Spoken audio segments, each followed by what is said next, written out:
Howdy ho again, everyone. Welcome to a complete playthrough of my first ever Pokemon FireRed Nuzlocke, and first Nuzlocke in general. A lot of things happen in this playthrough, some of them good, some of them bad, but I've compiled everything with the most important parts, totaling around 7 hours of thrilling gameplay for your viewing pleasure. What follows is the complete run. But yeah, I've been meaning to do a Nuzlocke for quite a while. In this, which is my favorite Pokemon game, FireRed and Leaf Green, the remakes of the originals, of course.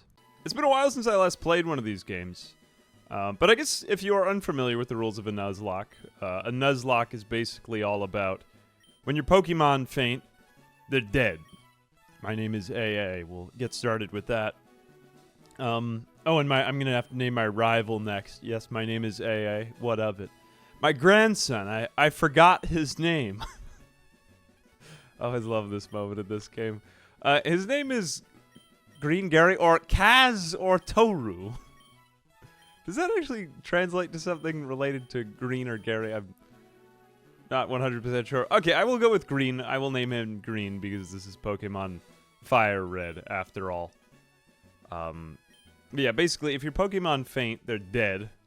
And you can catch only the first Pokemon that you meet in each new area. So you have as many as you have areas, assuming you're able to catch them anyway. Man, this just brings me back so much nostalgia. I used to play this game a lot in high school. Even for then, it felt a little bit like retro slightly, because we were on 4th gen Pokemon, I guess, by then. I really do love Gen 3, though. It's just so perfect, Gen 3 Pokemon. Oh, we got the Super Nintendo. Oh, wait, no, it's not even a Super Nintendo. It's an NES in the house. Let me go downstairs to my irresponsible mother. Hello, Mother. All boys leave home someday. It said so on TV. It's perfect. I got the potion out of my bank account, but just the spirit of Pallet Town. So much nostalgia. Oh, actually, Professor Oak isn't in here. Only our rival Kaz, Toru, is over there. Okay, so we try to go out into the tall grass. And... Hey, wait! Don't go out there! It is I, Professor Oak. Professor Oak. Who is, like, kind of chaotic neutral, honestly. At least in the anime. It's been a minute. Oh, God. Pokemon, man. It just brings back so many memories. I guess, since we are going to have to fight the rival battle right here... Oh, the other thing that there's a couple of other rules and guidelines of Pokemon Nuzlocke, but I will just go over them at random as I see fit. I will not be nicknaming them because it is immoral to nickname animals. That's not fair to the animals. So, I'm just going to leave them as their Pokemon names. I think that just fits better. Okay, so who am I going to take? Bulbasaur. It's very easy to race. Do you want to go with... Oh, no. No, not Bulbasaur. Squirtle. I did used to play Squirtle a lot as a kid. I thought Surf was the best move. And honestly, objectively, it is the best. Or Charmander. No! Claiming the fire Pokemon? No, absolutely not. Actually, I am playing as Bulbasaur. Bulbasaur seems like the most utilitarian choice for my first Nuzlocke. I do like playing Bulbasaur just because he has so many options in terms of moveset. He's got Sleep Powder, he's got Leech Seed, he's got a Giga Drain, and he can't get poisoned. No, it's immoral to nickname animals. It's wrong. Look, even in real life, I have a hard time with myself naming a pet. Man, I love just the lack of story in Pokemon. The originals. Like, there's not so much fluff around everything, not so much talking. I guess this is the one exception. If I faint in this fight, it's not over, because otherwise just the Nuzlocke is over. Either that or we'll have to instantly restart. Although I do think, assuming that my Bulbasaur has more speed, and if we don't miss... Oh, for God's sake. No, for Pete's sake. Professor Oak never says, for God's sake. The pagan world of Pokemon. Oh, it's just this niche game called Pokemon. Nobody really knows about it. Okay, we are faster than Charmander. I'm not sure if that's actually set in the settings. We didn't really inflict that much damage, though. Well, he did similarly, so we should be fine for this fight, I guess. Ooh, critical hit. I know. I am the greatest alive. As long as he doesn't get a critical hit on me. Oh, God. Oh, we're so close. He's actually not just growling at me, although it would be terrible if he used only growl, because then my attack actually does go down. Alright, so 69 experience points. We do get a level up to 6 right away, which is nice. So yeah, if Bulbasaur dies, well, the playthrough isn't over, but I would have to go over to other Pokemon that I had caught. Hopefully we'll get a Pidgey early on. We might even be able to get a Mankey, would be nice. But that is unlikely. I mean, there is a chance of getting a Pikachu in Viridian Forest. There's so much to this game. I've played this game maybe 14 or 15 times.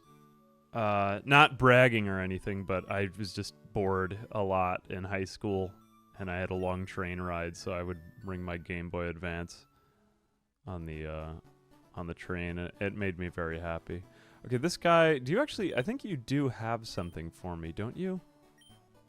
Don't you have, there's all these, like, secrets, and, yeah, okay, so I do get a potion from this guy. Oh, yes, potion, give me. Now, you do actually trigger wild enemies. I'm also going to say, for this first area, I'm allowed to come back and catch Pokemon once I get Pokeballs, because I just don't have any Pokeballs in this first area, so this Rattata doesn't actually count.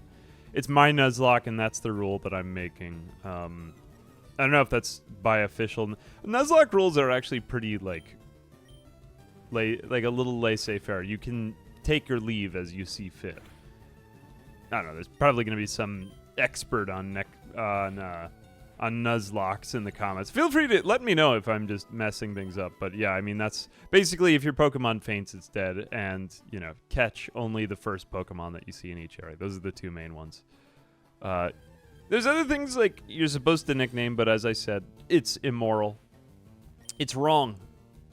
I don't think we're going to have to run away from any of these fights. Wouldn't that be anticlimactic, just faint in the first route? It's probably happened. It's got to have happened to a lot of people. I mean, there's other things too, like no excessive grinding. That could be a bit boring. And I will obviously like skip past a lot of the grinding in this game, but I guess just while we're on the first couple of levels, it's still slightly tense. So therefore, I will not skip past the some of the basic grinding right here. Is there another secret? There might be another secret item somewhere over there. There's a couple of these around in the first couple of areas. Oh, there is one up here. Hang on a second. Before I go to the mart, let me go over here. And we also don't have any Pokeballs yet. Although I do believe we'll get some Pokeballs from, it's either the mart owner or Oak. Not sure. Okay, so I did get another potion. I have potions everywhere. So many to be had. We don't want to go too far left on that side, though, because otherwise we're going to trigger another rival fight this early on, which is bad. I do like the first rival fight. It's just a very low-stakes fight.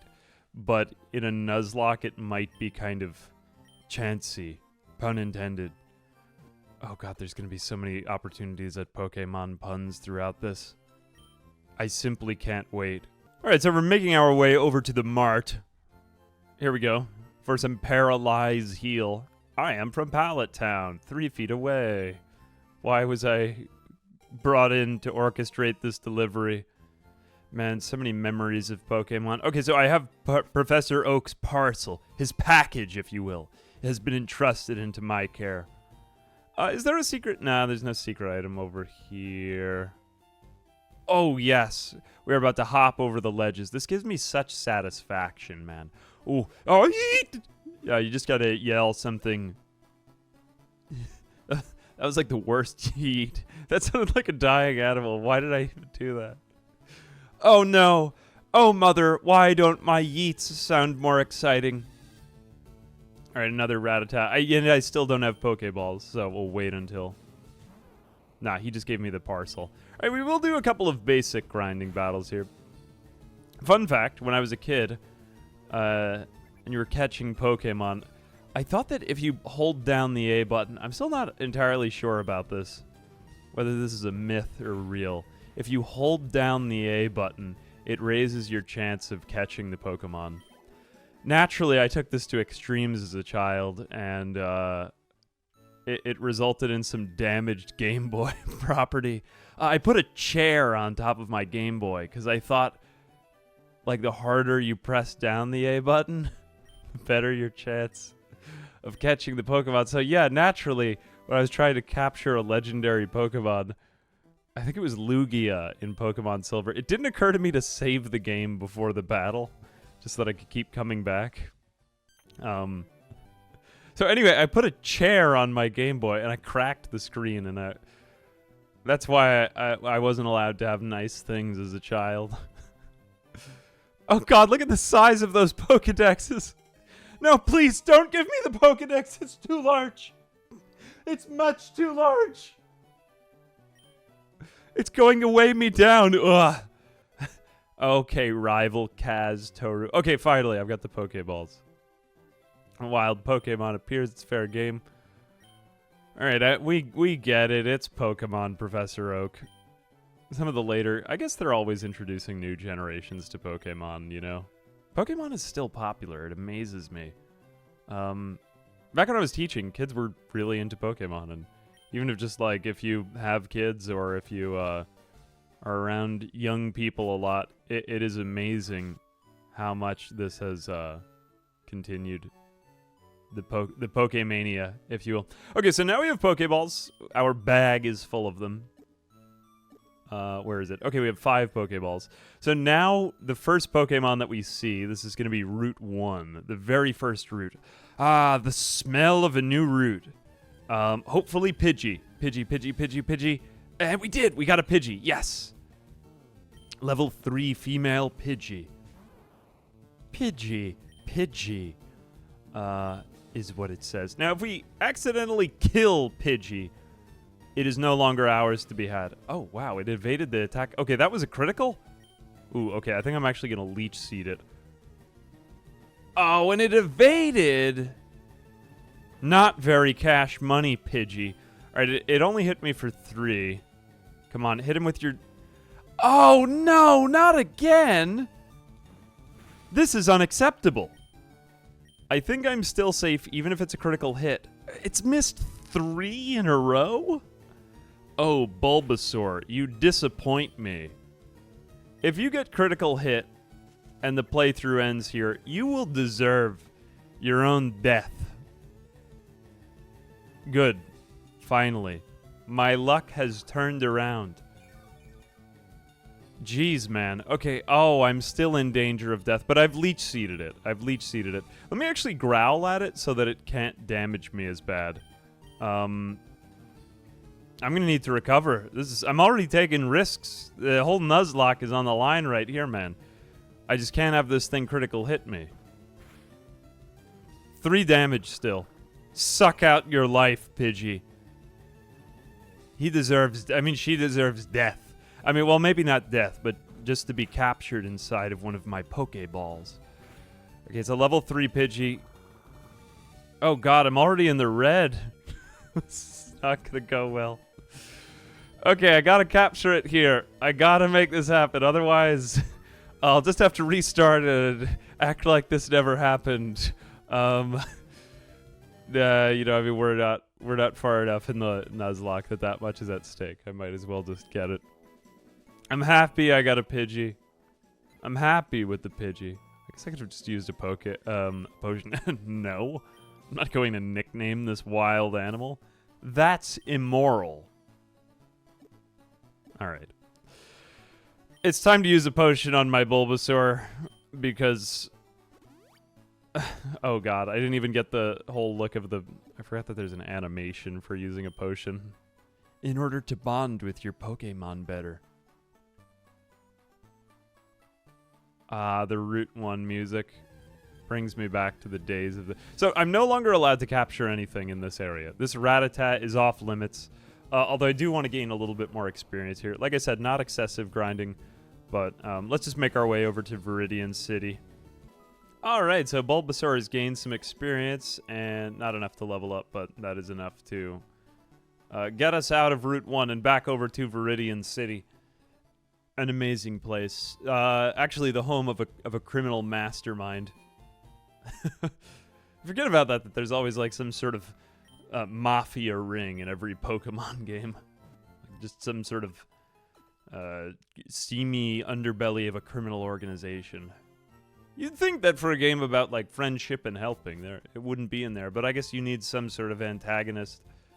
Alright, so we've already completed our Mart journey, and that gentleman with the horrible indigestion should be out of the road now.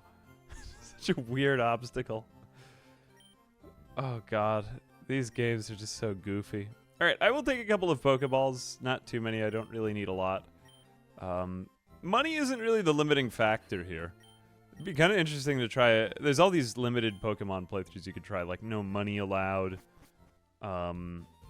Probably the most difficult one. My friend Madrybread does a lot of these Pokemon challenges.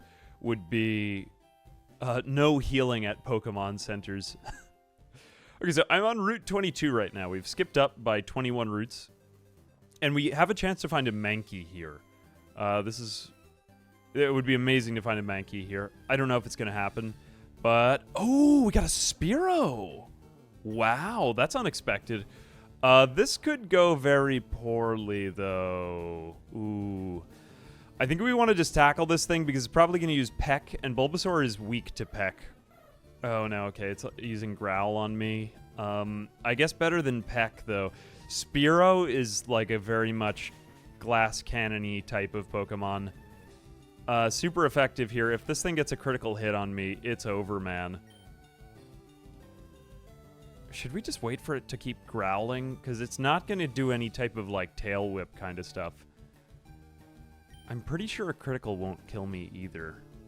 Let's use a potion. I'm just going to use up a potion. Because getting this early Spearow would be clutch. Okay, yes. Continue your growling. Continue to growl. Leech Seed isn't going to make a big difference here. I think we just want to get it into the yellow. Just a little bit more damage on this Spearow. Good. Keep using Growl. I don't really care. I've got you low enough anyway. But he might be a little bit more resistant to catching. I think maybe one more hit, and then we go in with Pokeballs, because we've still got a couple of these. Yep, great. Good time for a growl. Just keep growling at me. That's fine. Growl at me as much as you want. It's that Peck that I'm afraid of. Okay, we'll go into my bag, and let me just... Hey, buddy, yeah. Get inside of this ball. Okay, now I'm going to... I'm going to hold down the A button. Somebody find a piece of furniture. Spearow is a good Pokemon. It's very resistant to catching. Alright,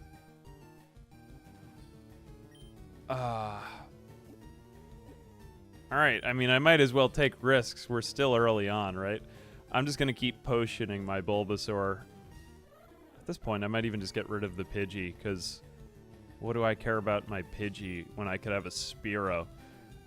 Although, is it really a great Pokemon for Nuzlocks? Let me just go ahead and tackle it one more time. Just get its HP a little bit lower. I should have done that before. I mean, the AI is terrible. It just keeps growling. You could have beat me so many times over. Oh, please. Get inside. Stay with me. Be mine. It's warm and comfortable. There's a spa inside of the Pokeball. And I got it. I am the greatest alive. Okay, Spearow won't be very useful for a while. But it is nice to have a flyer. And Spearow is a pretty good backup. No, it's just a Spearow. I'm not nicknaming it. Unacceptable. Do better. Ugh. People these days. Attempting to name their animals. So I just got a pet cat, and I gave it a name. And actually, true story, I did. There was a cat living out back. It was a stray cat. I brought it to the vet. Checked for microchips. It didn't even have anything but Operation Catnip, apparently. You've never heard of these people, eh? Or this is what I'm told. There's an organization called Operation Catnip that goes around and spays and neuters cats. So she was spayed when I found her. And, like, you know, she domesticated. She wanted to be domesticated. And anyway, she is a lovely cat to have around. But I have named her Athena. I think you need to give a cat a name something like unironically here, I think it's got to be like a Mediterranean name, you know? And aren't they Egyptian? I guess they're just everywhere. Cats are everywhere. She's an American short hair cat. She's a Florida cat, yeah. Oh, jeez. All right, so now the old man with indigestion is going to teach us how to do what we just did. I'm just going to skip past this cutscene. We know how to catch Pokemon. Get out of the road, old man, and stop blocking everyone. You need to lose weight. It's dangerous to be that heavy. All right. Where are we now? We're going to make our way to Route 2. I'm pretty sure this doesn't actually coincide with Viridian Forest. I don't have a map yet, but I'm personally going to count Viridian Forest as a separate area from Route 2. I'm not sure if that is allowed, but that's what I'm doing. We can pretty much rely on Bulbasaur for Brock. Bulbasaur or Squirtle is a very safe choice. We'll see what we get over here. Actually, is there even anything I've already got a Spearow and a Pidgey. Those are what I wanted. I mean, I could catch a Rattata here. Okay, we'll get a Rattata, so this will be my third. I might not use these, but I intend on catching Pokemon as ever they appear in my life on this route. Okay, you're going to tail whip me. How dare you tail whip me? Are you trying to get in a good hit on me to surprise me? That will kill me? You're going to try to kill my Bulbasaur. How dare you? Fiend. Oh, let me get a chair to hold down the A button with. Okay, there we go. Oh, Jesus. Why did I do that as a child? Not very smart. A 7-pound Rattata. No, I'm not going to nickname it. What's wrong with you? All right, so how many bags do we have? I mean, how many Pokeballs do we have? We have one bag. Oh, we could always bring out our Teachy TV. I think I need more Pokeballs. I'm going into Viridian Forest. You know, on the off chance that I do find a Pikachu, it might be very feisty and I want to capture it. So, yeah, let's do it. There is a chance of finding a Pikachu in Viridian Forest. It's very doubtful it'll be the first Pokemon I meet, but, you know, if that happens, hey, we've already got a Spearow. Our luck's already up. So one thing before we go any further, I want to mention about Bulbasaur, which is pretty great, is Bulbasaur is also a poison type. I believe that this is retained all throughout its evolution. God, I feel like Darwin. The evolution of the Pokemon. Anyway, yeah, he can't get poisoned because of his poison type. Whether or not that is inherent. Whoa, what have I gotten to here? How do I do this? There's so many like tips and tricks in these games. I could hardly stand it. Anyway, yeah, it is useful to have a poison type around because we are going to be going into a very, very buggy area next. Also with a lot of trainers, but that early Spearow, just the bird types are going to be great. Flying types are very fragile in this, though, just because they're vulnerable to electric and ice. We're going to want something immune to certain types of damage here, like a Geodude into a Graveler would not be too bad. I haven't even had a Golem. Okay, there is a secret item over in this side. It's not over there, but we have to go up a little bit and over to the side. I believe it's a potion. Please be a Pikachu. Oh no, it's just a small clown bug. Well, we can capture it. Capture the Pokemon in a net. Poison Sting. Oh, so funny, Weedle. Wheedling around on the ground there like a little bug. You are nothing. I'm saying this, but maybe I'll have you on my team. So we could get a Beedrill instead of a Butterfree. Butterfree is a pretty good utility. I might have actually wanted a Butterfree. But, all right, Beedrill it is. I probably won't use this on my team. But we have it there just in case on the off chance we want to develop a...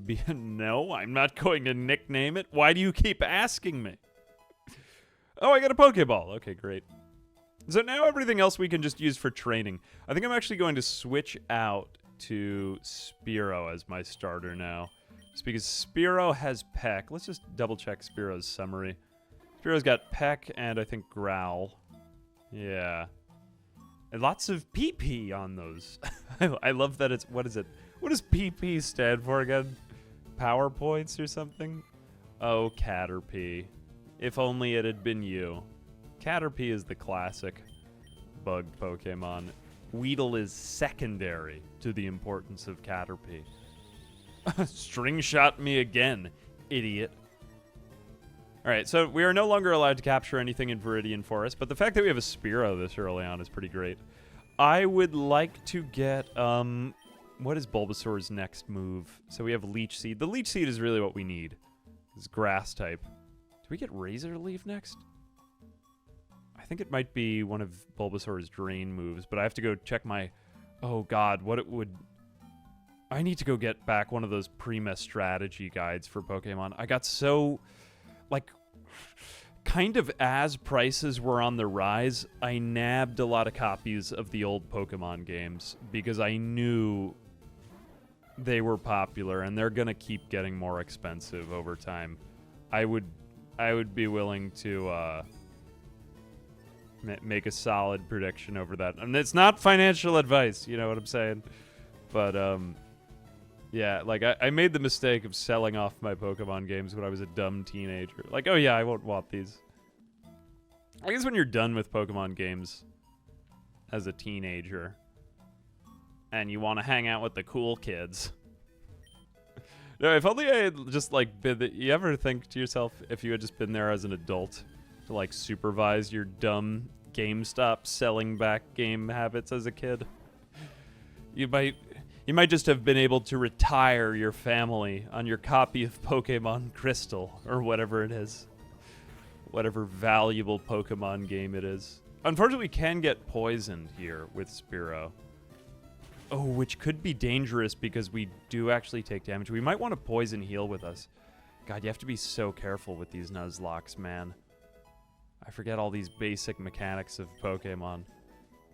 I thought the world was ending as a kid when my Pokemon died of poison. And I always tried to beat Brock with Tackle, which was not smart. But I played Pokemon Yellow, so we didn't have type-based... I just had Pikachu, that was it. Can you actually get those starters? Maybe I'll go back and play Pokemon Yellow. Alright, it's going to be a little bit of back and forth here. Let me just get up to the first trainer battle. Okay, it's time for the first trainer battle of them all. I guess if you don't count the rival battle. You know, I might go back and fight my rival after I've got a little bit further. Maybe that's a bit cheesy of me, but I could use the experience, and it's too risky a fight to really save for, or to attempt to do if we're doing a Nuzlocke, because that's a good battle. But, I mean, this should be pretty easy, just a lot of grinding through Viridian Forest. There's some pretty classic trainer lines in here. And I did pick up a couple of antidotes at the mart before, so that I am able to save myself if I somehow get poisoned here. We've already got Spearow to level 7. I think we can get... Yeah, Leer. Okay, Leer is fine. Not that he'll really even need it, because... no, I'm not going to change Pokemon. Bug Catcher Rick, the first trainer. I do believe that everything is retained from the original games in FireRed. FireRed was just so good. Although, I mean, to me it was really special in Gold and Silver when they added in the whole region of Kanto into the game, which is kind of amazing when you think about it. I thought that would just happen in every Pokemon game. No, Caterpie can't hack it.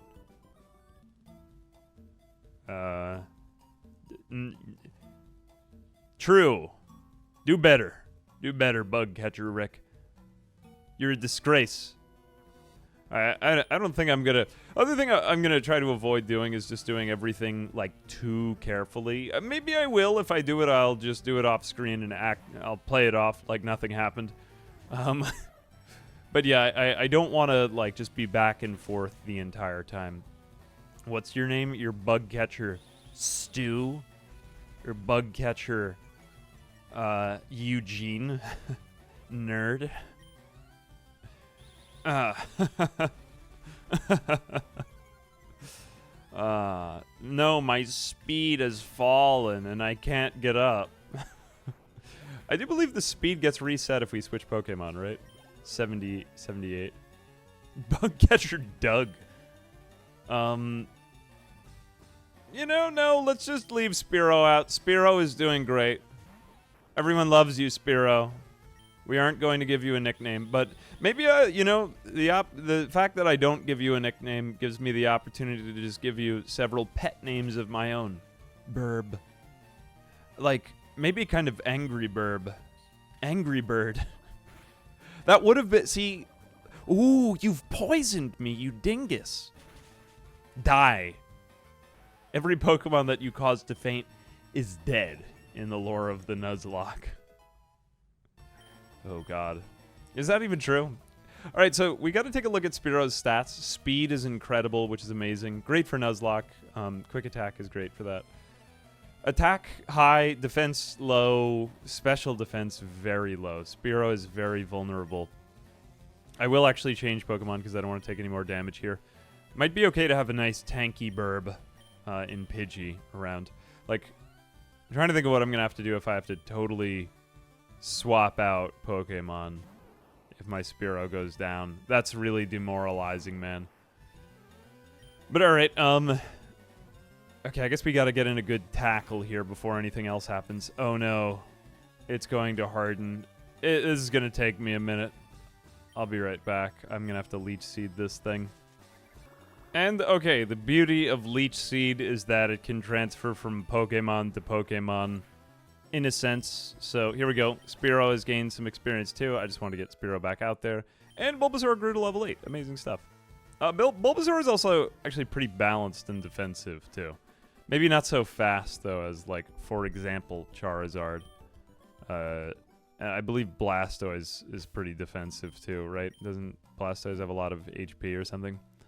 Okay, we want to use this antidote here. We're going to have to do a lot of these throughout the woods. Be healed. Do better. Do better.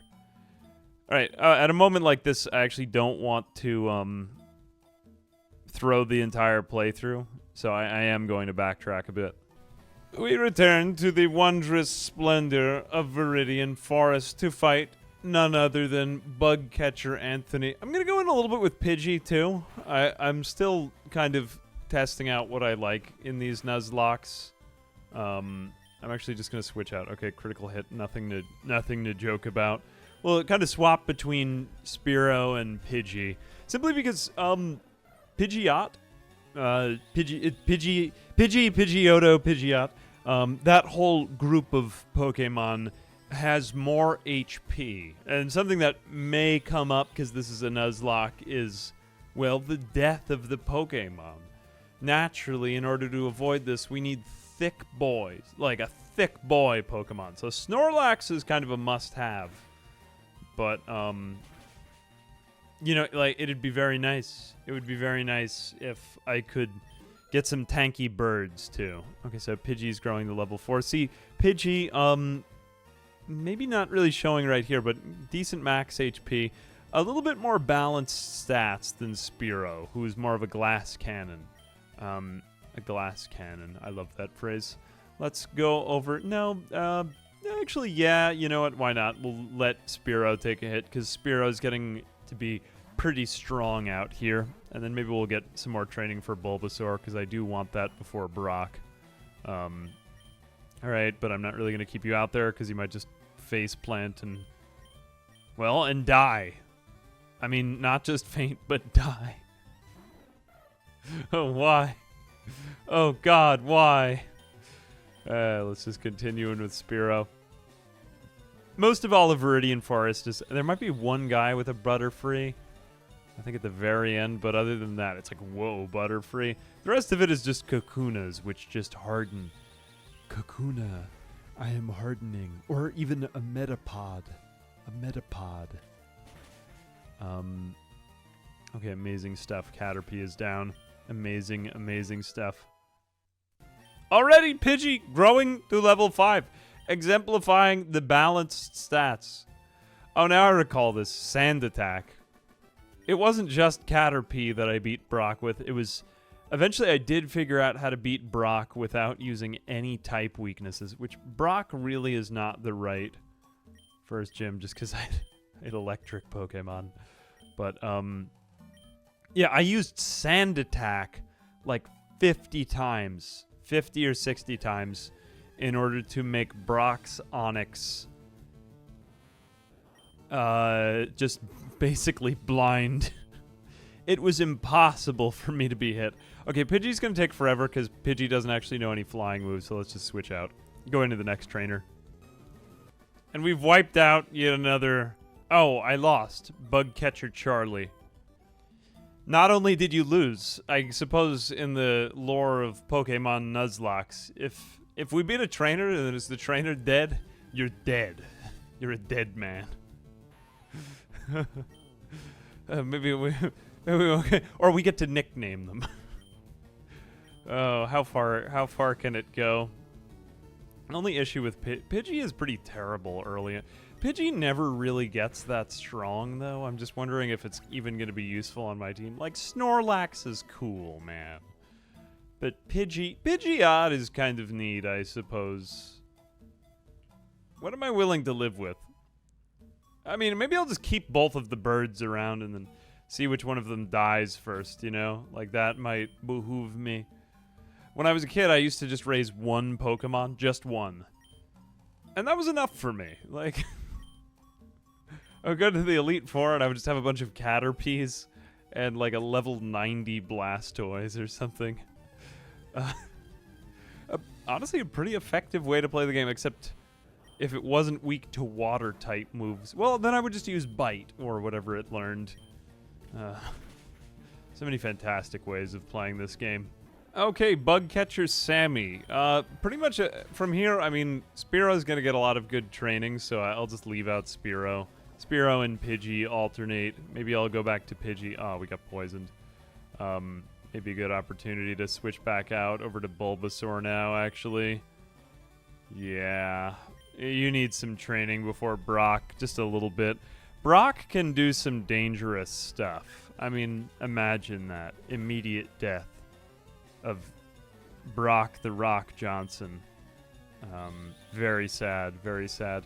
But yeah, we need a little bit of training, and Bulbasaur is going to get plenty of training in the mines of Moria to come. But we're also going to have just a lot of trainers to deal with.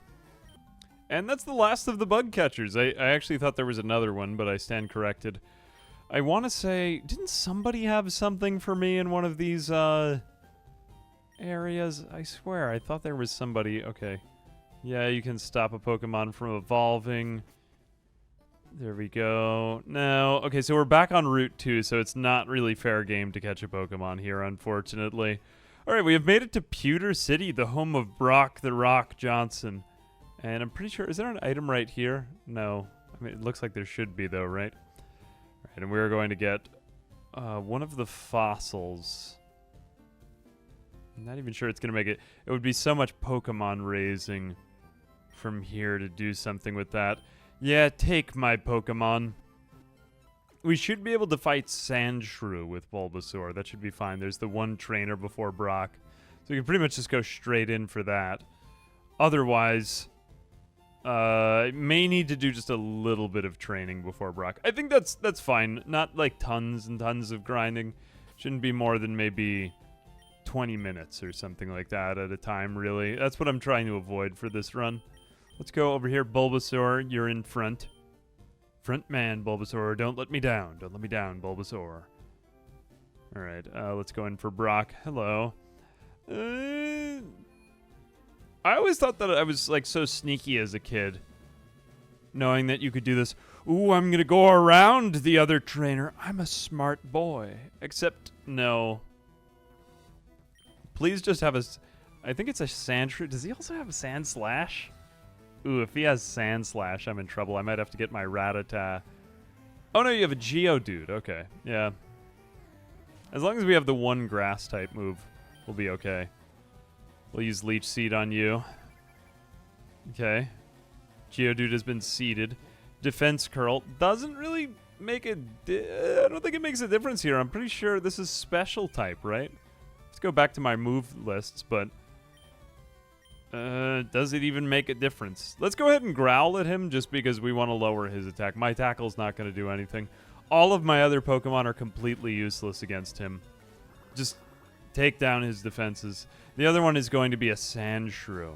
And Sandshrew is pretty much exactly the same as this Geodude, but yeah, Brock's Geodude and Onix are going to be another story, man. Okay, cool, so he's not even dealing that much damage to me. I really just don't want to run out of growls. Now, we've got a ground rock type, so he's very, very resistant to normal type moves. So further necessitating the doing of nothing. Are we really even... You know, I stand corrected about my Leech Seed. I may need an actual, like, grass-type move rather than just kind of a status effect. I'm going to need to go ahead and learn another move before I fight Brock. Yeah, this is the rock meta. We're practically doing no damage to Geodude. Geodude anymore. See, he's just barely hanging on. This Geodude, he works out every day. He's at the gym. And yet he still just can't get by against a mere plant. I have grown to level 9 and I am more powerful. We're going to need to learn more. Oh gosh, level 10. This is so sudden. Oh, Vine Whip. Oh my gosh, all my prayers are answered. So now we should be fine. Sandshrew, no, we're going to keep out Bulbasaur. This is why it's helpful to keep Pokemon out against things that they're effective against. I will seed this Sandshrew as well. A Leech Seed. Oh, how dare you sand attack me? You are a disgrace. Alright, Leech Seed, fine. At least we got the Vine Whip now, if we can even hit him. All we needed was one. All we needed was one.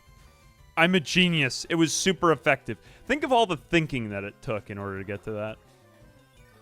Alright, I believe that Brock has some sand attacks in him too, though. We're going to have to get a better... Yeah, see, now I'm already missing.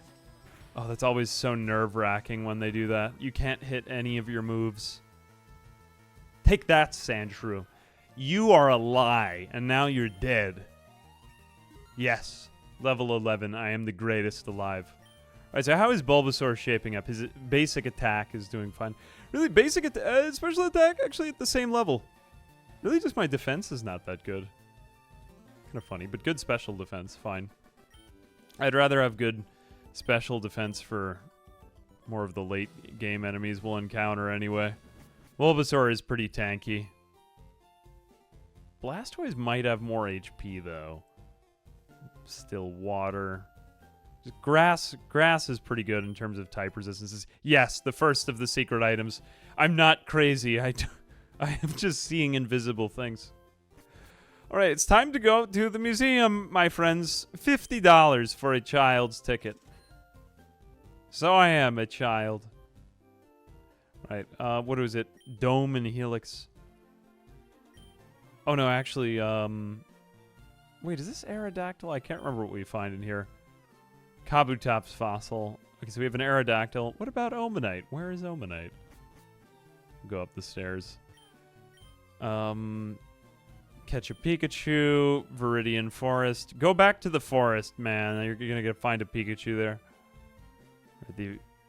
Oh, I thought that there was an event in here. Mind Stone. A meteorite mount. Oh no, you do get the fossils at the end of what is it? At the end of the Mount Moon, which I always thought was MT Moon. Like, what's an MT? I guess that made sense as a child because there are TMs in the game. So then a mountain must be an MT. What else would it be after all? Just like so much childhood naivete is contained in the Pokemon franchise for me. Oh no, I'm going to need cut if I want to get back here. My bad. I take it all back. I didn't mean it. All right, let's do just a little bit of training and then go fight Brock. Not too much, though. You know, actually, I've hit my power spike. I have Vine Whip, so let's go after Brock right now. What have we got to lose anyway? Yo, you're here. I'm Brock. Brock Obama. I'm Pewter City's gym leader. My Pokemon are all rock hard and have true grit determination. I feel like there's a lesson to be learned here. Foo ha ha, you're going to challenge me knowing you'll lose? That's a trainer's honor that compels you to challenge me. Foo ha ha! That's how I'm going to laugh from now on. Man, I miss the old Pokemon sprites. All the gym leaders. So get Geodude. We have a massive type advantage, though, so we should be totally fine for all this. I think it's just Leech Seed and Divine Whips. If we get hit with a lot of sand attacks, I think we'll just switch out Pokemon for a minute. The seeding is a help in particular. Use the seed, Bulbasaur. Use the seed. Use the force, Bulbasaur. Oh, wow. Sad. Sad, Brock. Ooh, and I've leveled up. Ooh, flexing on him. Ooh. Unfortunately, we don't really get, like, higher defense rate, or much higher defense. We get higher special defense. No, I will not switch Pokemon. Brock, a mere 2 Pokemon user. Oh, God, I just had another memory of Pokemon. It was this. When I was a kid, my friend told me that he went to Japan and that he was attacked by an Onix. Like they were really there. That Pokemon were really in Japan. And I still believe him. I still believe him. Oh my gosh, wow. Sad, Brock. Too bad you didn't have your Vine Whip. Why didn't you just use Ember on me, Brock? Oh wait, I just remembered you don't have it because you're a chump. You're just an average average chump. All right, we got the Boulder badge. Now my badge case is rock hard. Okay, and we have Flash. Cool. Flash is kind of useless here, though. We won't have anything to do with it for a while. Oh, I had another memory of Pokemon. Something else is coming back to me. No, and we get Rock Tomb. Yeah, Rock Tomb is not that bad. We might just learn it, though, with some other Pokemon. Anyway, moving on. Next. What we come to next is, fortunately, the addition of running shoes, as well as the fighting of just a multitude of trainers in this place. Mostly they have, like, Nidorans and Rattatas, maybe a couple Pidgeys here and there.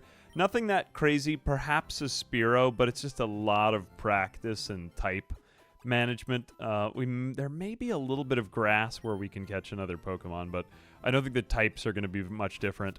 If we manage to get... I think there is a Jigglypuff in here. That might have slightly better HP. Oh, can I talk to you? Yeah, Oh, no, he's just going to show me the museum if I go over there. All right. Here we go. Greetings. Oh, I mean, hey.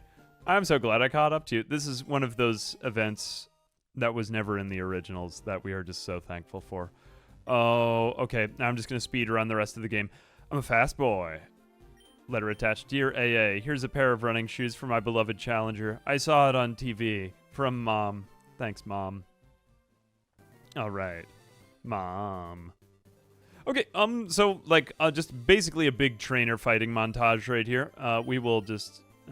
actually, who do we have in front? Bulbasaur. I really want to... I mean, I know Bulbasaur is going to be a part of the team. I'm having my doubts about Spearow. It really... I can't choose who's going to be on the team forever, though. As team captain, I don't really want Rattata on my team. I know I'll get Raticate, but there are much better Pokemon. I just need something with HP. The Pidgey is really the most promising pick right here.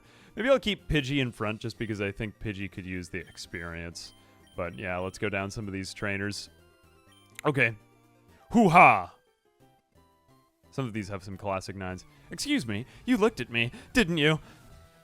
No, I was actually looking straight in front of me the entire time, last Janice.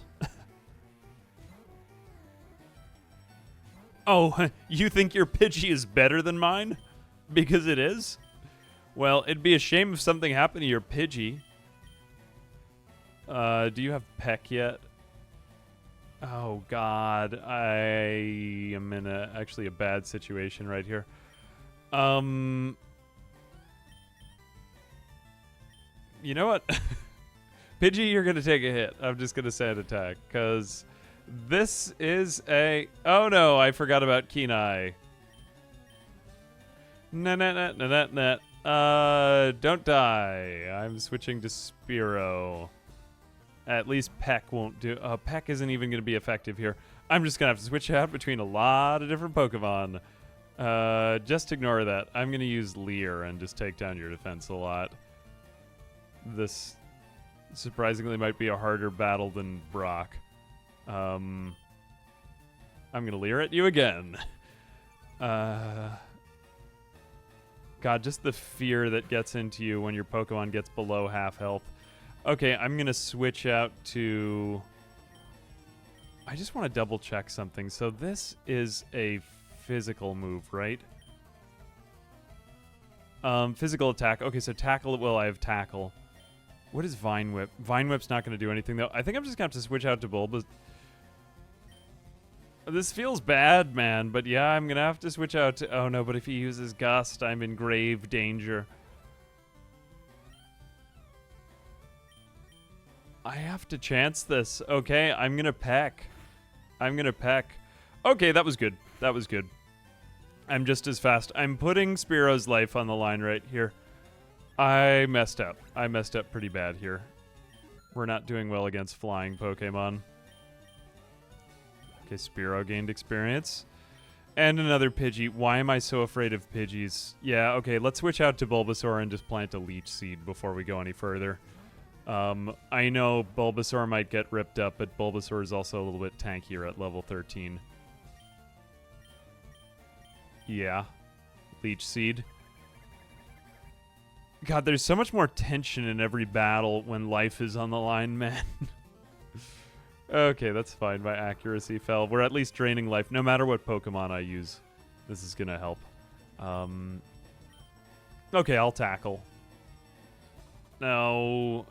Maybe I should just... Okay, fine. I'm switching Pokemon. I've already planted my Leech Seed anyway. Okay, and we've just barely made it through this battle.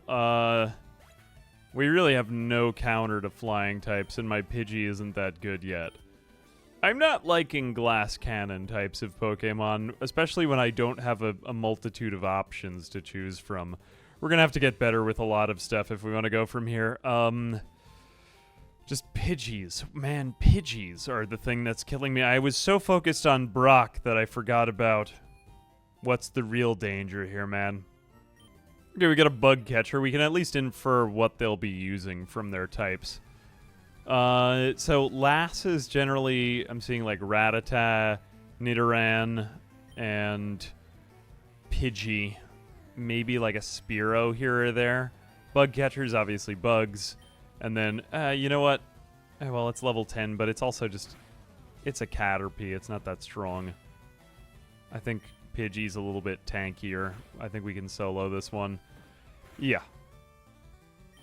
I am nervous.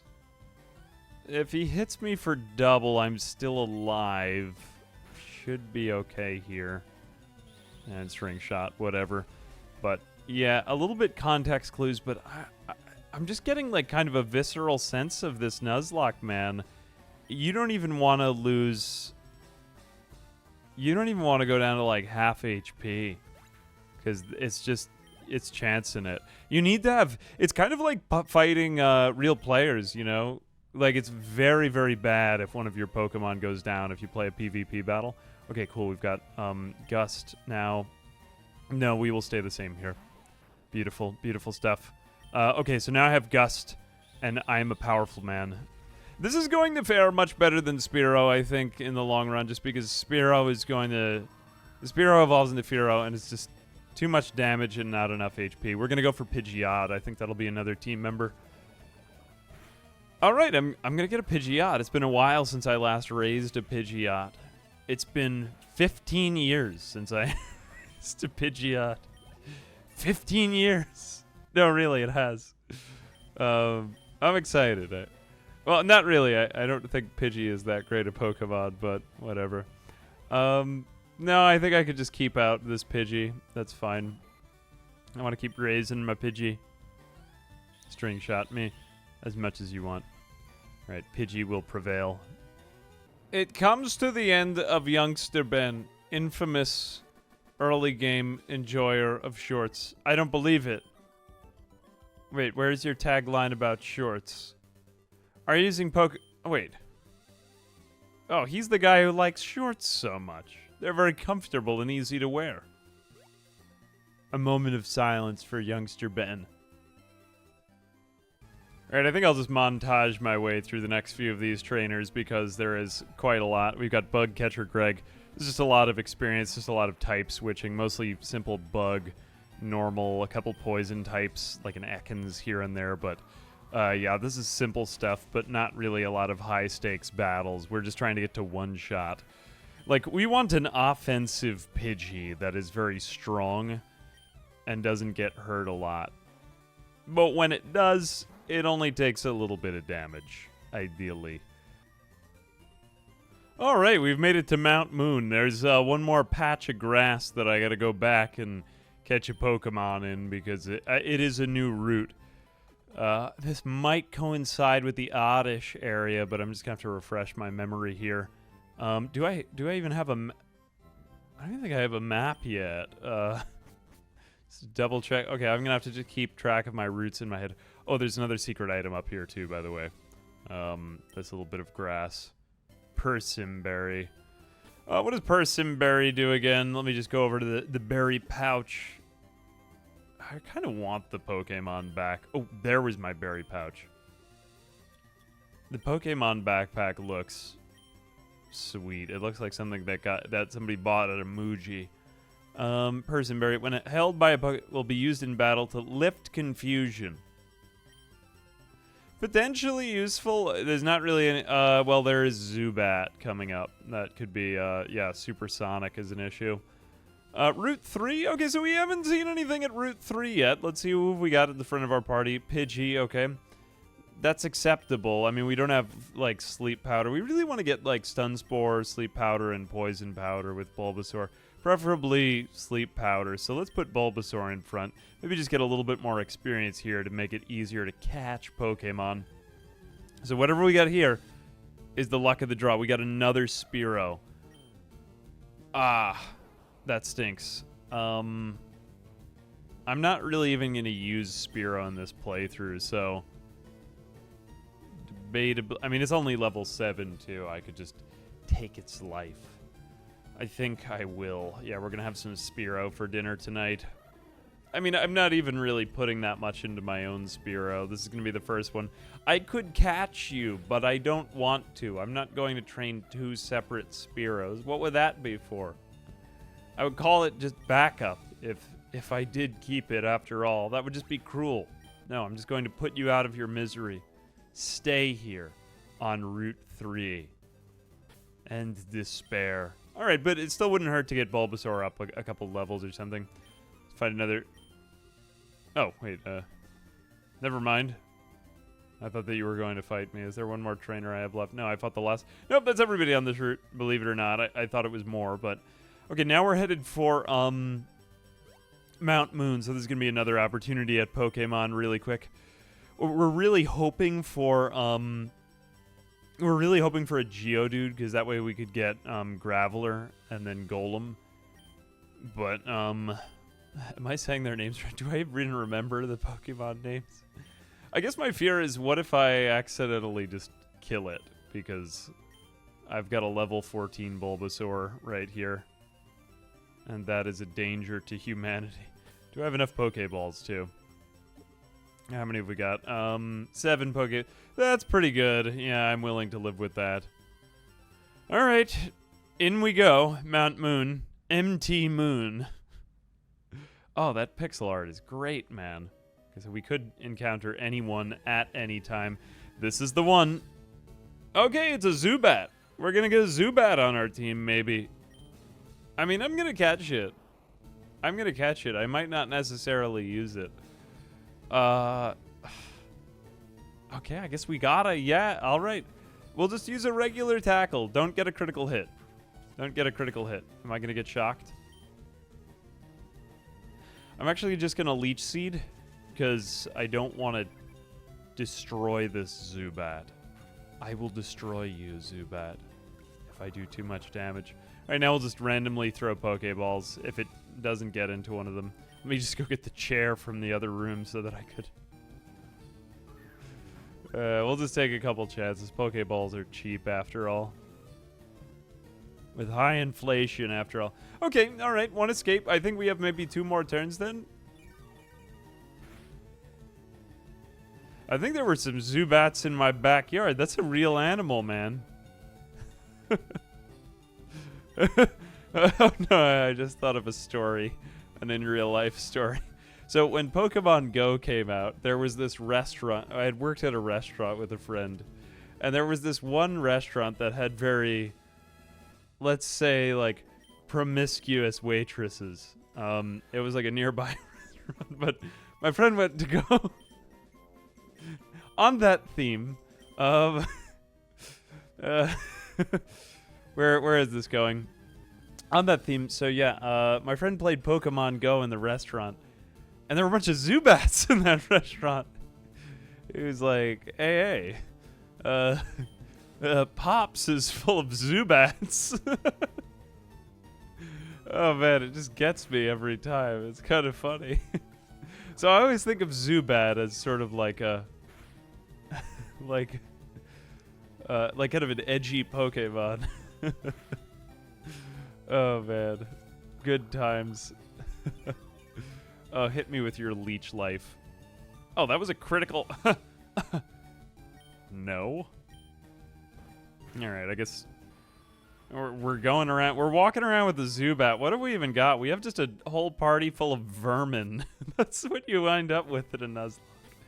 Vermin and then something that's randomly good. I thought Spearow would be good. We have a plant, a pigeon, an aggressive pigeon, literally a mouse rat, a worm, and a bat. That's the best we can do right now. I was hoping for something nice. Okay, Bulbasaur is finally learning Poison Powder and Sleep Powder. I am going to...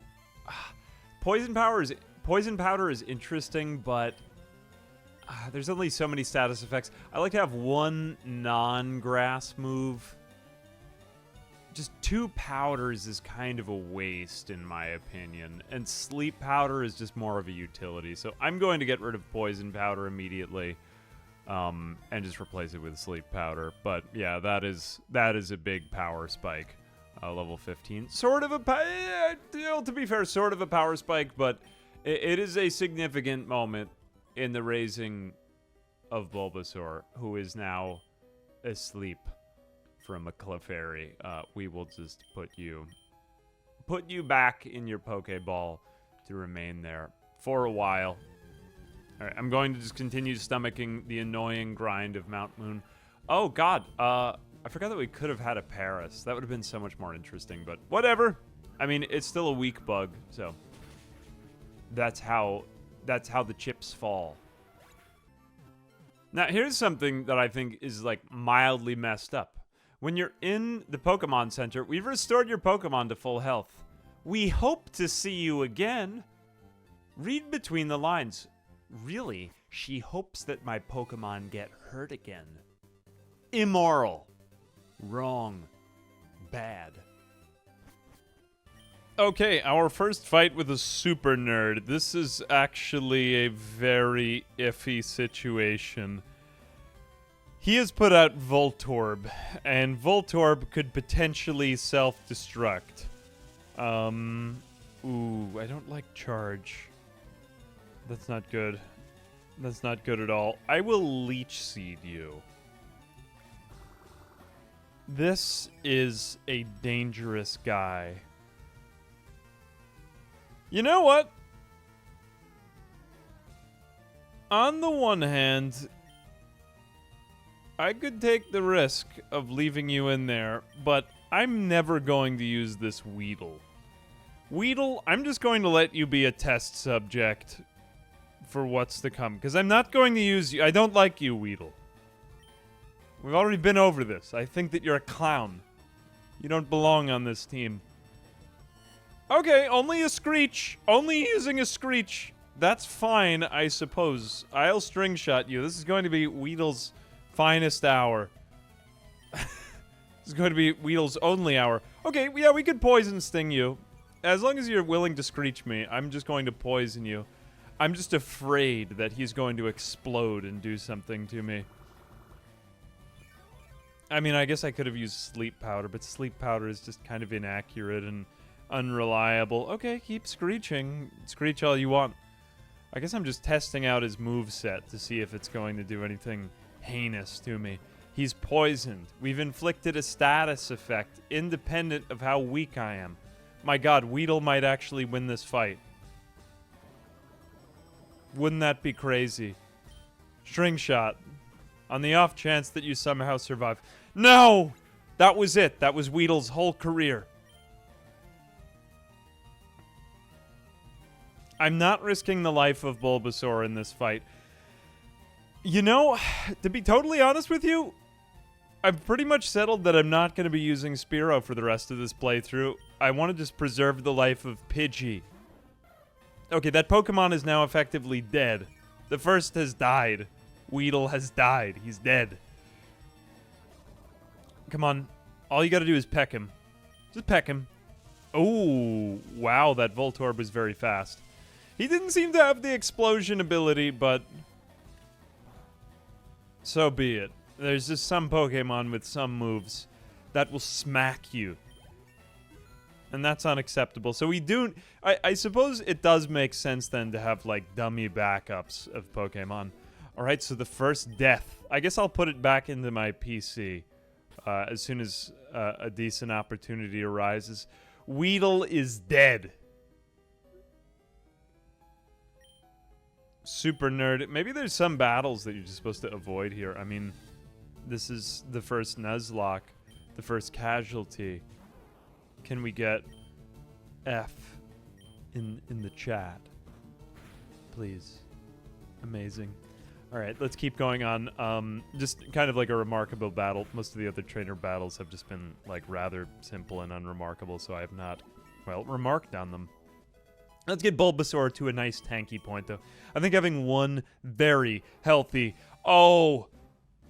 My gosh, I was just gonna say, very healthy Pokemon would be amazing, and yet, here we have it. Amazing.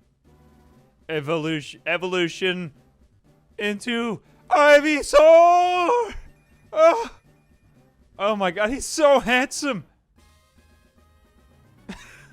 He does, he looks like determined. More so, even, perhaps, than Bulbasaur. Plantosaur. Alright, I'm happy with my product. Yeah.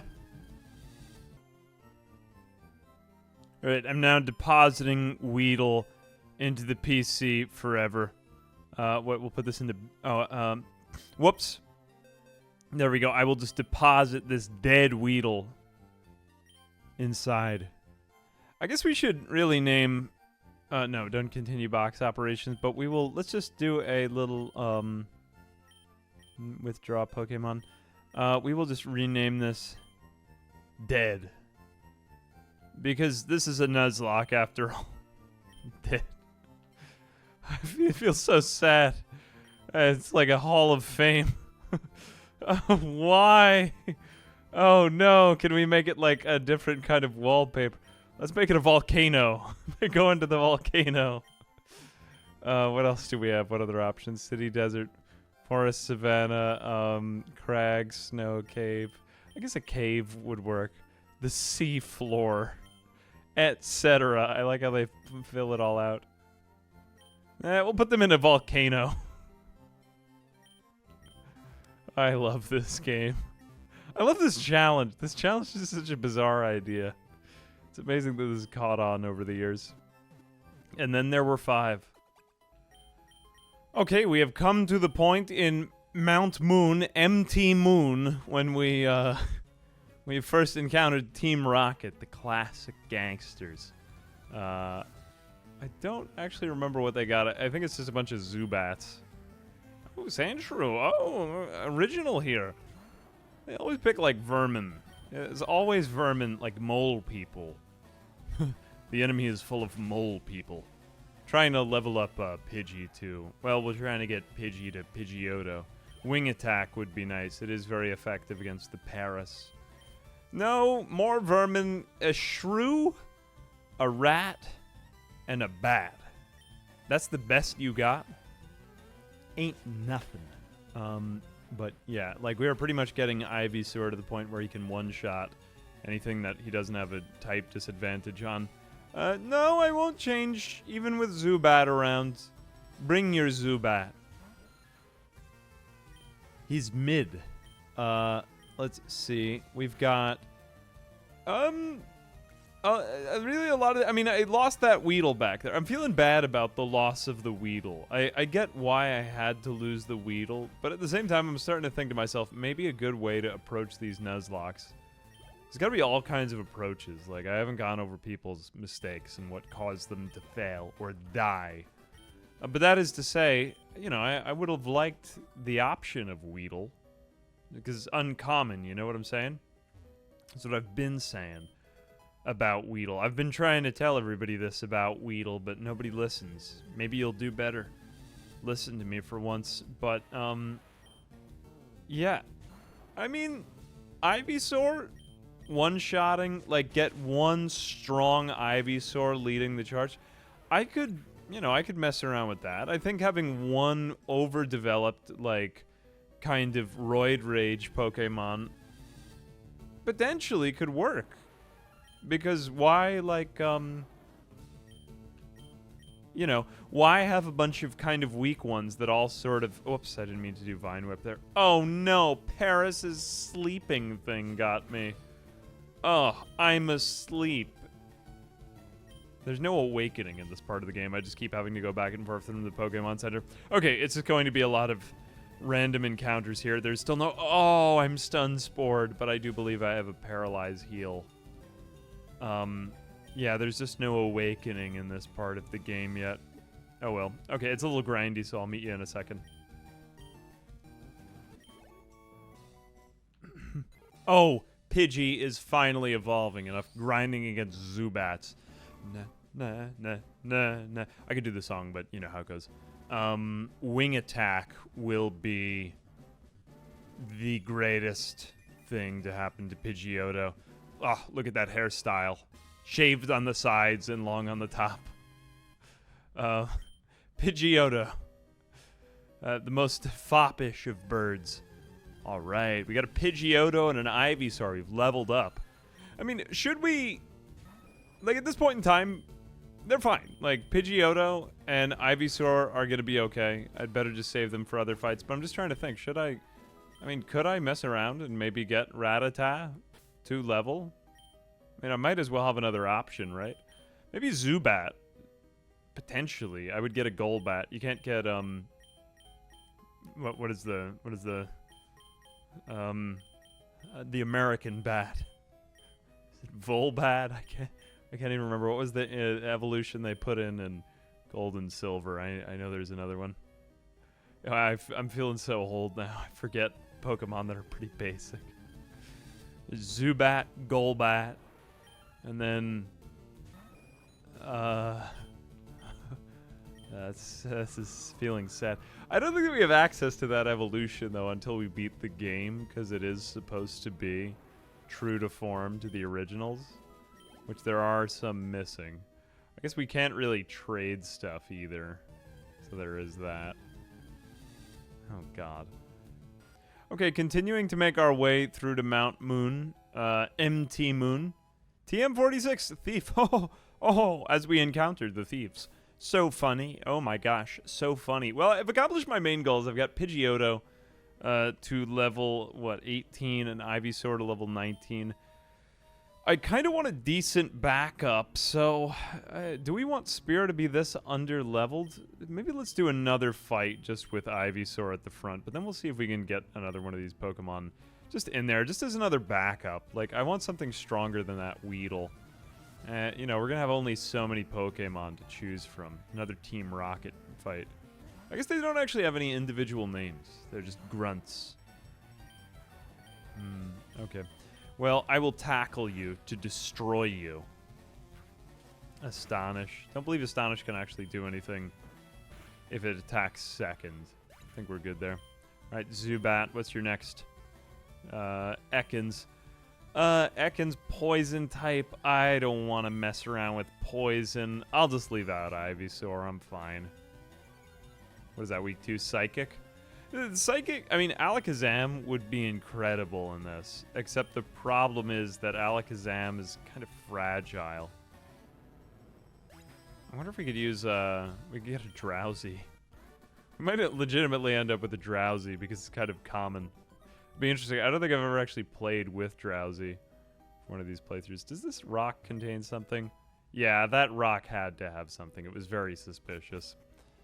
Alright, we're almost through the cave. I think we've got one more ladder to climb over here. There's like 3 of them. It's just so easy to get lost in here. It's just the music in this part makes me so depressed. It reminds me of being a kid and not knowing that the Flash HM existed. They also didn't even have a little light around your character back then. It was just dark. The whole screen was dark. I guess someone at Nintendo must have figured, like, we can't just have the whole screen be black. Because kids could potentially... So I had to listen to the sound of myself hitting the wall to navigate an entire cave. And I'm not talking about Mount Moon. Mount Moon doesn't need Flash. I mean the other cave. I didn't know how to use Flash. I didn't know that was something that you could do, so I used my ears to navigate the entire game. It was incredible. Oh god. Some memories are painful to recall, like how dumb I was. But I guess it's just because I had a lot of time on my hands as a kid. You know, we didn't... come to think of it, too, the internet didn't exist back... I mean, it did, it existed, but you couldn't just look up anything on whatstheanswer.com. That came about when I was a kid. Like, people used to make these big... you remember that site, Game FAQs? Game Facts? Yeah, there was this website where you would go for all the information. Or Cerebi.net, which is also... I do believe is still a pretty good source, isn't it? I probably just go to YouTube for everything now, though. Whatever it is, the good old days of listening to the sound of yourself. Why do I have fond memories of that? It always just seemed so new and mysterious back then, you know what I'm saying? Alright, now I'm just mashing A. It's alright. We're getting... I'm trying to save most of the stuff that I do on screen for, like, anything more interesting with narrative, like the Team Rocket fights. So I won't really skip over trainer battles. I mean, if I really hate a trainer battle, but I don't really have any of the trainer battles memorized. Maybe I should, because there's probably some where I'll have to fight more Voltorbs. Just Voltorb or Electrode. Keep me away from that. Don't go to the power plant for Zapdos. It's just all explosions. But yeah, there's certain moves like that that you want to avoid. Or you're cruising for a bruising. Alright, level 20. Level 20, despair at my power. Sandshrew. Everything is so weak to me. No, I won't change Pokemon. Alright, we should be good for... I'm just thinking ahead on gyms. Cerulean City will be fine. What is the third one? Vermilion City, I want to say. Where it's the electrical gym guy.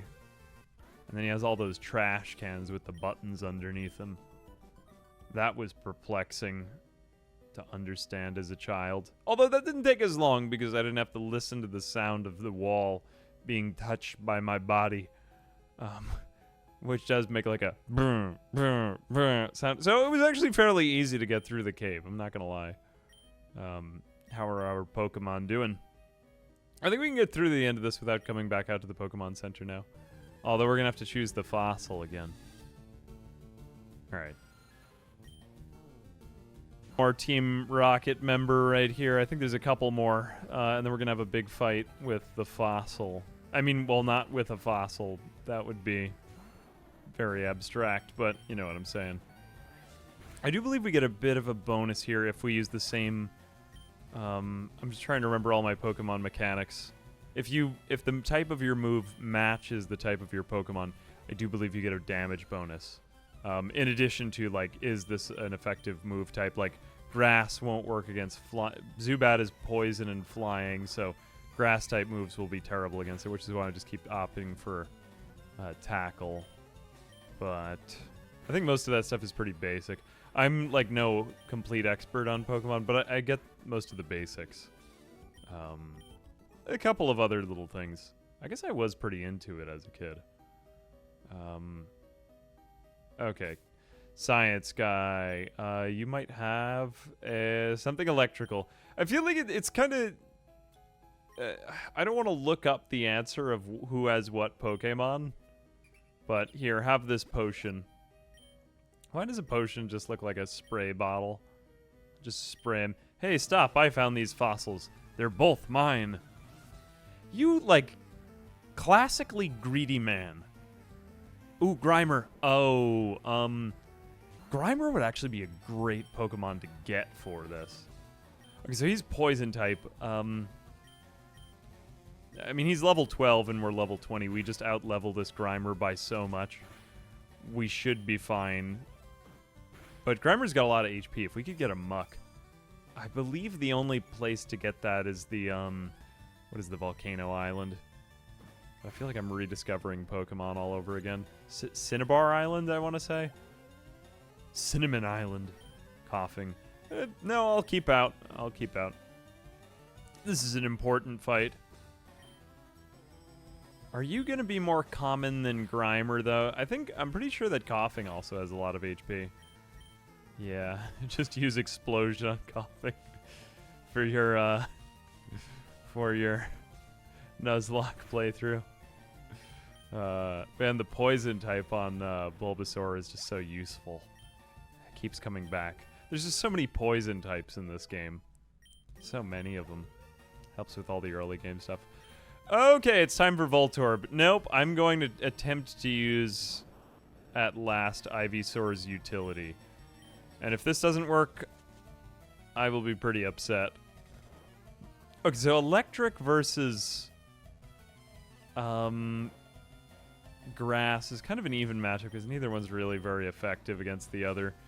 I think we just Vine Whip him. We just try to take him out fast by matching move type. Yeah, all right, that's... Oh, no. Okay, Screech me. My defense falls sharply. I'm a little nervous. But as long as I hit this... Okay, we're good. Just hard in my mouth every time we fight a Voltorb. Okay, I'll share. All right. 288 Poke Dollars. We'll each take a fossil. No being greedy. All right, so we got the Helix fossil and we got the Dome fossil. Hang on a second. Okay, so the Dome fossil is Kabuto and the Helix fossil is Omanite. Normally, I would take Kabuto because I think Kabuto is, like, more aggressive and offensive. But kind of in the spirit of Nuzlocke, I'm going to take the Helix because it's just a less common choice. I don't ever think I've had an Omanite on my team, and I'm pretty sure that the spirit of Nuzlocke is like the spirit of Christmas. No, of course I am kidding. But that is to say, yeah, we're supposed to be taking, like, less common Pokemon. So be it. I will do so. That makes me happy. All right, one of those weird situations where we go... Look at that. We go into a cave and we are down a ladder. But when we go up a ladder, we're out of a cave. That's odd. We crossed into the next dimension. We have got some fighting guys here. I don't want to skip over any trainer battles. Although I think I'm going to want Pidgeotto here just because I'm going to want flying. Yeah, flying beats fighting. Okay. Oh, wait, no, they aren't actually doing this. Mega Kick is the ultimate attack. Don't you agree? Oh, he actually teaches it to one of my... You'll come crawling back when you realize the value of Mega Kick. Maybe I will. A punch of roaring ferocity. I'm pretty sure Mega Punch and Mega Kick aren't going to be useful for me right now. I will come back here for, who is it? Hitmonchan and Hitmonlee. I'm pretty sure... Ooh, I could take a Hitmonchan or a Hitmonlee because this is Nuzlocke, right? Yeah, I could still have event Pokemon. I think I have to pick between them, though. Okay, Roar. Not bad. Well, it is bad, but... Oh, well. Hang on just a second. Okay, so I just double-checked. I do believe we're on a new route now. Route 3 was the trainers, and this is Route 4. So I think we should be clear to catch one more Pokemon here if we want to. I'm feeling good about that. Let me just put Ivysaur in front, because whatever we get... there is a chance we'll get an Oddish, which wouldn't really be very useful on our team, but hey, it's another thing. Gloom... I'm not really feeling a Gloom, but maybe we'll just get something else. There might be Meowth here? I'm trying to remember what's even in these bushes. No, just a Rattata. Okay. All right, well, it's a slightly more powerful Rattata. I stand justified in that. Am I even going to... Maybe I will just catch these things because I am starting to just take out... You know what? If you survive my tackle, I will catch you. Okay, I will catch you then. Fate has chosen the level 10 Rattata for me. Let me just go get another chair to hold down the... Every goddamn time that I'm catching a Pokemon. From now on, I just think of... no, I won't name it. Nicknaming Pokemon? What are you, crazy? You must be out of your mind. Okay, Cerulean City, at last. Or as I like to call it as a kid when I was learning to read, Cerulean City. It's not an island, it's an island. Do better. Okay, 6 Pokemon again, but back up to... We're just gonna have so many multiples of Rattata. I guess that's the one boring part about... I always seem to go for, like, the kind of rare... Like, I would have gotten a Pikachu in Viridian Forest if this weren't a Nuzlocke, because it's so cool to just be running around with a Pikachu, you know? So many options. All right, so we're going to be going on the Nugget Bridge, although I think that there are a number of other things to do in here. What do you have again? Only skilled trainers can collect Pokemon badges. I see you have one, Amazing Secrets. I don't care. You're just sitting in your house and talking about badges. Get a life, old man. Okay, I got a rare candy. I've stolen a rare candy from the grass in your backyard. Don't tell anyone. You have the door open, by the way, to the back. I miss how, like, squashed the houses were in the, berry powder. No, I'm not interested in berries. You have no interest in berries. It's important to take an interest in all sorts of things. There's just 2 old men sitting in houses next to each other who contemplate berry powder and badges. And they don't even see each other. They just live next door and contemplate the same stuff every day. My husband likes... Oh, this is the trade man. What does he want to trade again? Poliwhirl. For Jinx. Oh, that's actually a pretty great trade. I'm pretty confident that's allowed in Nuz. If it's not allowed in Nuzlocks, then I'm just gonna do it anyway because I think trade... Oh, well, I mean, I need the Poliwhirl in the first place. Bikes. I don't believe we can get a bike right now, but... Yeah, $1 million. Man, inflation got kind of out of hand, don't you think? Why is this so much more fun to do as an adult? Oh, there's like so much ennui. There's all these old men just standing in their houses in this town. Help each other, man. Play like mahjong or chess or something, man. Can we actually fight Misty right now? Oh yeah, we can. Amazing. I'm pretty sure that we're very under-leveled, though. All right, I'm pretty confident the next thing we want to do is the Nugget Bridge, and then we've got more, like, Team Rocket happenings, and we can go back and forth to the next city. Okay, so in order to get just a little bit more experience here, we're going to go into the gym and just fight the first couple of people before Misty. Ooh, how evasive I am walking around here again. I am amazing and stealthy. We will keep Ivysaur in the front because we Ivysaur is really the best bet that we've got right now. Ivysaur as well as Pidgeotto, but Pidgeotto's not going to be... Pidgeotto's like decent utility just all around, but there's no one part of the game where Pidgeotto will shine quite as much as Ivysaur is right now. Ivysaur will kind of power down as we go throughout the game, but hopefully by that time we'll have got something like, you know, a Snorlax, some other... Here we go. We've got Shelder. Nope, I'm not going to change. That's fine. I don't believe you have... You don't have Ice type yet, do you? No, I think that's... What is Shelder's evolved form's name again? It's such a good Pokemon design. All the Gen 1 Pokemon are, like, amazing design. Maybe the only one that is, like, slightly odd or just feels like a different generation is Lickitung. Like, what is Lickitung? Okay, so we come to a bit of a choice here. Vine Whip is great because that has 100 accuracy, but I mean, Sleep Powder is fairly unreliable at 75. It's okay. Razor Leaf still 95 accuracy, but Power 55 is just such a bump. And it is... What is it? Is it Power 55? Well, there was something else I was thinking of. Yeah, we're getting rid of Vine Whip. Besides, Vine Whip has only 10 PP, so... No more Vine Whip. Say goodbye. We're getting Razor Leaf. We want to keep Tackle just for one normal type move. I know, it makes me a little disappointed, too. Like, I'd rather have something cooler than Tackle, but... You know, you gotta have some utility in there. Especially when we're so reliant on one Pokemon. Hi, Misty. Bye, Misty. I guess we could go to Misty without fighting anyone else. I don't know why that was added into these games. Like, make you feel so smart as a kid. I avoided. Ooh, Goldeen. Misty has Staryu and Starmie. Does she also have a Goldeen? Just Razor Leaf you. God, I could practically just take out the entire gym even before anything. That's how good Ivysaur is. Although she also has psychic moves from Starmie. So maybe I'm going to wait on this one just a little bit longer. Bye, Misty.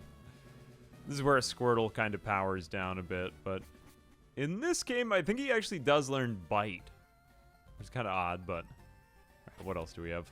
Let's look in our bag. We got to get ready for a rival battle now. Maybe, yeah, maybe another potion. Because if I have to just put more cannon fodder in front of my other Pokemon. Okay, I've just stocked up on some basic supplies before the rival battle. Nothing crazy, just a couple of repels, a super potion or two. He's going to start off with his... I believe he also has a Pidgeotto here, unless if it's still a Pidgey. What do I have in my order? Pidgeotto, you're there. Okay, so I've pretty much stocked up on everything that I could possibly need for the battle. I've got I have super potions now, just a couple of those. I had some money. I took all those children's money from over there. I mean, I too am a child, so it's fine. Oh god. My heart is in my mouth. I don't like... Rival battles are legitimately hard. Although I'm pretty confident that we're over-leveled with Ivysaur right here. Oh, you already have 4? Man, and your Pidgeotto is a pretty decent level. Okay, this is not going to be that easy. Okay, I will quick attack you anyway, because I think it's the best I can do. Okay, Gust, not really the world's best AI here, I can already tell. I mean, you can't have outmoved me, though. I've got the guaranteed first hit on you because I'm better than you. I'm faster than you. I'm stronger than you. I'm a stronger bird. I may have to kill off one of my other Pokemon here, but I reject the idea of, like, grinding excessively for it. Okay, Rattata. Yeah, you know, okay. I mean, as long as we're done with Pidgeotto, we're just kind of weak against all of this. Yeah, I'll shift to Ivysaur. I could put him to sleep, and then I could use some of that extra time to use a super potion on somebody else. Maybe put in some cannon fodder. Oh, he's only level 15? Idiot. Alright, I will sleep powder you. Oh god, why? Please. Yes, waste your time. Waste your time, Rattata. Just waste it. Oh, quick attacking me. Oh, Ivysaur. This is what I'm talking about with that 75 accuracy, man. Although we got time. We got plenty. Oh, come on, Ivysaur. Please. Thank you. Oh, look, he's going to wake back up in 2 seconds. I will use this opportunity to plant a leech seed in Rattata's body. I always had that fear growing up that, like, if I ate a seed of the wrong fruit, that the fruit would start growing in me. Because there's so much liquid inside of you, you know? Like, what if by some hydroponic disaster, like, a watermelon grew inside of me or something? This was a real, like, loss of sleep, you know? I probably had nightmares about this as a child. Okay, 20 hit points. We might need only a regular potion here. And I don't really want to chance it. Yeah, give me full, thick Pidgeotto. That full bar of health. Okay, quick attacking me? Huh, idiot. Critical hit. Alright, I'm just going to take my time with Rattata because the fact of the matter is that I just failed at Sleep Powder, so... Oh, come on. Ivysaur, you've missed 4 times with this ability. This is actually getting a little bit bad. I'm going to reach into my bag and use a super potion on Ivysaur. You have disappointed me, Ivysaur.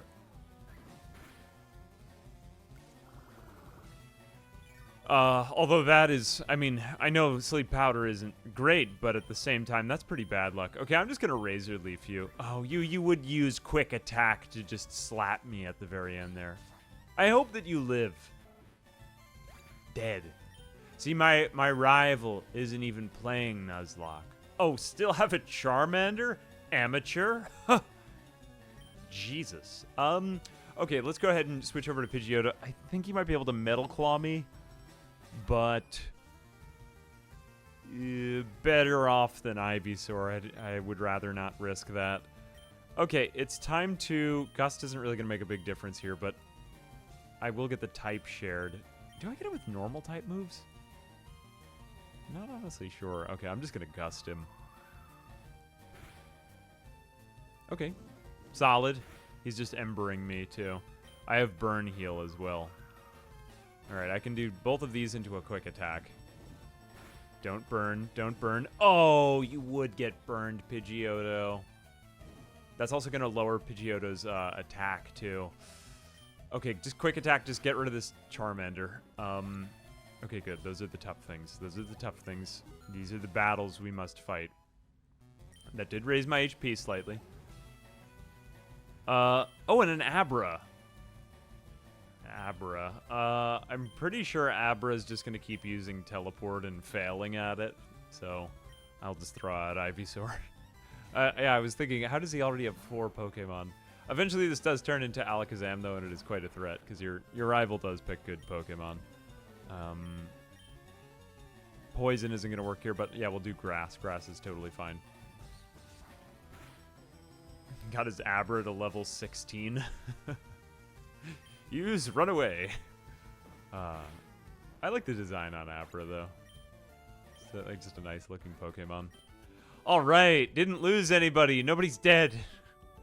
Kind of close there though. With you know, actually, I did use the super potion. It's fine. I just exchanged money. All right, cool. And now we go off to Bill. That's the major threat here, even probably more so than Misty. We'll do Misty. We'll do the Misty battle at the very end. Fame checker and the key. Fame checker. This is before social media was invented. Oh man, what a beautiful game. All right, off to Nugget Bridge.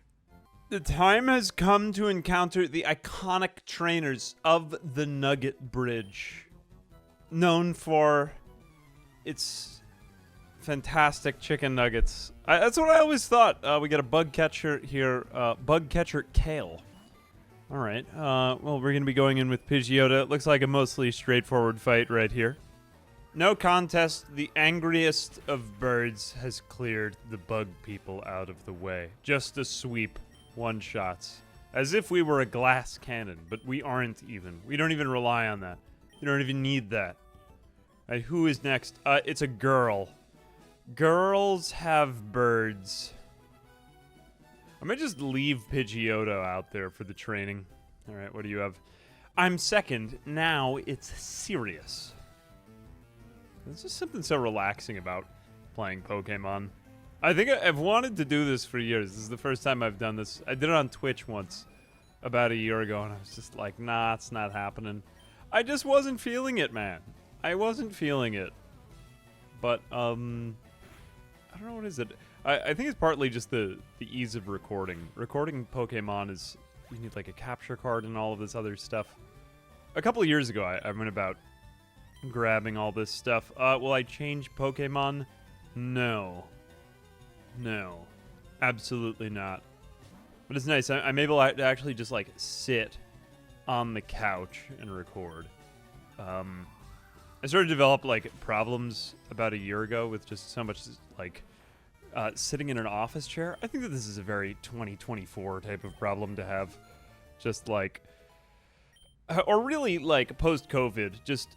I am spending too much time sitting in a chair. It's really like an embarrassing problem. Deleter. Okay, so we do have Whirlwind now. Whirlwind is not actually good. I don't like Whirlwind. Arguably, versus Sand Attack may be interesting. But even Sand Attack has some, like, greater utility. You know, maybe Tackle, because Quick Attack is just, like, objectively better. More accurate and more powerful. Yeah, okay, give me Whirlwind over Tackle. But yeah, it's like oddly pleasant to play Pokemon, I guess that is to say.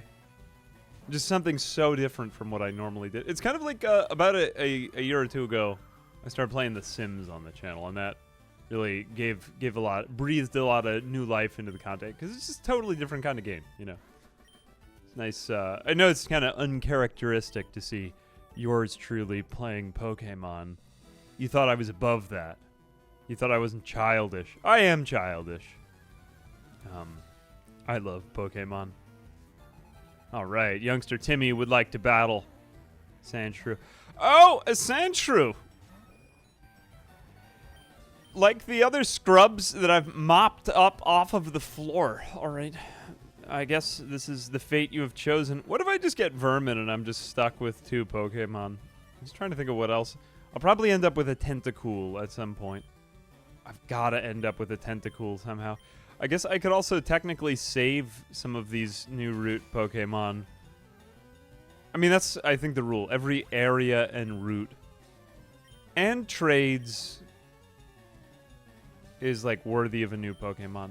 Ekans, no change. No change will be made. Alright. Oh, I forgot about Intimidate. How dare you. You know, I really think that I probably should have swapped out the Pidgeotto. That would have been better. I can do better than this the next time. I was trying to think of what else we'll get, though, along the way. It's funny, because normally I would, like, study the areas and what I could encounter.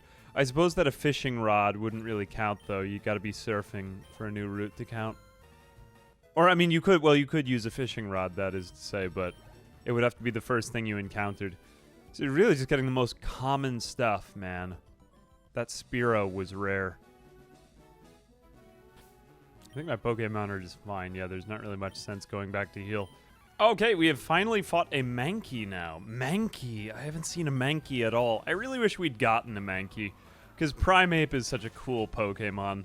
There is an opportunity, and this is really how you beat Pokemon Yellow, is you get a Mankey right by the Pokemon League entrance by Viridian City, but we just didn't stick around there long enough.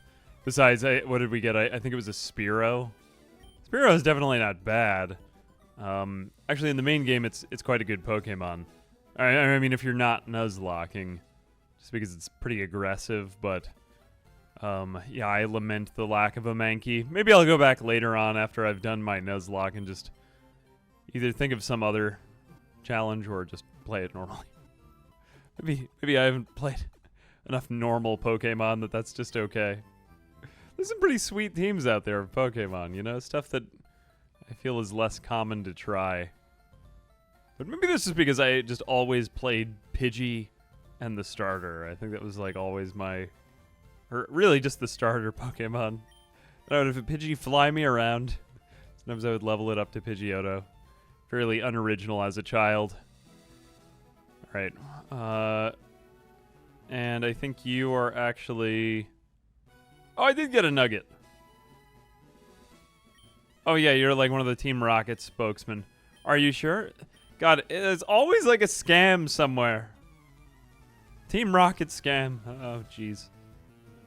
You weren't even wearing grunt clothing, though. Oh, no. Team Rocket Grunt, I've fought you like 50 times. Alas.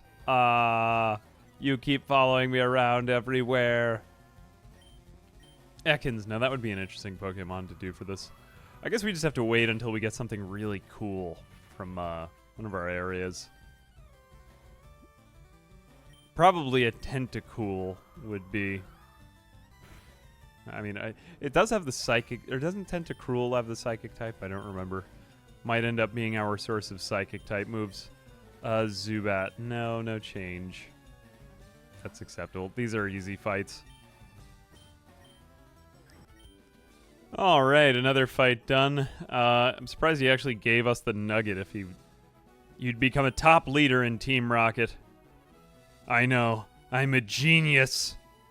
It's all going straight to my head. I am the chosen one. I am the non-verbal, overpowered anime protagonist. Oh, what is this? Look at this. Route 24, so technically these are two separate routes. Oh. Okay, you know what that means. It's time to catch 2 new I feel like... Who's that Pokemon? Oh, wait, I actually have to fight you? I thought you were just a guy. Oh, well. Okay, who are you? Campuchane.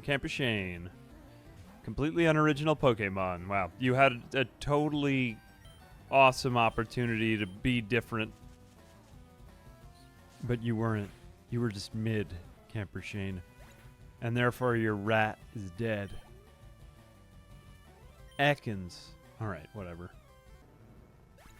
Okay, and Campuchane is no more. I thought not. So why did you challenge me? Alright, well, whatever. Do better. Let's look forward. It's hard to say what we'll even find here. It could be an Oddish. Okay, we finally got a Caterpie. Alright, this is acceptable to catch. I will, again, start with this. This is going to take me a minute. It should be okay to catch this thing, but I'm just going to have to leech seed and, sleep powder it. Let me just leech seed it first. Okay, we have successfully put it to sleep. Although it's missing practically none of its health. It's only a level 7 Caterpie, though. Yes, drain you. I am a vampire.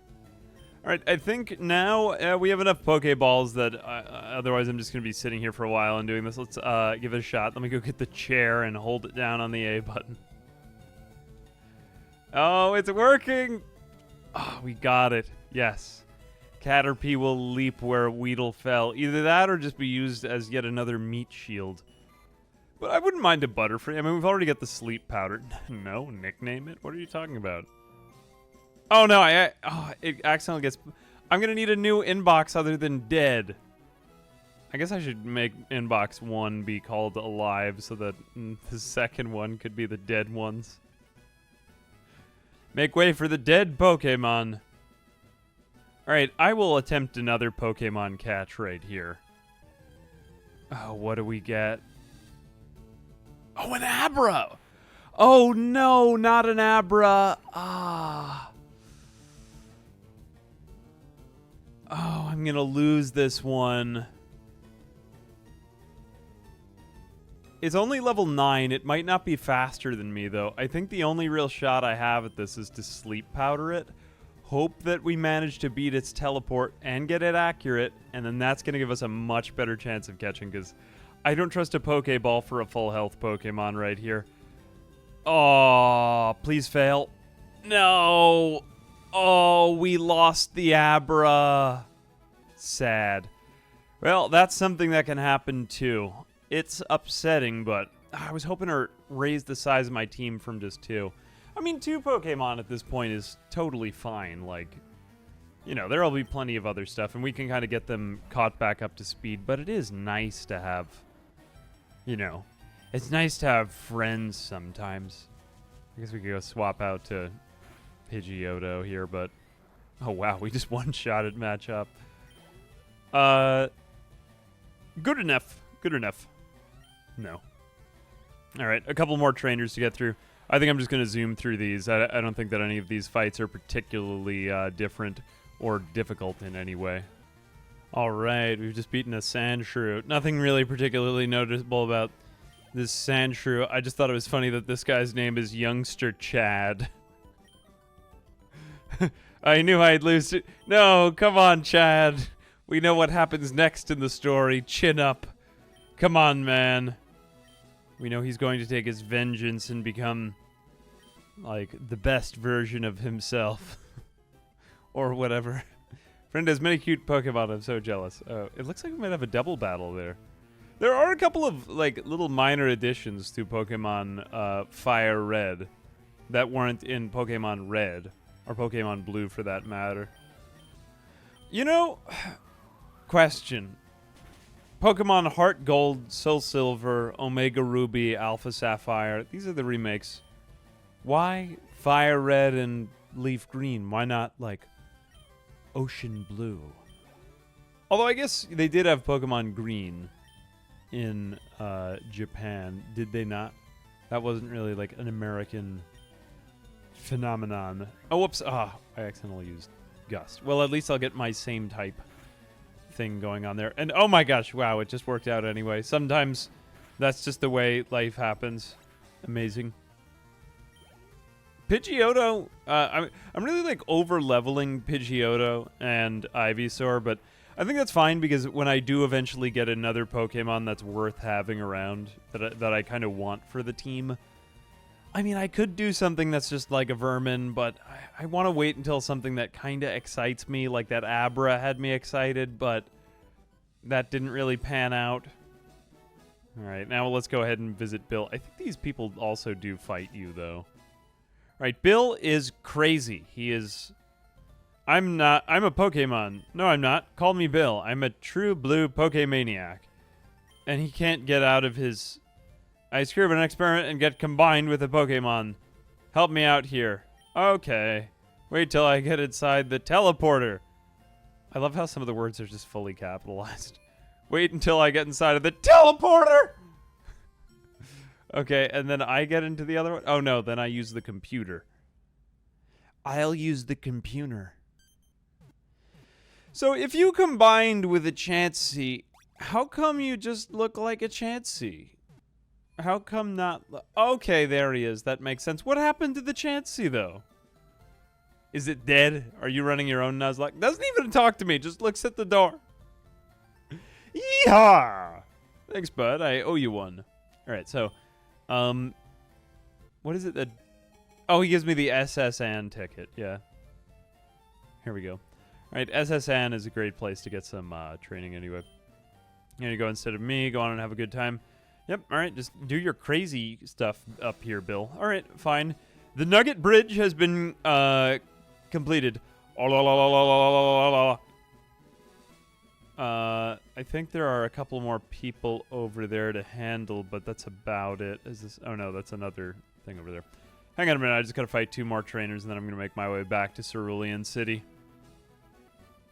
Nothing really major to note here, I loved looking at your reflection in these games. This didn't exist in the first or second gen. I mean, as much as I love first and second gen, Gen 2 is really just magical to me. But Gen 3 was...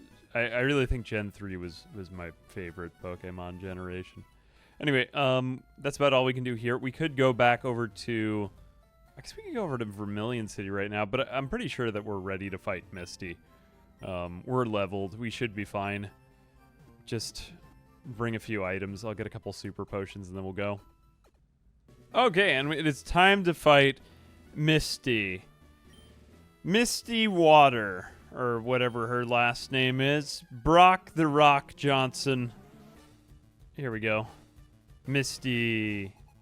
Oh, she's actually wearing, like, swimming clothes. Not like the suspenders, though. That was classic. Oh, God, why did I put Pidgeotto in? Whatever, okay, you're going to get some experience here, Pidgeotto. You really have no type overlap here. Just go ahead and use some flying moves. What a great idea, Star. You harden yourself for your untimely death. Ha ha ha ha! Ha ha ha ha! It doesn't have gender. Why don't this... Yes, of course, I will change Pokemon.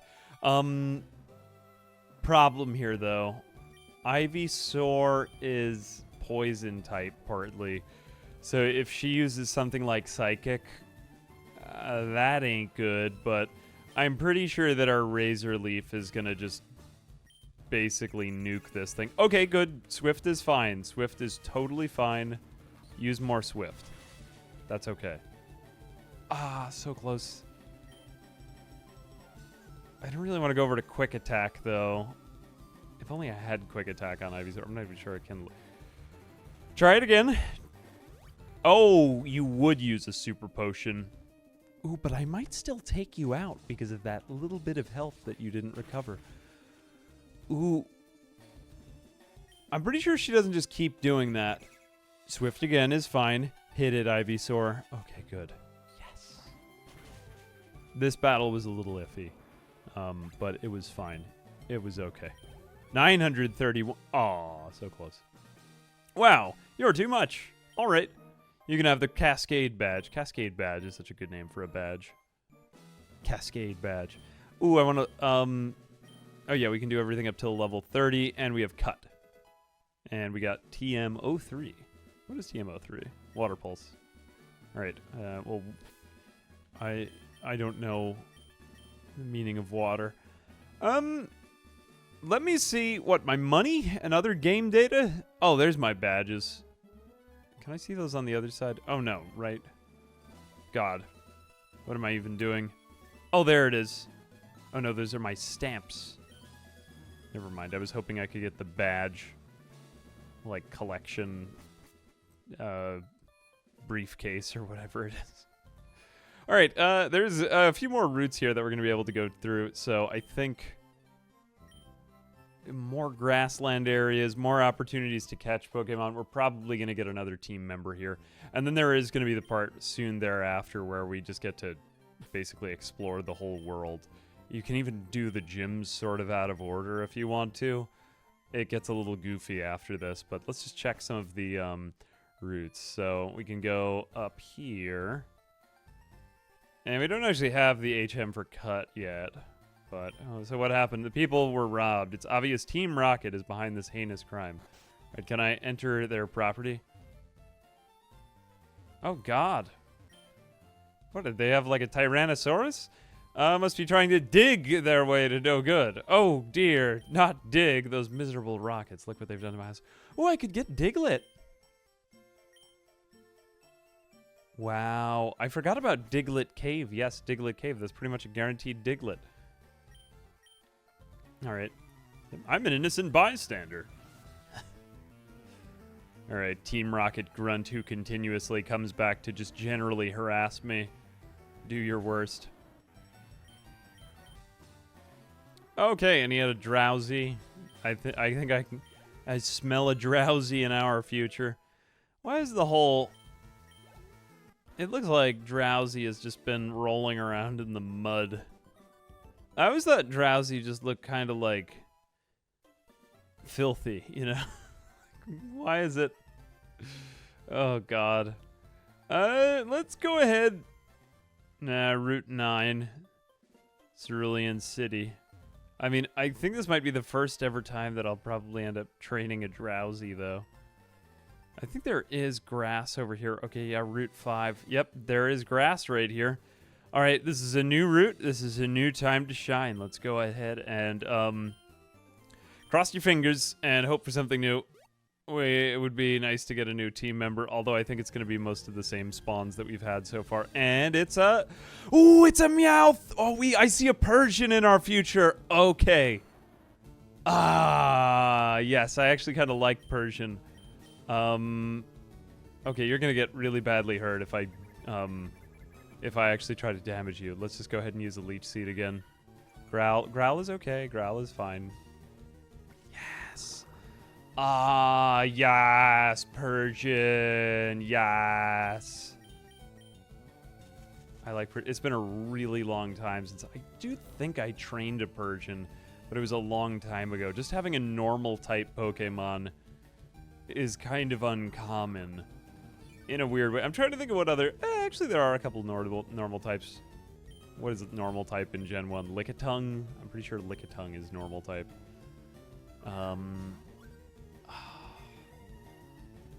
Chansey. Chansey would be another good example, or Jigglypuff. I guess those are like, what, fairy type? I don't even think I stuck around the franchise long enough for fairy types to be made into a thing. Alright, we have a Meowth.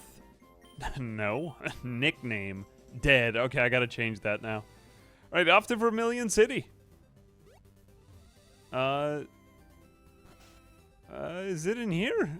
This is the tunnel area. Oh no, this is the daycare. No daycare for me. Thank you very much. I am an adult grown man.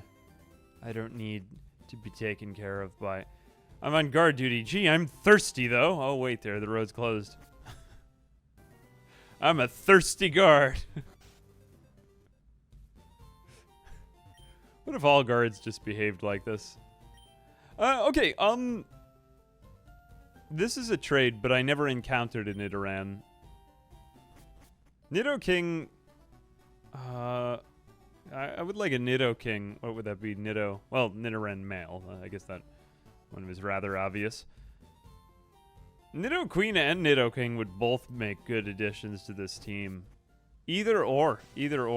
I think Nidoking I like a little bit better just because of the horn over Body Slam. I think that was what they learned anyway. It's been a minute since I had one. I had one back in the original Pokemon Yellow, which is a whole different kind of combat system. Let's see. I guess, is this still Route 5? Hang on a second.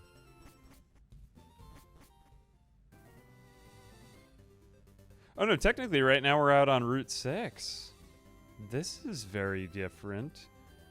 Okay, yeah, I will wander around in some more tall grass. I mean, what else would we find? I guess we could technically get a Magikarp. Yeah, oh well, I've cursed myself to another Pidgey then. It's okay, a Magikarp will be available almost everywhere. So the potential opportunity to get a Gyarados will come back. I think I'm just going to take out this Pidgey. This is the Pidgey that I could designatedly... Where am I going with this?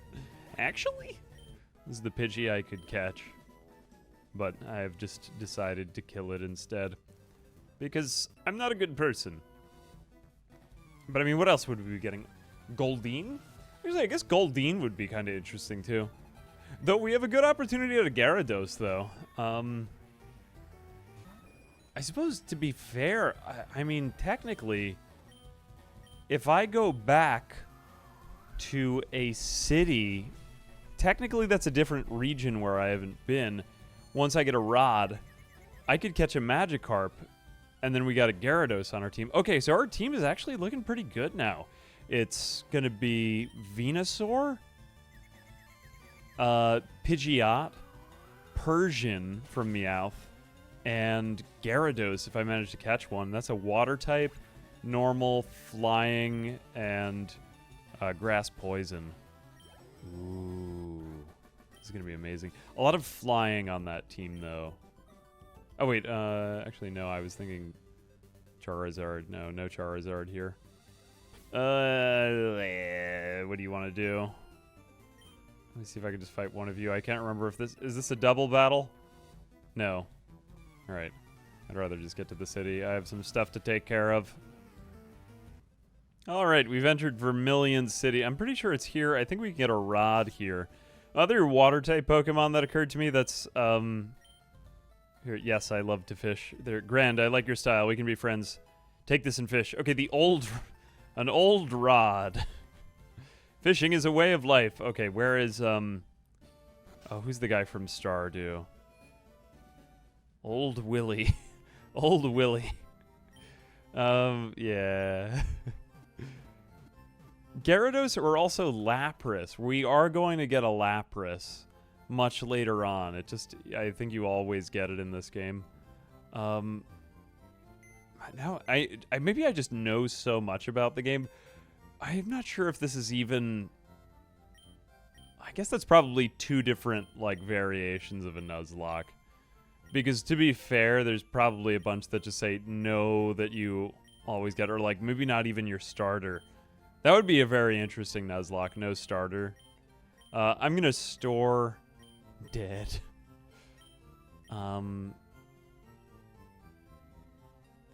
Okay, so actually if the dead ones get, the ones that I catch get deposited in there, I should really have dead as box 2, so let's rename dead. I gotta make some changes here.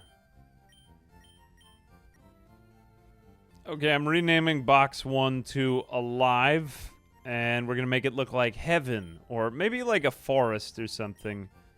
Something pleasant, that's fine.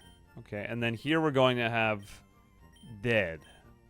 And this will be everything that the one was before. But just so that the Pokemon that we catch immediately, you know, aren't, like, weirdly put into here. Okay, dead. You know, that actually does look dead enough.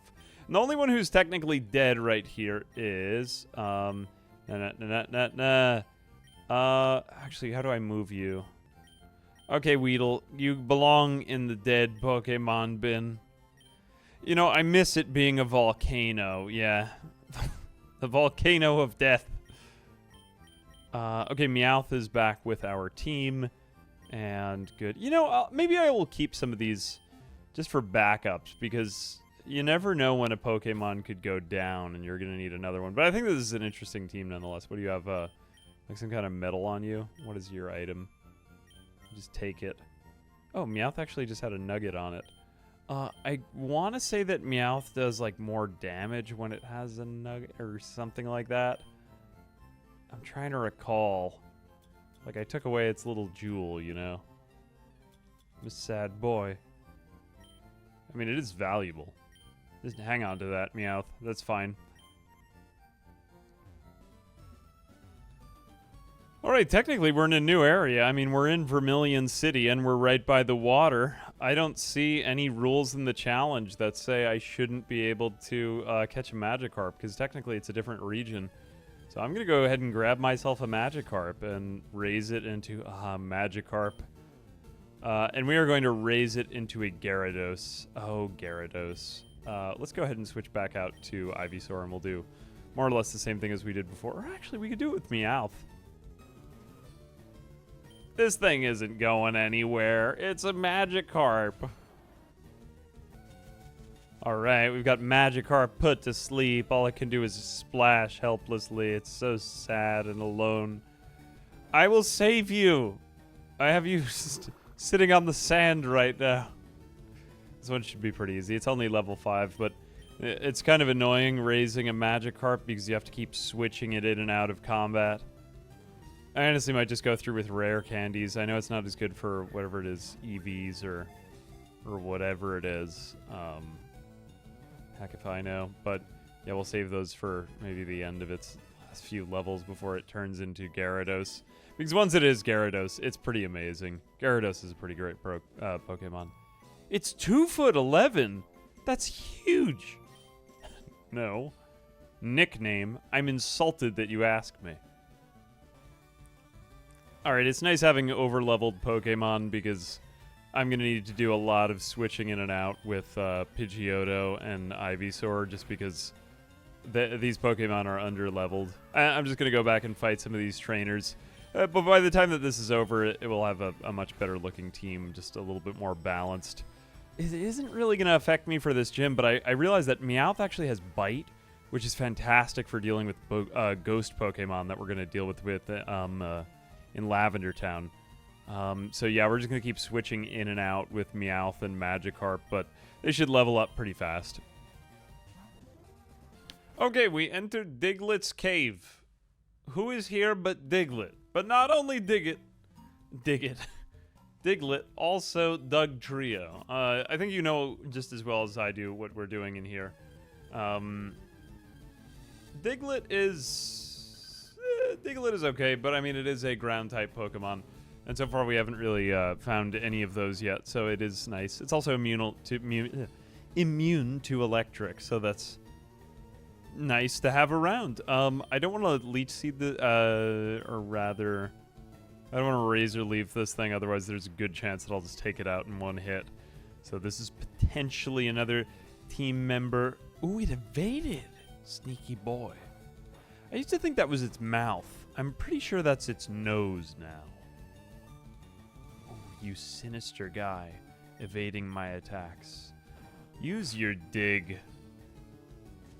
I will seed the ground beneath you so that digging will be made no more. Amazing. Wow. Let's put him to sleep. No, Diglett, it is not my intent to harm you. I must take this day. I don't even really want the Diglett, to be totally honest with you, but at the same time, it just seems like it would be a waste to not catch one, because it's a new area, right? And it's a whole type of Pokemon that we just don't even have access to yet. I mean, everything is like normal type that I've been using. Man, this sleep powder, as much as I like it, it's just so inaccurate. I forget about this every time. All right, Diglett's asleep at last. Stay asleep. Can we get you into the yellow health bar? No, not quite. All right, well, let's try catching it anyway. Holding down A, in the vague hopes. I mean, it couldn't make the chances of catching the Pokemon worse, could it? What kind of insane game designer would add that type of logic? Logic. I demand an answer. All right, well, now we have a Diglett.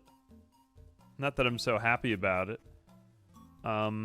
I doubt I'll use this, but it's another option. It is also kind of a weird one. When was the last time I used a Diglett on my team? I mean, I would much prefer, as far as ground types go, I would much prefer Nidoran, which I'm pretty sure is, what is Nidoran? Poison? Ooh, Ekans. I was not expecting an Ekans. I was expecting a Drowsy or an Abra. Okay, all right. Potentially another new member. I will... Yeah, let's keep doing this Leech Seed and Sleep Powder. This seems to be the most reliable way. Okay, Ekans and Diglett. Couple new routes, but we're using up a lot of new routes fast. I just kind of want to get a sense of what our team is going to look like, so I'm trying to get as many opportunities as I can. As many chances. And 3, 2, 1, go. And we got Ekans. Not really too tricky to get an Ekans. I think it's just pure poison type. Of poison types, I would much rather have Muck. No, I won't give a nickname. And that's a lot of what we were looking for in this area of the world. So we got something in Diglett's Cave. We got something on that route over there. We got something in Vermilion City. We got something on this route over here. So we've caught a Pokemon in every area except for Pewter City and Pallet Town. And Cerulean City, because we technically caught one in Vermilion. Now I think we just are going to go aboard the SSN. And we've also got a couple of other trainer battles to do over here. Mostly just a lot more grinding. The SSN is just tons of fights, so this is going to be great for catching up Meowth, and we could probably get Magikarp to evolve. I'm not sure about Diglett and Ekans, though. I'd rather see what else I'm going to be working with. I'm going to see if there's any other areas. I was hoping for a Nidoran by this point. But maybe we'll get lucky in one of the next areas. Well, ahoy, everyone. Methinks it is probably the best idea to just take out the trainers on land before making our way onto the SSN, because then we can't really get off the SSN, and that's kind of a pain. So let's go ahead and do that first. And gradually we'll get... Mainly, I mean, the one I'm confident I like, because it just doesn't get enough play, is Persian. I like Persian. It's an interesting Pokemon. Very interesting. Let's go ahead and make sure that we get Persian on the team, and then after that, potentially Gyarados. I still like the idea of Lapras, but I had a Lapras a while back. And then it died. And, you know, there were tears, naturally, so. Okay. Alright, we've made it onto routes 11 and 12, which are inhabited by the Snorlax, but obviously we're going to need, like, the flute or whatever it is to raise Snorlax from slumbers, which is totally fine, but, you know, no, I don't have a Nidorino or a Nidorina. I wish I did.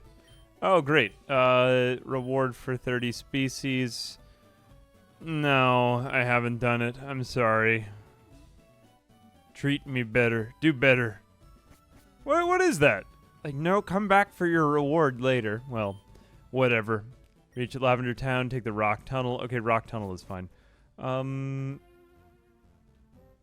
know, that's fine. I'm okay with that. Alright, we're just taking out the last trainer here. He had a Nidoran and a Nidorino. I would say from here, we've leveled up enough. Meowth is actually starting to kind of do stuff in battle. Meowth can now pretty much just fight wild Pokemon and be okay. But, yeah, we're going to make our way onto the SSN. I might just run from this one because, actually, we're slightly higher level. I think I can do this one okay. Nothing too crazy, just like rap with the leer. I don't really want you to leer at me. I'm just going to leave. Okay, and nice. All that said and done, we're going to make our way over to the SSN. I'm pretty sure there's no other stuff to do. I mean, we could go through Diglett's. Yeah, maybe we'll go back through Diglett's Cave just to go to Viridian City. I wouldn't really call that. Oh, or actually, there's something else I want to do. No, I'll do the SSN first. That makes sense. There's a lot of battles you can use here, and it's just great for grinding skills anyway. I do have a ticket. Flash that ticket. All right, there we go. Make our way onto the SSN. Oh, for some reason I was thinking I couldn't get off the SSN. No, it's fine. It's totally fine. Okay, everyone apparently is bored then on the SSN. Bonjour, okay. Strong inside. I haven't said a word to anyone aside from yes and no. Alright, here we go. Time for battles. Just pretty much every single room on this is a battle, although I can get healed up in one of the rooms. Again, this is just a ton of grinding, these levels. I'm just going to go through a lot of this, and I'll probably montage it, but yeah, if I find anything really interesting, then I will pop back up to comment on it, but for right now, it's mostly just a lot of the same battles, albeit with slightly more interesting Pokemon like this Growlithe here. Okay, we've finally reached the end here. We've got the battle with our rival coming up. Meowth isn't really fully ready for this battle. I would say that probably our best bet is going to be Pidgeotto. Diglett is also not that bad, just from magnitude. Well, we actually do have Dig as a move there. Magikarp I haven't really had time for. Just Meowth has now got Payday. Pidgeotto got Wing Attack. So we have a couple new moves on the team. I would like to just get a little bit more leveling on Meowth. I think that's fair. It's not like crazy grinding. I've just gone up against trainers and like whatever I happen to run across in the wild, but just a little bit more till maybe level 21 or 22. I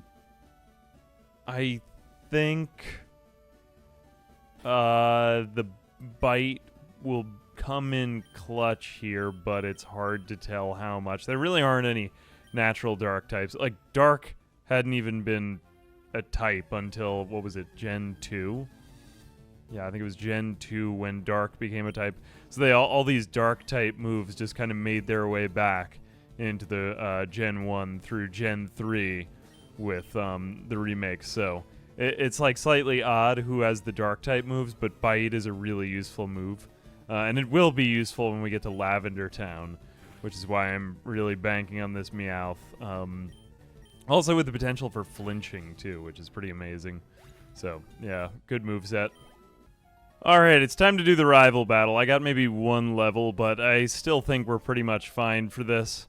Okay, Kaz, aka Toru, aka Gary, aka Green Overachiever, filling up that Pokédex.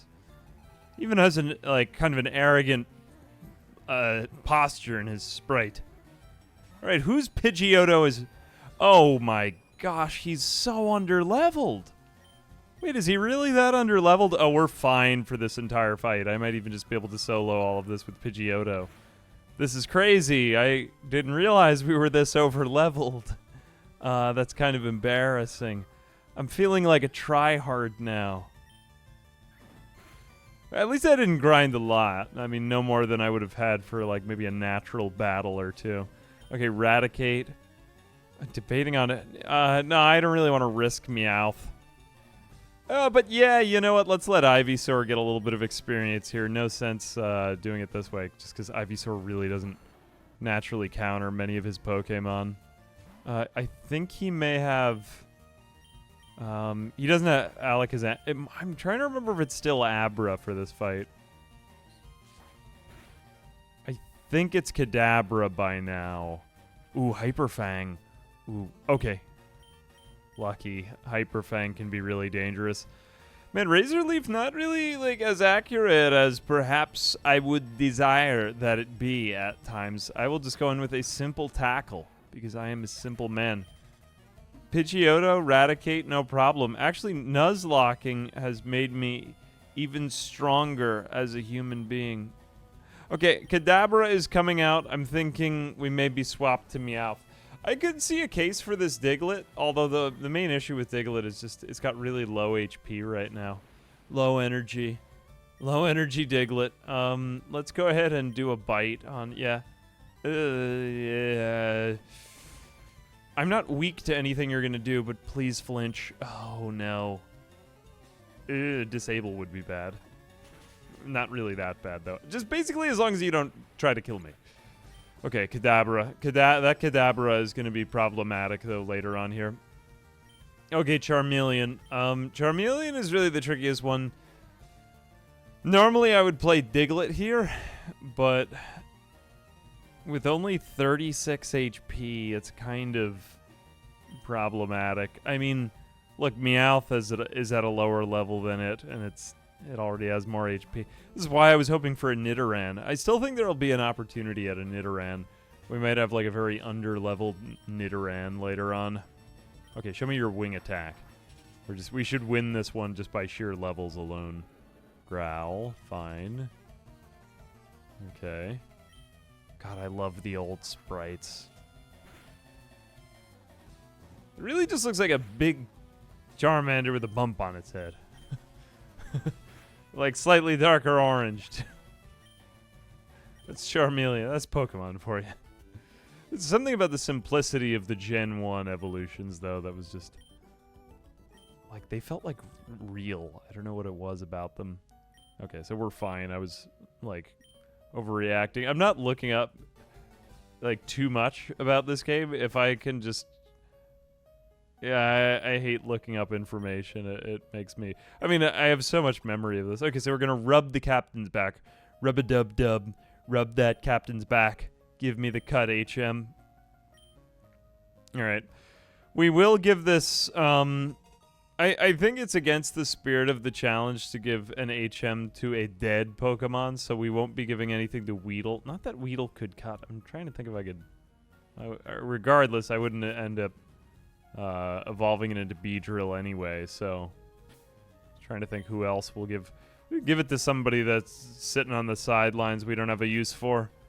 But okay, that's pretty much it for the SSN. We've done all of the battles. I did them all in the background. It's just a very grindy endeavor, so I'm just going to leave it as it is.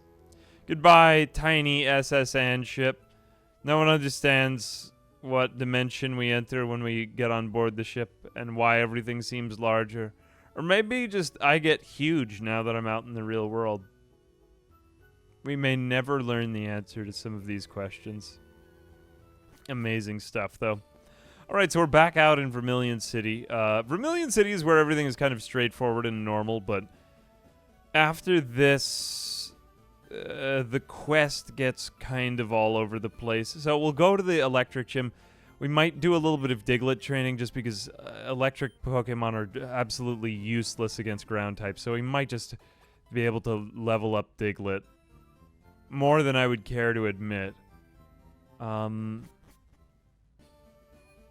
Anything before that? Nah, let's just bring Diglett in there. See if he can perform. Perform, Diglett! Do what you were made to do! I don't really want to give him Cut. I also might end up using Magikarp later on. I might even... You know, I don't think I'm gonna use Ekans, but if I could give this to a Rattata, even better. Let me just double check. Okay, Rattata is able to learn Cut. Going to give Cut machines. I've put the CD on top of the Raticate's head. And it's vibrating. Now it can cut. I have forever changed Rattata. Alright. This tree looks like it can be cut down. Go, Rattata. You have one purpose. You've served me well, Rattata. What am I doing? What is wrong with me? Okay, let's have Diglett. I've been spending the whole day playing Pokemon. It's a great time, I'm not gonna lie, but, I'm going insane. Alright, let's go over here. This is some sort of electrician. He should be fine with Diglett. Hello, sir. You're a lightweight. What do you mean? I'm a lightweight, but I just joined the gym. What is Surge doing with his assistants? Is he taking him out for a couple beers after a long day of leading the gym? I miss it in the TV show, you know? Remember in the TV show, you would watch the TV show with your siblings. You went to go see the movie. They gave you a promotional Mew card. You couldn't even read the text. It wasn't in English. So many memories. Yeah, like in the show, the gym leaders actually had like an enclave of people. They were like Jedi, man. In this, they just stand there and wait for someone to challenge them. And no one comes for hundreds of years except for me. Because they set themselves behind traps. It's madness. The logic of the Pokemon universe is crazy when you really get down to it. Okay, so did we even take any damage in that fight? Wow. Aho, Diglett. For however long you do live, well, let's just make it worth it. What is a sailor doing in an electric gym? Oh, yeah, it's sort of an island. Oh, wait, no, it's not an island, this city. It's just coastal. Never mind. All right, Pikachu may be fast, but... Ugh. Oh, no, not only Magnitude 4. God, Magnitude is such a roll of the dice. Well, I'm not going to get hit with an electric move. The worst thing I could get would be a critical hit of Quick Attack. What would that be for, like, 22? I should live. Magnitude 5. It's still not going to be enough. I'm probably going to have to use a potion here. Never mind. Critical hit Magnitude 5. God, there's so much randomness in that move. It's fun, though. It can be crazy. No, I won't be changing. I won't be changing anything. Oh god, I have like Pikachu envy right now. It's a Freudian phenomenon. I am unable to have a Pikachu. So, therefore, I'm upset whenever I see someone with a Pikachu. You know, naturally. And like it makes sense why I feel that way. But, you know, life goes on. Okay, I got to go back and heal. All right. Yeah, actually, Surge is kind of an interesting character. He was in the army. We get another guy. What do you have? He has a... Oh, this is also a Pikachu. My bad. All right. Let's keep putting our first Diglett up front. It's so nerve-wracking to just have Magnitude be my move for this entire gym, but I won't be so upset if I lose this Diglett. I mean, we hardly ever have to fight electric types in this game. I'm just trying to think of the next time. Really, it's just Magnemites. There are better ground types, too. Alright, I'm gonna have to come back yet again to do the puzzle. Okay, I have finally solved the world's most annoying puzzle with Surge, with all the electric locks, but then you have to go to the one right next to it. It's just kind of random and weird. Alright, please don't kill my Diglett. I'd be only, well, honestly, I would only be mildly upset. There's not much at stake in this fight. Okay, there is a Voltorb. At least we'll get to avoid the wrath of Voltorb if he decides to just explode. Not much else I have here today. I think I will just magnitude you. Despite the fact that Voltorb is levitating off of the ground, no one understands, really. Maybe it's something to do with the static fields, how it is floating thus. Scientists have studied this for decades, and still, they don't have any answers. No, I will not change Pokemon. Let's just keep this nameless, hopeless Diglett out there. Oh, we've been getting great magnitude luck, though. Maybe I will just keep this thing around until Doug Trio. There is a vast spread in levels. No, not changing it for Raichu either. Raichu is a demon. Please, oh, no, right when I need magnitude 10. Except that he just can't do anything to me. Double T. Don't do that. Unacceptable. Alright, whatever. We're just going to have to do our best here. Ooh. Okay, magnitude 7 I'll take. Diglett, am I just going to... I don't want to let Diglett die. Ooh. I guess I don't have to. Wow, honestly, a pretty easy fight. A pretty easy fight, but that's just to say that ground types are very, very good. Throughout much of this game, I'm trying to think of when they really wear off. We just due to, like, the... I guess the addition of steel as well kind of changes things up. Alright, so we've beaten Vermilion City. The next thing to do is head over to... Okay, we're going to be going through another big dungeon. I'm trying to think if we have to buy somebody a glass of lemonade. I think that might come in there, too. There's quite a lot to be done here, but, you know, I think we've found our team. Diglett will keep around until we find someone better to replace him with. That's just kind of the way it goes. Meowth, I think, is here to stay. Meowth. So I've found at least maybe 3, and then we'll see what ends up happening with this Magikarp. Once I catch up Meowth, then... But, you know, you don't want to have too many at once. Who are you? I'm one of Professor Oak's aides. Have you seen the other aide? He said he's looking for you. Please find him. Okay, so I do believe we need to pass through the Diglett Tunnel. So that is in order right about now. Okay, so I've used the repel so that I don't have to deal with Digletts every 3 feet. Oh god, it's worn off. It's just that this is a very long tunnel. But once we get through this, we're back to Route 2. Oh my god! It's a Doug Trio, and it is a level 29. Fortunately, we have a massive type advantage. Ooh, Sand Tomb. Still a little bit nervous here because this thing could do some crazy stuff, but... Okay, super effective. Sand Tomb, though. Sand Tomb... what is fast? Okay, just give it again. Okay, Mud Slap is fine. Nothing wrong with that. Good. Okay.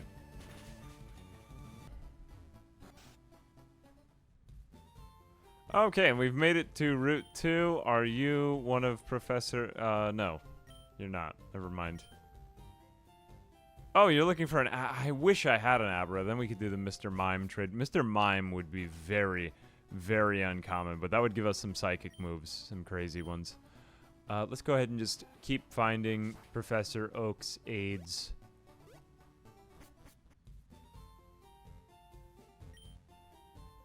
Okay, I have located one of Professor Oak's aides. This is it. What a terrible place to put... Yes, of course I have 10... I have 13 Pokemon. I have HM05. Okay, here we go. Flash. Who can use Flash? Who would like to be the sacrificial victim? Oh, no. No one is able to use this HM. This is bad. I might need to get someone else. Otherwise... Oh god, what do I do? I have to go check if my other Pokemon are able to do this. Otherwise... I might have to make some phone calls. Yeah, I'm sure something in my bank account will be able to use this. Alright, I have taken a look at pretty much all of my Pokemon that I have available. It seems to me that no one is able to learn Flash aside from Ivysaur and Meowth. And I really don't want to give them Flash, because then I can never get rid of that. I could see it being kind of hardcore that I have to do that, but I just don't think it's very fun if I do it that way. I'm also pretty sure that Weedle can't dead. Weedle can't use it. I've checked everything except for Magikarp, and I don't want to put it on Magikarp either anyway. None of these things can use Flash. So I think I'm just going to cheat for a second and catch something else that can use Flash and just have that light up the Mines of Moria that we're going to go to. I won't use that. I'm going to put that Pokemon in as utility. It's just because I didn't happen to get anything. I would gladly do it on some alive thing, except for one of the ones that I'm using as a main Pokemon. I don't know if that goes against the rules and conventions of other Nuzlocks, but for this one, that's one rule that I'm just going to allow myself to do, just because I don't want to have Flash as one of my moves on one of my main Pokemon for the rest of the time. It's just going to stink if I do that. It'll be more boring and less fun for everyone, but mainly for me, and that's important. So I'm thinking... Yeah, like, even as like a self-imposed challenge, that's not very fun. Okay, I think an Oddish can learn it. I just have to go double check. I have to remember what can and can't learn it. And it looks like I remembered right. Oddish is able to use Flash. So I'm just going to go ahead and do that right now. I've already basically made that Rattata. Another HM Pokemon. I think it's more in the spirit right now, though, that I just fill up these 2 spots with these Pokemon, because I want to try to stay as close to the challenge as I can. Like, if I can do it with Pokemon that I've caught and that are alive. But there's a lot of Pokemon that I'm just not even going to use anyway, so whatever. Fine, it comes with me. It is... if I, for some reason, get down to just that Oddish, then I'm just going to declare the challenge over. Otherwise, we could just play it in the dark and listen to the sound of cutting down the wall, of hitting the walls the way I did it as a kid. But I imagine that wouldn't really be very fun to watch. Maybe for like 3 minutes, and then it would get very old very fast. So let's just go ahead and, yeah, make our way through the rock tunnel.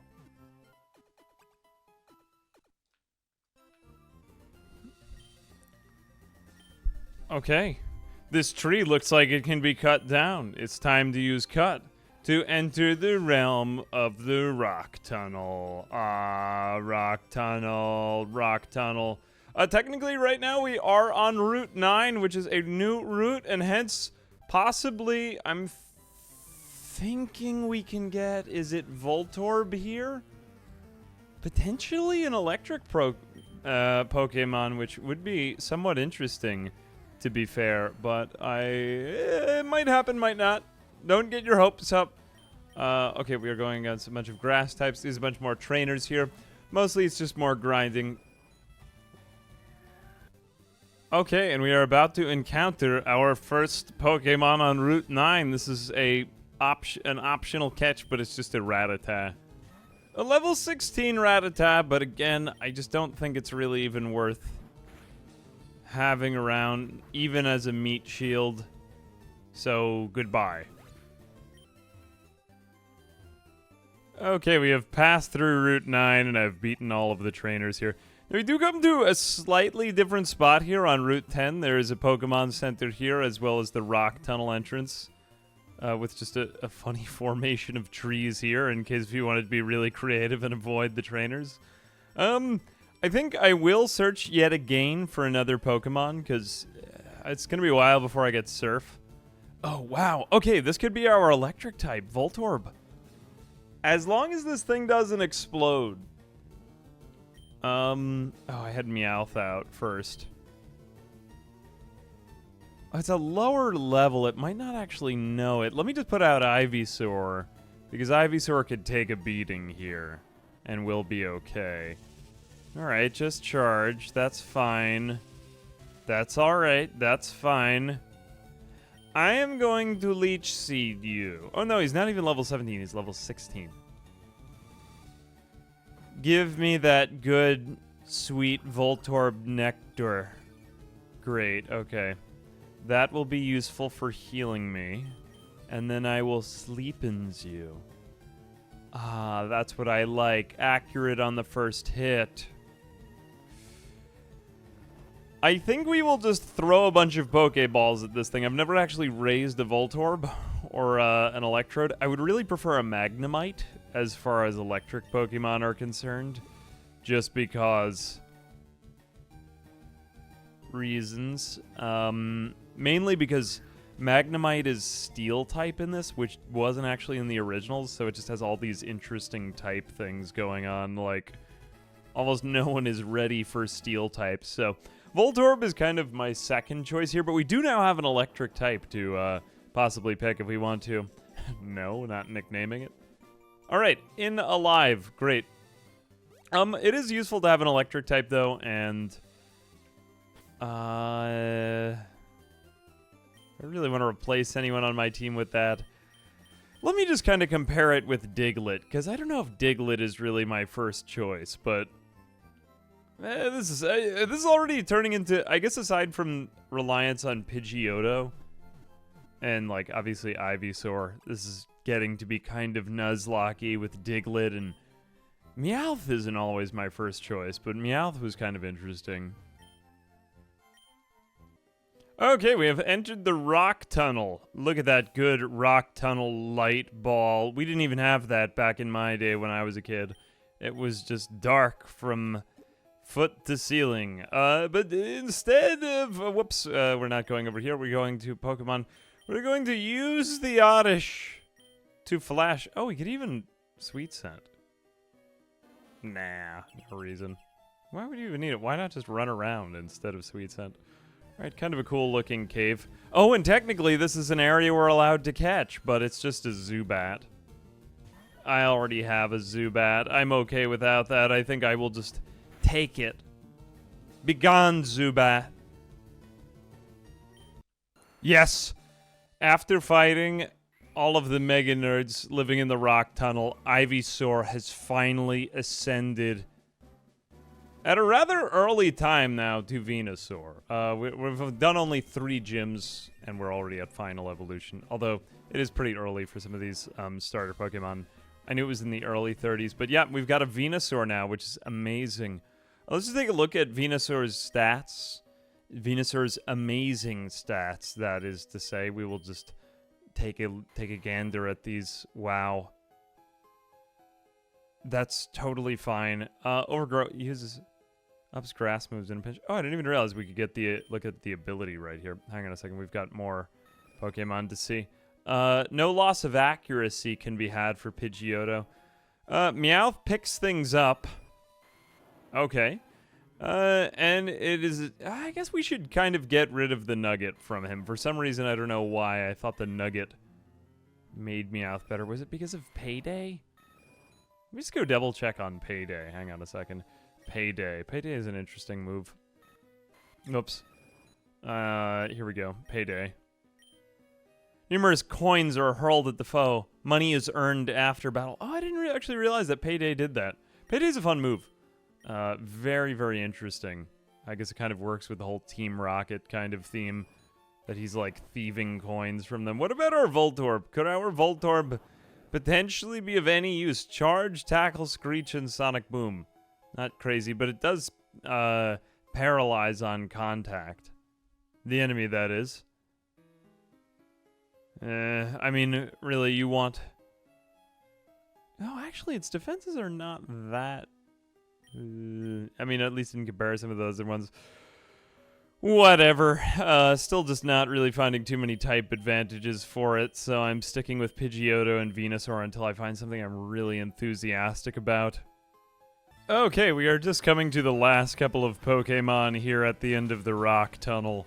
And I've pretty much made it through in one go without too much other fuss. I've just pretty much back and forth between Meowth, Venusaur, and Pidgeotto. I've got one more. I might run into a wild Pokemon here for a second, but before I get out, and I made it. Okay. And this brings us to Route 10, which is still the same as the last Route 10, so technically not really going to catch any more Pokemon here. But this brings us to the most enigmatic place in the original Pokemon games, which was Lavender Town, of course. Ghost Pokemon here, they are weak to Dark-type moves, which didn't really exist in the original. At least I don't think. Yeah, Dark didn't exist in Gen 1. That wasn't a thing. That was Gen 2. Dark and Steel, right? I think those were the only two types added. Anyway, so we're at Gen 3's remake of Gen 1 right here. So we are getting some of that going on. I'm pretty good in terms of levels. Venusaur is now at level 33. Let's just take a quick look at our team. So Venusaur met in Palatown, blah, blah, blah. Good stats, similar move set, not really any major changes. Pidgeotto with the wing attack and the quick attack are the main ones. We also have Whirlwind, which is kind of useless for right now, but whatever. And Meowth is mainly the one that has progressed, and now Meowth is kind of coming along in terms of stats. Really not that beefy yet. I don't recall how much HP Persian gets. Meowth is just kind of an interesting normal type hook. I'm just trying to think of like maybe one of the more accessible, kind of odd normal types, you know? You've also got like Lickitung and I guess Ditto too, to be fair. Also a normal type, but I mean, having Bite in there is pretty good. I think Persian gets a couple more moves. Payday is kind of interesting too. We'll be able to like farm some money off of that. Haven't really used Voltorb, just not that much reason. It's just so many rock types and grass types at the beginning of the game, so it's really mostly just switching between Venusaur and Pidgeotto in fights. I'm going to go through a couple more fights right here. Nothing really crazy. I guess I'll just show a little bit of one. Can we actually get in Meowth for a little bit of this fight now? The great thing about Meowth is that Bite... whoops, I just had Venusaur in front because I was, like, making sure that we got out of that dungeon. Okay, I'll do one more with this. Basically, Venusaur and Pidgeotto can just one-shot everybody with Razor Leaf and... Okay, yeah, Slowpoke. Okay, we could do this one with Meowth. I was leaving Meowth out front, but now I think there are a few fights that Meowth can win. There's going to be... Well, we're a normal type, and we're going up against Water Psychic type. Actually, is it until Slow Bro or Slow King that we get the Psychic type? Anyway, what I meant to say was this. Basically, Bite is a great move because it has a good chance of the opponent flinching whenever you use it. So you might just be able to chain together a bunch of bites. So it's pretty effective for training Meowth if you're fairly confident in Meowth's fighting abilities, but not quite there yet, which we're at like level 24, so that's fine. Hiker, probably going to be Venusaur again. Anyway, I think that's about it. Pidgeotto is about the same, and just haven't really had many I guess a couple of flying-type Pokemon opportunities for Voltorb, but I'm just not... Maybe I'll take Voltorb. The other thing that's going to happen later on is that we'll get Eevee. Which Eevee we might kind of save, because Eevee is technically just given to us, so... I mean, to my estimation, that should count, or at least in the way I'm playing this Nuzlocke, that's going to count for me. I'm not sure if other people do that. Let me know in the comments if that's something that you do or is typically done on Nuzlocke, as I am still trying to figure out much of this. But yeah, I mean, I'm going to let myself take Eevee, but maybe I'll end up getting something more interesting. Like, usually I go straight for Jolteon. But if we don't get a good water type, we could do Vaporeon or Flareon. I've never actually had a Flareon. I really do like Jolteon just because of its speed. It's a very, very fast Pokemon. So you can pretty much always guarantee first hit with it. Except for with like really, really fast electric Pokemon. But Yeah, I mean, it's useful for just clearing and one-shotting places, to say the least. So what are you? The other weird part about this Voltorb is we don't actually have any electric moves on it. I guess I could use up a TM, but I mean, why bother if I'm going to end up using something else later? Let's just switch out to... Yeah, flying, I just really don't have much of an answer right now, so I've just been using Pidgeotto. Oh, I've been whirlwinded. Okay, fine, Meowth is fine for this. We are out-leveling you. I'm going to go in for bites, and then maybe if I could finish you off with a payday. Oh, that's great. It's tricky to see, where do you actually make extra money for using payday? I also took the Nugget out of Meowth's hand. Meowth is just like a... interesting for cash farming. Pidgeotto. Yeah, I'll switch out to my own Pidgeotto. Who has the better Pidgeotto? All right, I'm just going to take care of a few of these, and then we'll get on to Lavender Town. Okay, there we go. I got picked up 120 Poke Dollars. Just something I thought merited mentioning. I do believe that's in excess of the amount that we spent, so not too bad if that is indeed the case. Okay, we are going to make our way into the Pokemon Tower, which is the site of all of the saddest anime deaths that have ever been died. It is a place where moody teenagers just watch the on YouTube compilations of the saddest deaths in Naruto. And name whatever is your favorite anime here. Pokemon Tower was erected in the memory of the Pokemon that died. I'm sorry. Oh, God. The horror. Oh, wait, this is the site of a rival battle. Look, those are Kaz/Toru/Green/Gary's feet. We're going to get a little bit more prepared.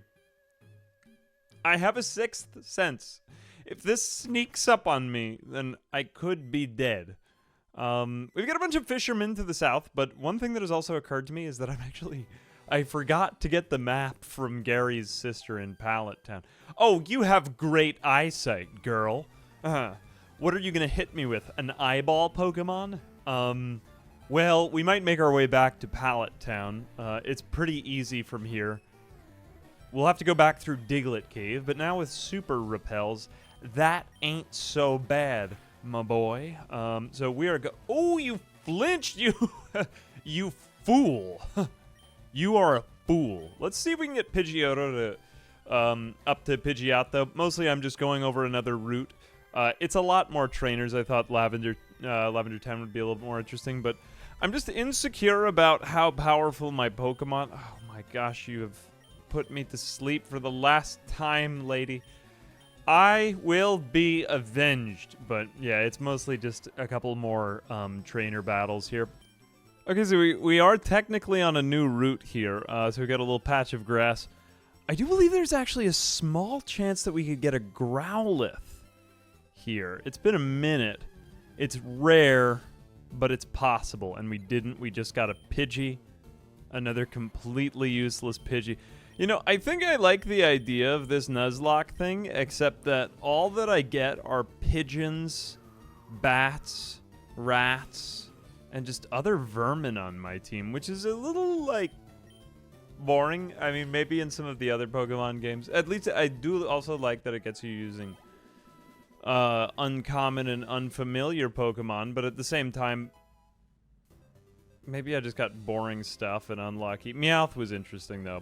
But the sheer number of areas, you're bound to find something for the whole family. You know what I'm saying?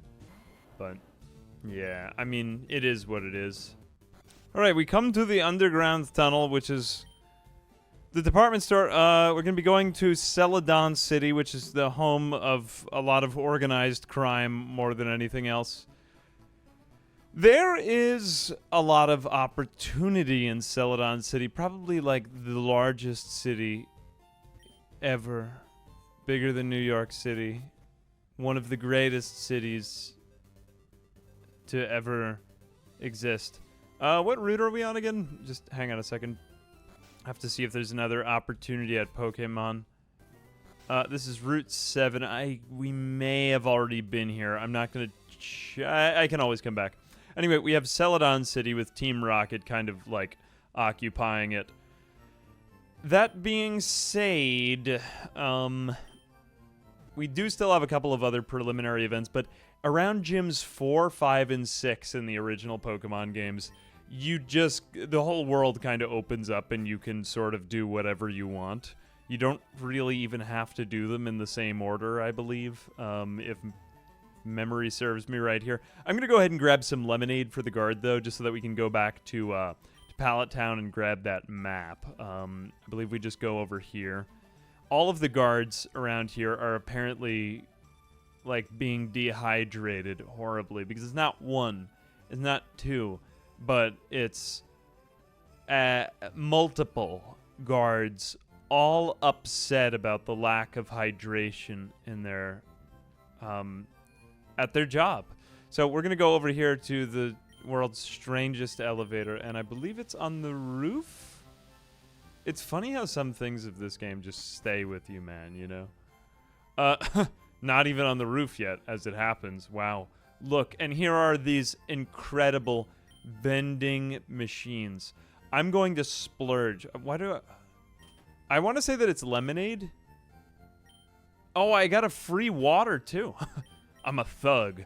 I'm walking away with a water and a lemonade. Look at me go. Or maybe that's like karma. The game's saying, like, wow, because you spent so much money on lemonade, maybe we'll just give you a water, too, while you're at it.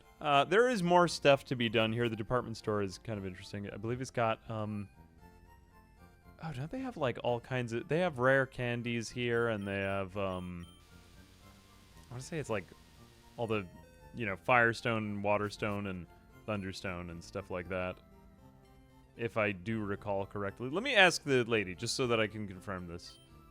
So many memories. Oh, you had to be hired by the store just to say the board says what to do. Read the board. What is service in this goddamn world? Service counter, trainers market, TV game show, wise man gifts. This doesn't help me at all. Maybe vending machines. Wise man gifts. What is it, like frankincense and myrrh on that floor? Oh, come on. Oh, come on, Snorlax, you dingus. Get out of the way. Stop sitting there. Jesus. Ooh, and technically there is also gambling. Man, there is so much good gambling in this game in order to get Pokemon. Anyway, let's go over here to the Guardy Guard. And maybe fill that mouth up with some lemonade. Oh, wait, but I have lemonade! No. Sir. Why don't you just... Wait, I had lemonade and water. Something is awry. Well, I seem to have messed something up, so we're just going to make our way back over to Lavender Town. There is a lot to do. I think just a little bit more grinding and then fighting Gary is probably our best bet here. I really do want to go to Pokemon Tower because I want Meowth to get some more experience because I want him to actually be usable on our team. But please, accept my water, sir. Oh, the road's closed too. Okay, never mind. All right, so I'll be back in a minute. I just have to take out a couple more trainers on this road. Okay, we have come to one of the slightly edited battles of Pokemon FireRed. These didn't exist in the originals, but they're kind of funny. The double battles. I believe this was a Gen 3? I want to say this came out in Gen 3. This was changed. Anyway, let's take out Jigglypuff just because I don't want to get put to sleep. Oh, and Razor Leaf actually hits both. That's great. But yeah, just kind of fun nods to, like, future generations and this. I just love FireRed. It's such a great game, man. Oh, FireRed and Leaf Green, etc. Oh, God, why? No. Oh, it only targeted one. Okay, that's fine. That's totally fine. Never mind. All right, just something kind of interesting. Not really anything else to say. Okay, another amazing thing. I just wanted to get Meowth ready for this. Meowth actually gets more dark moves. Meowth gets a feint attack, which is great. So that's another option before we get out to the tower at Lavender Town. So I'm just going to keep training Meowth a bit here. Vulpix, yeah, this should be fine. We just want to get Meowth's HP up. We want to get Meowth just a little bit more, maybe able to take a hit. I actually just went up against a Muck, and Muck is a great Pokemon for Nuzlocke if we do manage to catch one. It is just amazing. Aside from the fact that poison types don't really do too well against a lot of the Elite Four that we'll go up against, also don't do too well against fighting, I believe. Some of those types, like fire, water is fairly straightforward, but like flying versus fighting, it doesn't really inherit. What is this formation? It looks like this guy is supposed to be a lass, and he just is trying to blend in. Okay. I just enjoy some of these configurations. Looking at them on the original Game Boy is also just a great time. Yeah, that's amazing. Okay, we come to, at last, the Lavender Town Pokemon Tower. We are pretty much ready to face our rival now. We've got Meowth level 20. Meowth could be okay against, like, Kadabra at this point. Venusaur, Pidgeotto we're going to use to fight against their Pidgeotto. Voltorb just not really having it. Yeah, I mean, we're out-leveling everything by a lot, so YOLO. Please don't. What brings you wrong is your Pokemon dead. I mean, foreshadowing, you're probably going to kill some of my Pokemon later, though, you know, when we get to, like, the Final Four. Whose Pidgeotto is better? Mine is clearly much better than yours. Kaz, a.k.a. Toru, a.k.a. Gary, a.k.a. Green, a.k.a. Blue, a.k.a. my Pidgeotto is dead. But I keep resurrecting it from the dead because I'm a cheater. Okay, so we have Gyarados. Yeah, you know, I'm going to have to use Pidgeotto again for his Charmeleon, so let's do this. I'm going to take out my Venusaur because this is a water/flying type, so those two kind of cancel each other out against grass. It would be amazing if we had an electric type. But it's only a level 22 Gyarados. Kind of gives me second thoughts on whether I should do my own Gyarados. I do really like Gyarados. Gyarados can also learn Dragon-type moves. What I'm really hoping for is that we get some kind of ice move. Ice and electric would be amazing if we could get like a Shelter. Like into a, or even maybe a Seal. I wonder if we'll get a Seal. That would be interesting and kind of unusual. Yeah. But his Gyarados isn't looking very scary right now. Gyarados is not really a threat for a while. Okay, Execute. Oh, yeah, he's got an Execute. Yeah, I mean, okay, so we got Psychic and Grass. Pidgeotto is a pretty good answer to this. Our Pidgeotto is just very high level. We could use Meowth, but I don't want to take any risks here in a rival battle. I'm still kind of in training mode on Meowth anyway. Oh yeah, it's not an Executor yet. Is it just grass then at that point? Well, whatever it is, Wing Attack should still work. And he's just severely under-leveled on everything. That's what we get for raising fewer Pokemon. Okay, he's got Kadabra now. Oh, let's give Meowth a try. So Meowth's Feint Attack is about the same power as the Bite, except that the Bite has this slight chance of making them flinch. So you can just kind of string attacks together without any real consequences, so that is pretty great. I think I'll stick with that. All right, okay, if Feint Attack has, like, no chance of missing, then let's just use that to finish him off, because it's same power. It's turning out to be a very easy fight, and Meowth is pretty much going to just solo the rest of this tower. I'm going to switch out to Pidgeotto because Pidgeotto is just very beefy. It is like a thick bird with like, if we were to take it to the grocery store and chop it up, we would get large Pidgeotto thighs and, pick your preferred bird part to eat. Pidgeotto would make for great meat, is what I'm trying to say. I'm kind of hungry for a Pidgeotto. What's wrong with me? Is that even legal? How dare you hunt a Pidgeotto? Doesn't he have Marowak as his... I do believe that Gary switches out some of his Pokemon as time goes on. Okay, let's go switch out to... So this is kind of the weird part. We're just fighting like specters here. Also, Meowth is starting to pick up some crazy good stuff. He picked up like a Lumberry, I believe it was, or something. So that's just really useful. I'm pretty sure that we can't hit anything here. Okay, what if this? We cannot identify the wayward ghosts. Oh yeah, we're gonna need a Sylph Scope. Oh yeah, we can't do this part until we go through Team Rocket headquarters. Anyway, the rival battle here is fine. Here commences a long string of events that begins with Team Rocket's hideout, then goes on. I'm just trying to think where else we could get more Pokemon, because I really want to see what else could be in my team before we get much further. But, yeah, I think it's off to Celadon City. You know, we could do the gambling.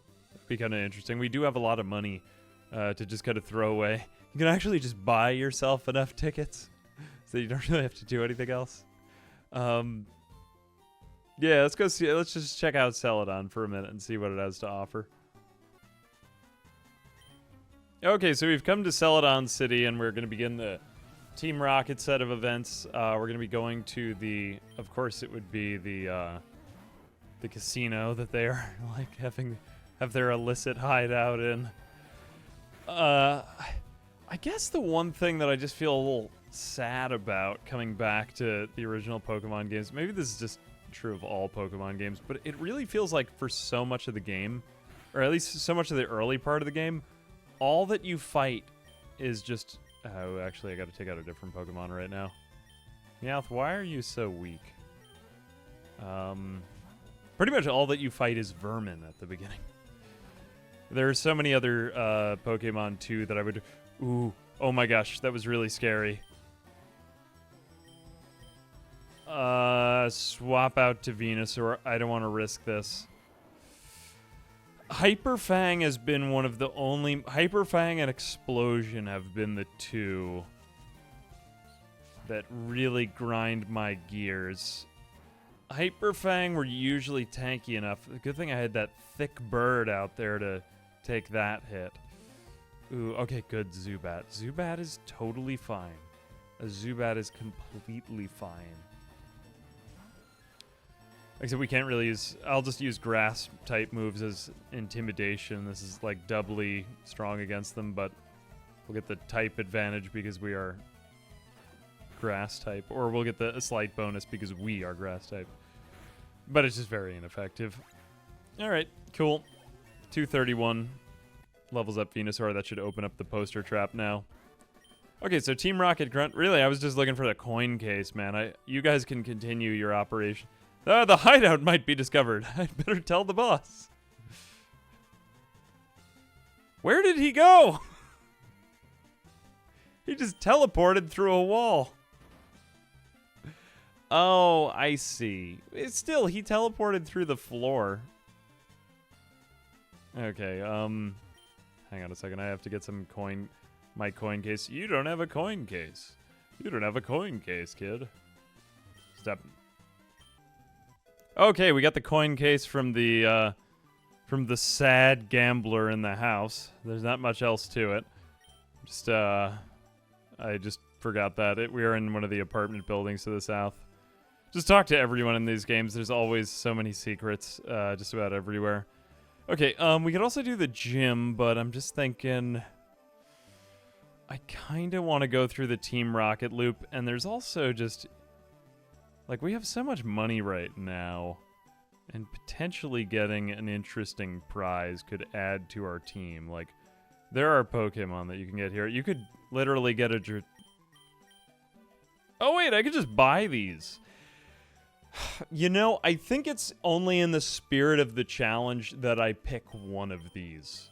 Because I still stand by it, one Pokemon per area or one per event is kind of the guideline I'm using here. But it just seems a little too good to be true to do all of these. Scyther is interesting. Dratini, I've raised a Dragonite before. Dragonite is a fantastic Pokemon. In the end game, it can be a little tricky because Dragon versus Dragon. But Porygon is arguably the most interesting of all because it's Porygon. Who has Porygon anyway? But yeah, we could do a little bit of slots.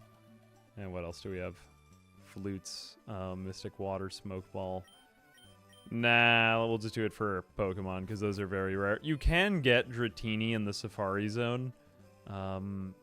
Maybe Scyther too. I'm pretty sure Porygon might just be an exclusive here. I forgot that you can even get a Porygon. But yeah, I'm going to allow myself one of those. Just another thing too, we got the tea from the old lady in the apartment over here. I think we might actually also be able to use this for quenching the thirst of the guards. I'm just going to go back and check for a second. Okay, and yes, confirmed. Yeah, tea is what the guards want. For some reason, I thought it was, oh my gosh, the amount of swallowing sounds this guy is making with the tea. You want to go Saffron City? I'll share this tea with the other guards. What is in that tea, man? Team Rocket has just taken over everything. Well, now at least we can go between cities. All right, I'm going back for a second because I want my map very badly at Pallet Town. And there's also just so many new places to explore here. Have you shared the tea? Apparently he has, because I'm able to go anywhere I want now. Most anywhere my heart desires, I can go there. It's time to go back to Pallet Town, though, just for a second to get that map. Okay, so here we go. We just got out of Diglett's Cave. We're going through Viridian City, and we'll have to pass through just a little bit more tall grass. World is pretty much open now, though, and we can do most anything that we want. Here we are. Actually, do you have... Oh, no, you had Flash. There's always various among Professor Oak's helpers around here trying to change the world. All right. But yeah, Viridian City and then Pallet Town again.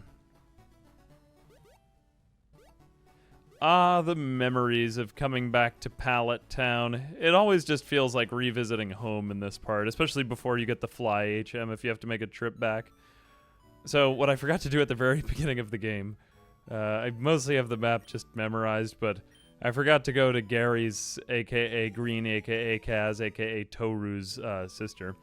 And we now finally, at last, have, where is our map? Oh, for God's sake, where is my map? Town map, here we go. I could probably register that over the old rod, that's fine.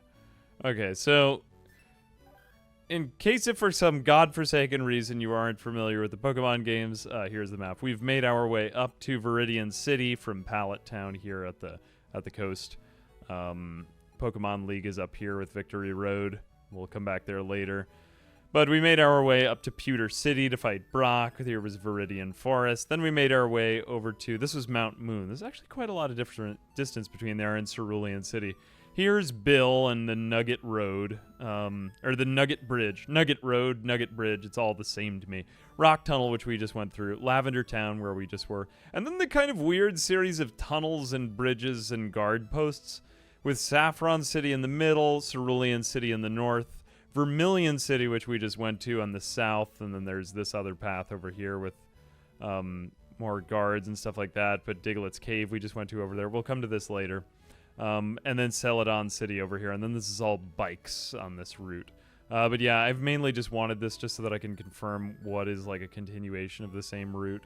So this is all Route 8, but this is Route 7. I just have to double check. Because there are a couple of routes where we haven't allowed ourselves a Pokemon catch. Or like, see, there's a subtle difference between here, Route 24 and 25. We already attempted on both places to catch a Pokemon, so just making sure I give myself all my allowances for the challenge to find as diverse an array of Pokemon as I can. Some of them just inexplicably back and forth here. And then Fuchsia City, Safari Zone, as well as Oh, yeah, the Seafoam Islands. Where is that? Articuno.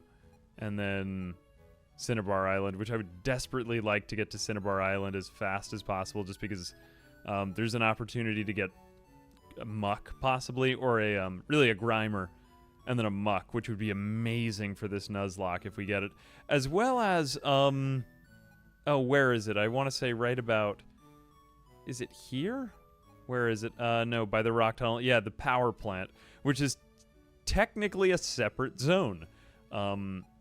Actually, we've already been to Route 10, though. We've already done that.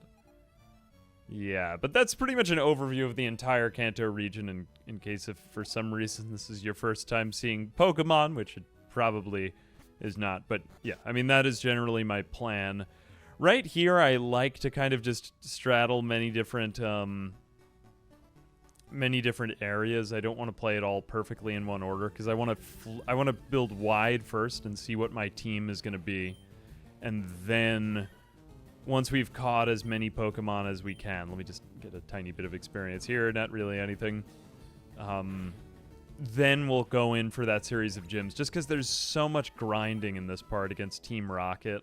Like, by the time you're done with the Team Rocket HQ, it's really just checking off the last few gym battles. And then that's pretty much it. There's Victory Road too, but seeing as I don't want to resort to excessive grinding, I'm gonna take a little bit of time here to just see if I can catch some more interesting stuff. And then also Fuchsia City is pretty cash money, because then we can get Surf there too. If nothing else, I'm gonna have to raise Magikarp for that. I wouldn't really mind that, but there are kind of more interesting Pokemon. But yeah, just to get an idea of what's going on. Okay, so we did go looking for a Pokemon on Route 8, but we've actually not found one on Route 7 yet. So this patch of grass is still fair game. I thought this was the same route before, so I avoided getting into it. But we have another random encounter now, so this should be kind of exciting. We might potentially find a new Pokemon for our team, but probably just another Rattata or Pidgey or something. And what did I tell you? Okay. Man, we've really been getting a lot of... I guess the most interesting thing is, like, Ekans. Whatever. Fine. Okay, it's time to play the world's worst slot machine game and probably lose all of our money. It's not very profitable, but, yeah. Don't gamble. Alright, well, I do believe that there is some way to gamify this, but I simply don't have the patience for it. Although, while Googling, I realized that the greatest hack or not hack, but, you know, cheese in Pokemon, at least in Pokemon FireRed, etc., is already behind us. At Nugget Bridge, I do believe if we had just lost the battle to the Team Rocket guy who gives you a nugget for beating the bridge before you fight him, and if you just keep getting knocked out by that guy, you will continuously get knocked out, and then you will get a nugget every time. So just bring one bad Pokemon to him in combat. And that's... it honestly is a pretty amazing idea. But, yeah, that's the way it is. In the meantime, we do actually have... I will play... Maybe that's a little bit outside of the spirit of the challenge of Nuzlocke, though, so I'm just going to go ahead and sell my nuggets. As well as I can actually just sell revives here, because revives don't make any difference for this challenge. I mean, we're essentially not even allowed to use revives either, so let's just save or sell that. And then rare candies. I don't believe that you get any EVs with rare candies, right? So I might even just sell those. It's really just impatient. Stardust, I want to say it has a use. Maybe I'm wrong about that. Don't I have nuggets in here? Yeah, I have 2 nuggets. Okay, so I get another 10,000. That's a lot of money. 65,000. Yeah, I'm just going to hang on to that for a second. I just have to double check and make sure that doesn't actually do anything. Time to get another Pokemon. Okay, so 500 coins for 10,000. So we can get about, what's 500 or 10,000? So we can have 6 times 500. So we can have about 3,000 coins right now. Yeah, 3,000 and change. And I don't believe that gets us... Well, that won't get us Porygon. Porygon is 9,999. So we could have 3,000 coins, though. That's not too bad. That would get us... That would get us a Dratini. So we could get a Dratini right now. Or a Scyther. Scyther is cool, but we can't get its evolution in Gen 1. What is it? Slyzor? Slyzor? Porygon is cool, but just kind of feels like a novelty. Dratini is actually a great Pokemon. It takes a while to develop into an Dragonite, and it's been a long time since I last raised a Dragonite. I wouldn't mind doing it again, but I just have to start to think about what am I actually going to be using on my team. I've already got Pidgeotto for flying-type moves, so I don't really need it as far as dragons go. Persian... what we're really lacking here is a good water type, an electric type, and something that water, electric, and fire. I like having my I can't help it. I like having water, fire, grass, and electric. Maybe that's just very basic of me. I mean, a thought here is to do like Lapras because it is an event Pokemon. To be fair, we would get in a different area too. Yeah, I mean that. Yeah, you would get Lapras. So it would be Lapras, Venusaur, Pidgeotto, Meowth, Lapras, Dragonite, and then potentially Jolteon, because that would be the electric type. So it would be Lapras, Dragonite, and Jolteon as the last ones. I'm just trying to think if there's anything better than that. I was hoping for Growlithe so I could raise an Arcanine, because Arcanine is a pretty badass Pokemon. It's a giant fire tiger. Cool, right? But we didn't get one in the area where I'm pretty sure you can find them. I think it's that grass over there. It's been a minute since I did it. I mean, they are there, but... also, fishing, like Horsey. I guess we could also do... potentially Seal or Shelder might make more interesting stuff. But Lapras can also use Ice-type moves. I'm pretty confident. It's been a minute. But I don't really see any room for Porygon on that team. So I think, yeah, let's spend all of our money. Let's get a Dratini. We're going to raise a Dratini. This is kind of exciting. Dratini is a cool Pokemon. It's a dragon. Give me everything, sir. I don't actually want to do the gambling. I'm just going to buy the coins like a normie. Okay, now we've used up just about all of our money to get enough money to get a Dratini. I was just thinking of other types of Pokemon that I could have here. And especially when it comes to the Elite Four, how Dragonite will perform. Because I feel like it's cheap to do tons of grind. You need to do a little bit of grinding before the Elite Four, but I don't want to do so much that I'm just going to make myself really strong. Dragonite really won't do well with the first member of the Elite Four because that's all ice types, so count him out of that. We will need an electric type there, though. That's going to be important. The next one is going to be ghost types, so we have Persian for that. Then fighting, so we have a flying type for that. And then we have dragons, so we need an ice type for that. So I'm kind of leaning toward Dugong, but I could also do either a Shelder, Cloyster, or something like that. But I think Dratini is a solid option. Just because Dragonite can do so much different stuff. And it's just kind of a solid pick overall. So we will take it. That's going to count as my Pokemon for this area. No nickname. What are you talking about? Alive. There we go. All right, so that actually gives us some time to train a Dratini. The next one's going to be Eevee. Okay, so here we are at the Celadon Mansion, and this should be where we find an Eevee. This one I find acceptable because these are two, I think, distinctly different event sort of things. I've also looked up a little bit online, just is this an acceptable way to go about a Nuzlocke? It seems like most people are kind of on the fence about this, whether event Pokemon, but I think most people allow it or do it because I think it just makes it more fun. Also, trades. Trades is an option. Another one we could have done would have been Mr. Mime. But we never... If we do get an Abra, I might still trade out something for a Mr. Mime, just because I don't believe I've ever actually had a Mr. Mime on my team, and Mr. Mime is just Pokemon that doesn't get enough use in my roster enough. Anyway, I do believe it's on the top floor here. Actually, I think we got to go in through the back door to get Eevee. Hang on a second. Okay, yeah, here we go. Making our way to the back of the mansion in Celadon City. Here we go. All right, there's nothing I don't know, like I wrote on the... Okay, this is the, with your Game Boy Advance. Yeah, this is just the strangest... I guess there's really no explanation to this part. You just get an Eevee. This is just what happens in this part. We also got... Dratini's at level 18, which is kind of nice. Dratini has a very long evolution cycle. It evolves into Dragonite very, very late. So we're going to have this Dratini for quite a while. There's still a chance that we could get one in the Safari Zone, so I don't necessarily have to do it this way. There's other ways to get...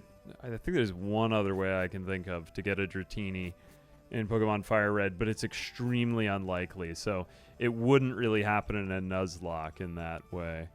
So that gives us... What this at least gives us is some preliminary version of a team to use.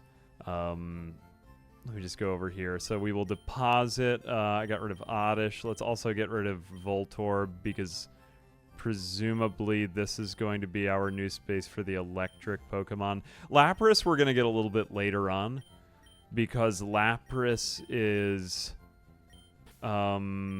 what you get when you mix water with glue.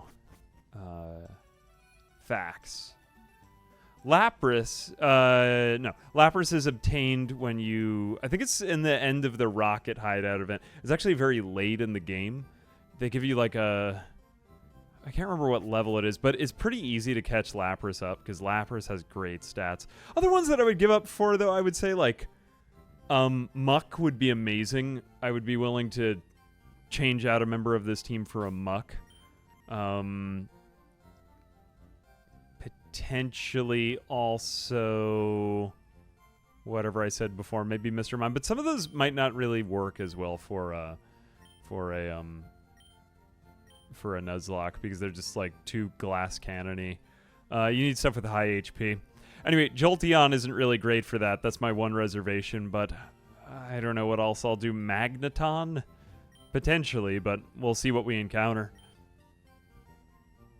Okay, another thing I'm doing right here is just buying a Thunderstone. I'm like pretty much positive on this. I'm just going to use this on Eevee. Let's go to... Oh, whoops. I got to go into my bag and just take out my Thunderstone. You'll evolve and you'll like it, Eevee. Nothing to see here. Just helping my Eevee out. Where is it? Moonstone. Man, it would be so cool if we could get an Umbreon. Umbreon is so cool. I really like Gen 2 for just making teams.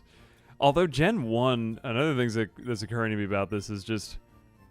There's so many great event Pokemon in Gen 1. So we're just going to do this immediately. We're not even going to let you develop Eevee.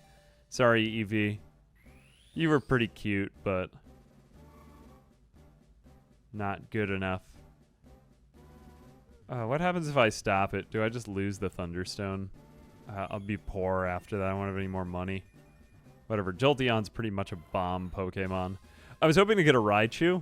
Or Pikachu or Raichu, because I think Raichu is pretty beefy. Raichu is a little bit slower than Pikachu, if I'm not mistaken, too. But, which is slightly odd. Fact check me on that if I'm wrong, but I think Raichu is a little bit beefier than Pikachu. So, I mean, there is like an option to just not evolve it. Let's go ahead and see. Okay, so now our team is looking pretty good. This is just about the full roster, or one way that it could be. I think from here, we don't really... I guess we have Pidgeotto for the grass-type gym. Yeah, let's head into the grass gym. We'll see if we can fight Erica. And then make our way to the Rocket Hideout, because just... we could use a little bit more training. Yeah, and this is only with the smaller rocket dungeon, but one leads into the other. Let's just get this done right here. There's a lot more trainers in this gym. Oh, wait, he's just staring in the gym. Oh, I have to conveniently use the cut HM there. I do still have Ratata on me. All right, let's go through these. Oh, actually, there's a lot of trainers in this gym. I thought it was just one or two. Just see what levels they're at. Bellsprout. Oh, this should be a cakewalk. Okay. This is just going to be some busy work, this gym. I'm pretty much just going to be one-shotting everyone. This is going to be a good workout for Pidgeotto, though. Might even evolve into Pidgeot by the end. Just wanted to point out the beauty of the Lumberry. I've unfortunately now used up the Lumberry. Maybe I should have saved it. I don't know why I had that on Pidgeotto. I think for a dungeon, maybe we'll get another one from Meowth picking something up. Really should have saved that for the Elite Four. But it's basically just a free status fix. We'll mainly need it for ice, but now I feel like an idiot for having done that. Oh, why did I do that? Lumberries are so useful. Well, okay. Nuzlocke lesson 1 learned. Save the good stuff for the end. All right, we've just made it to the end of the lineup of women surrounding Erica in the grass type gym. I believe this was like a women-only gym in the, at least as I remember it in the show as a kid. And I guess that stays true into the games. We've one-shotted literally everything. I guess we've vastly over-leveled Pidgeotto and Venusaur now, but at least that makes room now to train all of the other Pokemon here. So here we go against Erica in like a very traditional garb right there. Victory Bell. We're going to get a lot of experience off of this. I'm actually down to low PP on the wing attack, but ooh, you actually survived that. Oh no, you dingus. That might actually cost me. Oh gosh. I guess a full restore would be pretty nice. Basically, all the money that we're going to put into revives we'll end up putting into full restores. Not max revives, though. Be careful with that. I wish I had saved my Lumberry for this. Oh, if only I had some lemonade right now. This is annoying. I really hate leaving it to chance, so I think I will just use a Paralyze heal and hope for the best here. I could put Rattata. Nah, I feel like it's against the spirit of the challenge to just put in Rattata to just take a hit. Okay, yeah, and you'll use a Hyper Potion. Fine. Very well, then. Alright, so we basically just back out of everything. We both are cowards. Give me a critical hit. Didn't even need it. Okay, I just randomly got a little bit more damage. 1186. That's what I'm talking about. Okay, Tangela. Tangela is such a cool Pokemon. If only we'd caught a Tangela. Except you're not going to get anything really rare. You know, unless we get really lucky. Tangela. Classic. Alright, level 36 on Pidgeotto. And, Vileplume. No change again. I mean, it is a thick plant. Do you think that the flower on the top is like filled with flesh and blood on Vileplume? I was always wondering this. Like if you were to eat a Vileplume for breakfast or something like that. Like there was nothing else available. We have only Vileplume meat. Oh, why would you use acid when you had already paralyzed me? Okay, that didn't really do that much damage. Level 29. I guess I'll just quick attack you to end it. That's it. Severely over-leveled, and we have beaten Erica. Easy peasy. Cool. A little bit more money, too, to make up for everything. Classic Pidgeotto evolving into Pidgeot. I'm going to miss the Pidgeotto back sprite. It's just like such a good-looking bird. And then Pidgeot, we just get this view of its like plume on its head from the backside. Although from the front, Pidgeot does look pretty sweet. Not gonna lie. It also could be just like a huge, terrifying pigeon, though. Alright, so now we have strength. We don't really use a lot of the HMs that we find. I mean, I guess we use cut. I don't even remember what Surge gave us. Yeah, we'll end up using all of this at Victory Road, obviously. But, yeah, okay. So 4th gym down. The 5th gym is, Psychic type. Or you could just do the 6th one first if you want to, which is, Poison. As I recall. Yeah. But we're gonna have, like, a brief intermission to just handle Team Rocket. We want to get that Lapras, and then still, I would say, just, like, encounter several other areas. If we can, just because having a complete lineup of our team rather than having to train something last minute, having a weak thing for the Elite Four, is kind of a pain. So cool. We've got Pidgeot and Venusaur pretty well developed. Now, Meowth still could use work, but Dratini and Jolteon are really in need of development right here. So let's go ahead and heal back up and make our way into the Rockets. I just wanted to comment on this. It's totally unclear to me what this gentleman is standing over there for. I just think it's kind of funny that this guy is just standing there like stranded by a house with no door, staring at a pond. It's just... It feels like Salvador Dali, like some like surrealist painting going on there. It's performance art. Oh god, what's wrong with me? Alright, so this is the Rocket Hideout. I believe this is part 1 of Rocket Hideout. This isn't the one with all the... This might be the one with all the ridiculous spinny traps, is it? Give me a second. No, this is the one... Oh, no, it is the one with the spinny traps. Okay. We're going to be dealing with a lot of poison types, man. Do I really want to do this? Do I want to... I'm just thinking of what else. Hitmonchan, Hitmonlee... Hang on a second, I just got to... Ooh, I got to put my head through this. You know, I've just decided, let's try as best we can to flesh out the rest of the team. If I can find anything, like, somewhat interesting of a Psychic type, I would consider it, just because we're going to be doing a lot of Team Rocket fights coming up, and I want to be able to one-shot it. Unfortunately, this is just a Spearow, so I'm just going to use this for experience, but... Yeah, trying to encounter the last couple routes of Pokemon where I might actually have a chance at landing something else. But mostly it's just a lot of simple stuff going on here.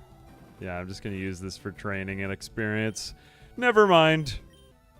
Okay, one thing that I forgot about was to go get the bike voucher from the chairman of the Pokemon fan club in Vermilion City. I didn't want to hear his story before... but it does give me a voucher for a bicycle. Otherwise, I have to pay $1 million Poke Dollars. I've never actually got that route. I suppose, to be fair, you could get $1 million Poke Dollars.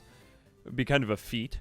But, yeah, I'm not about to do that. So, we're going to leave that. The other thing that I was kind of on the fence about is, should I get Hitmonchan or Hitmonlee? Because they are pretty good fighting-type Pokemon.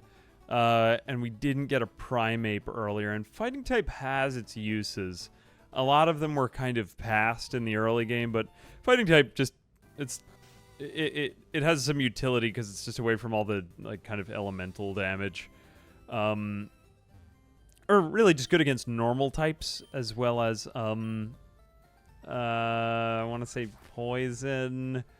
It's been I have to go back over my type charts. But, that's where it's at. It's been a while since I played Pokemon. But, yeah, so we're going to go ahead and grab a bike, see if we can go down to Fuchsia City. I think we're very under-leveled for the Poison Gym. But, wait a second, do I have it? Oh, I do have the new bicycle, okay. Give me my Acro bike. I'll probably put that onto my, thing. Anyway, let's head down to Fuchsia City and just see how we're leveling. Because if we could get Surf early, then we could get a real good look at our team. The only thing that I still am kind of on the fence on is if I could get a Magneton, if I do manage to kind of roll one here, as my first encounter in the power plant.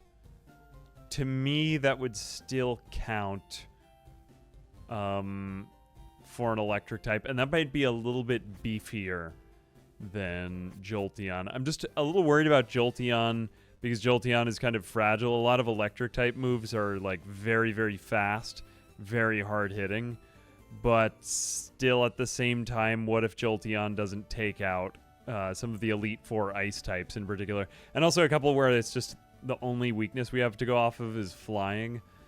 And that further complicates everything even more. We also can't get past the Snorlaxes here. Snorlaces? Whatever you would call them. There's a lot on my mind right now. But once we get those last few roots of Pokemon, then we'll kind of start to get a more solidified idea of what the team will look like. Okay, we just got HMO2 Fly from a girl standing in a house over here. This is kind of a random HM. As it turns out, we actually do need to take out Snorlax over here. I have several opportunities to catch a Snorlax. It still counts, and if I get one, I'm starting to think that might be a little bit more fun than Meowth. Snorlax is also really beefy and would hold up better than Meowth is, so I'm kind of thinking we might move away from Meowth and towards Snorlax instead. It's still normal type, so that's pretty great. But, yeah, we're getting some pretty beefy-looking Pokemon and some hard hitters in the end. Oh, we've actually got another double battle here. Anyway, I can't go that way. I don't think I can get to Fuchsia City until I do the, I was mistaken. I can't do that part, or maybe there is a way.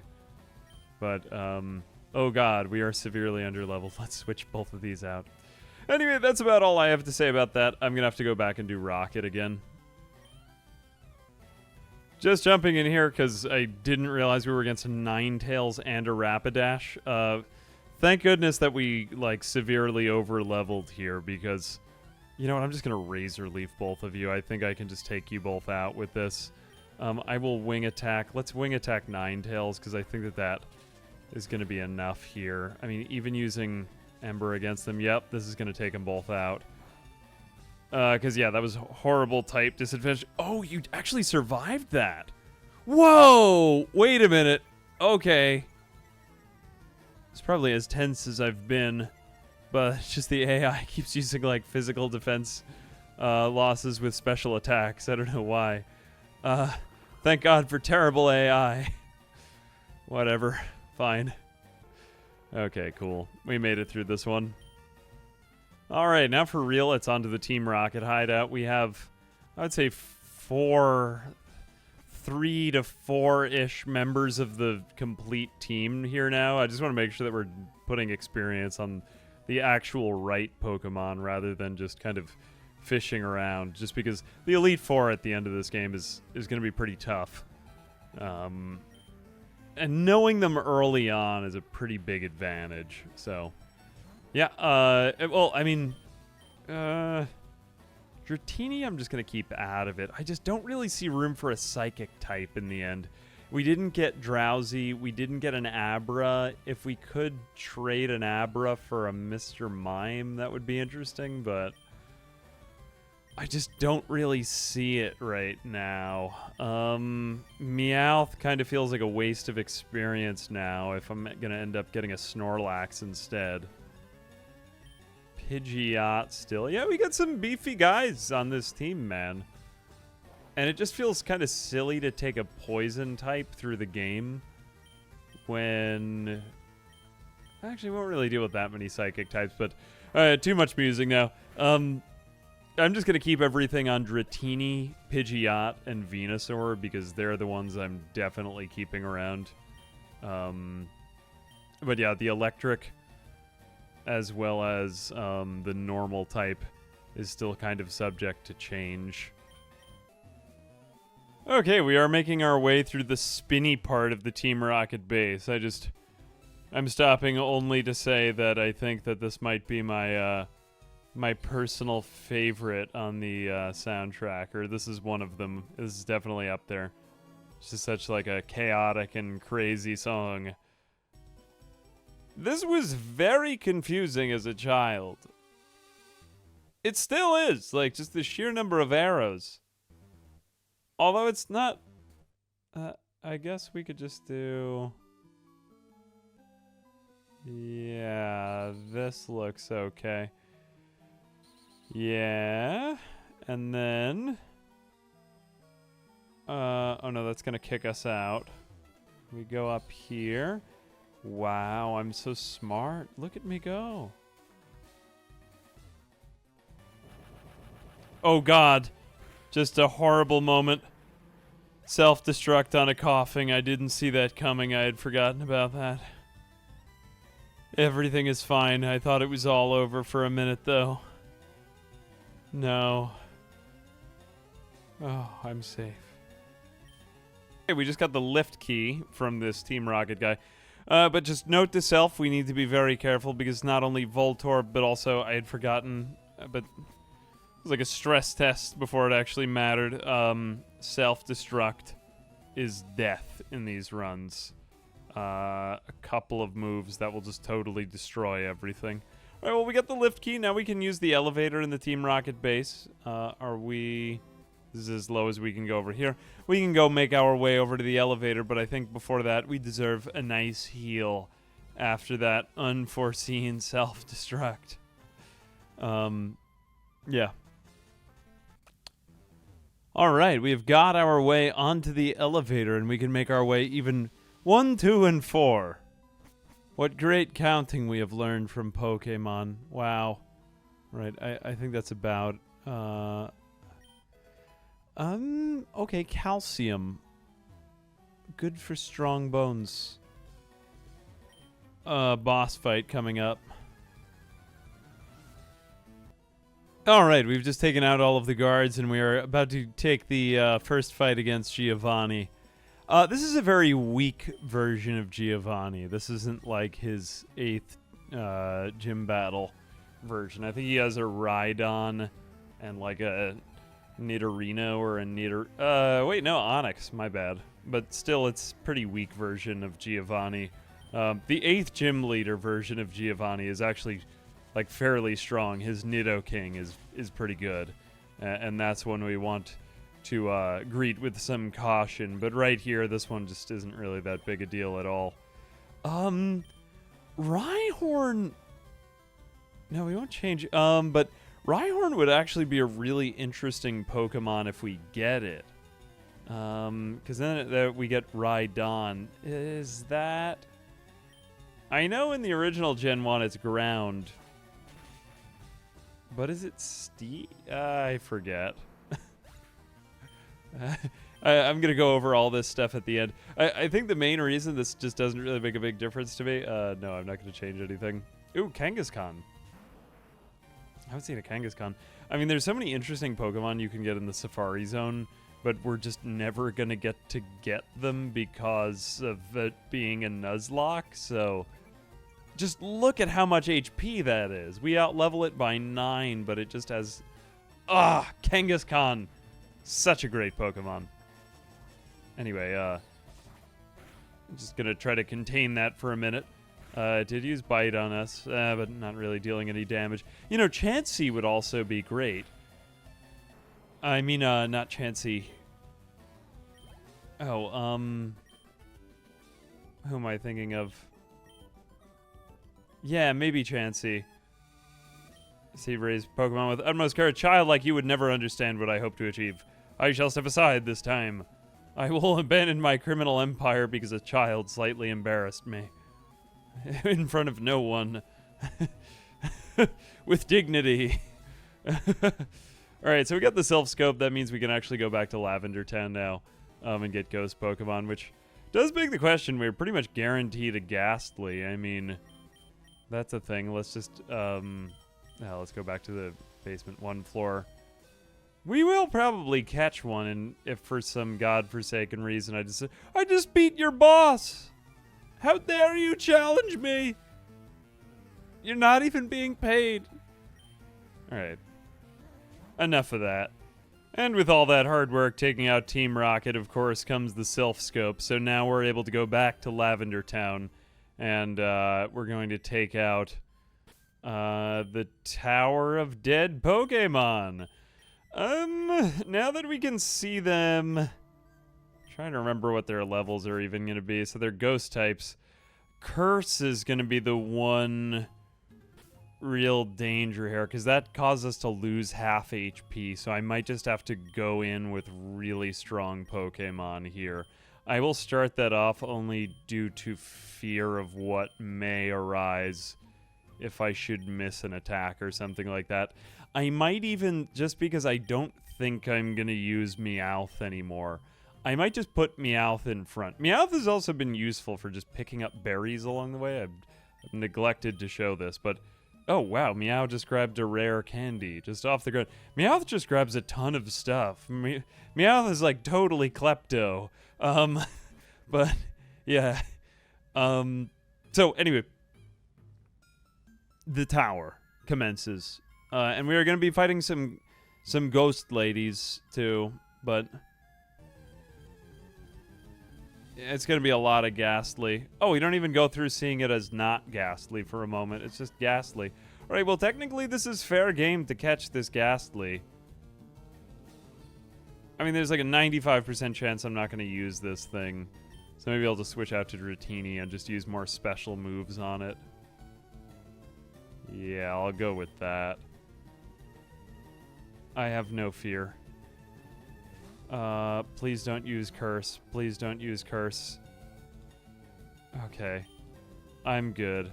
I'm good, baby. I'm gonna Thunder Wave you. Ah, no. Don't paralyze. Wait. Dratini, use your Shed Skin. Yes. Yes. I love Dratini. Okay, we're good. Thunder Wave. Paralyze it. I don't even know why I'm catching this Ghastly on the off chance that I might use it out of fear. Twister is not a bad move. That should be enough. Okay, good. Ghastly flinched. I will use a Great Ball. I'm not taking any chances today. No way, son. This is my Ghastly. Amazing stuff. We caught a Ghastly. All right, I'm going to make my way up the tower, get to the end of this, and then this is going to set in motion the events that lead us to... No, I'm not going to nickname it. To get the flute so that we could wake up Snorlax, open up the other routes, go to Fuchsia City, get Surf, and probably do all that out of order. Because I want Surf so that I could see the last of my team. Just so that I can see if I'm going to use Jolteon. I like Jolteon, don't get it twisted, but Magnemite or Pikachu would be way better just because they're a little bit beefier. I'm pretty sure. Double check me on that, but yeah, 9 times out of 10.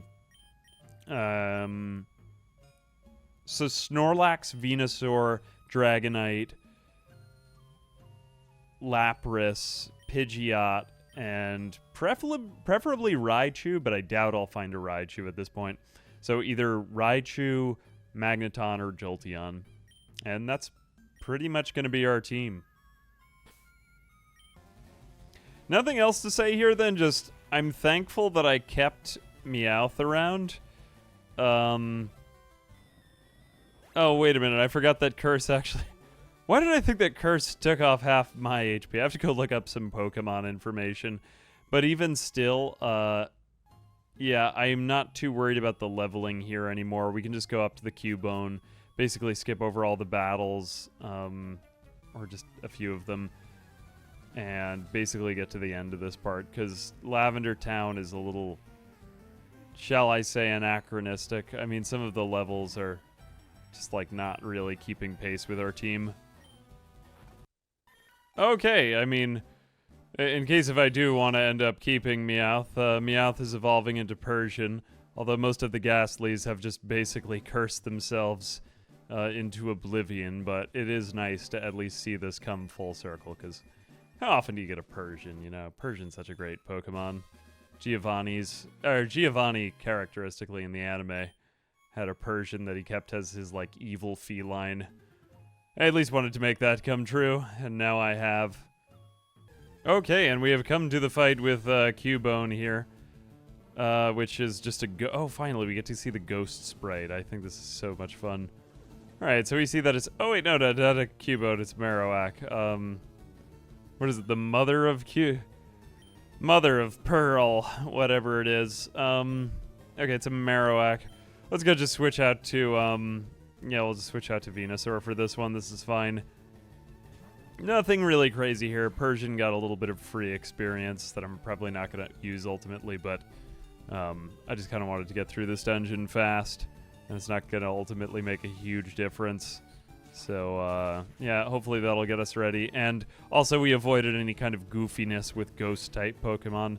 I thought this could potentially be the end of our Nuzlocke. Like, I thought something terrible would have happened by now.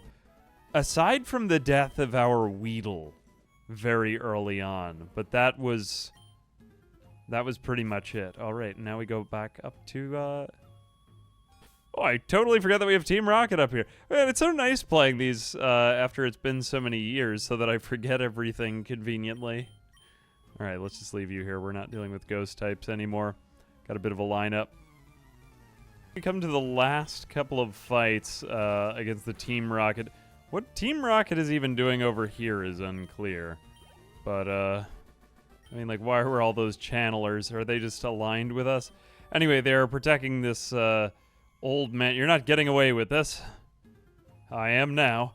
Here we go, Mr. Fuji. You came to save me. Thank you, but I came here of my own free will. I came to calm the spirit of Cubone's mother. Why are we being guarded by gangster criminals? I think Marowak's spirit has finally left us. She was downstairs. I killed her.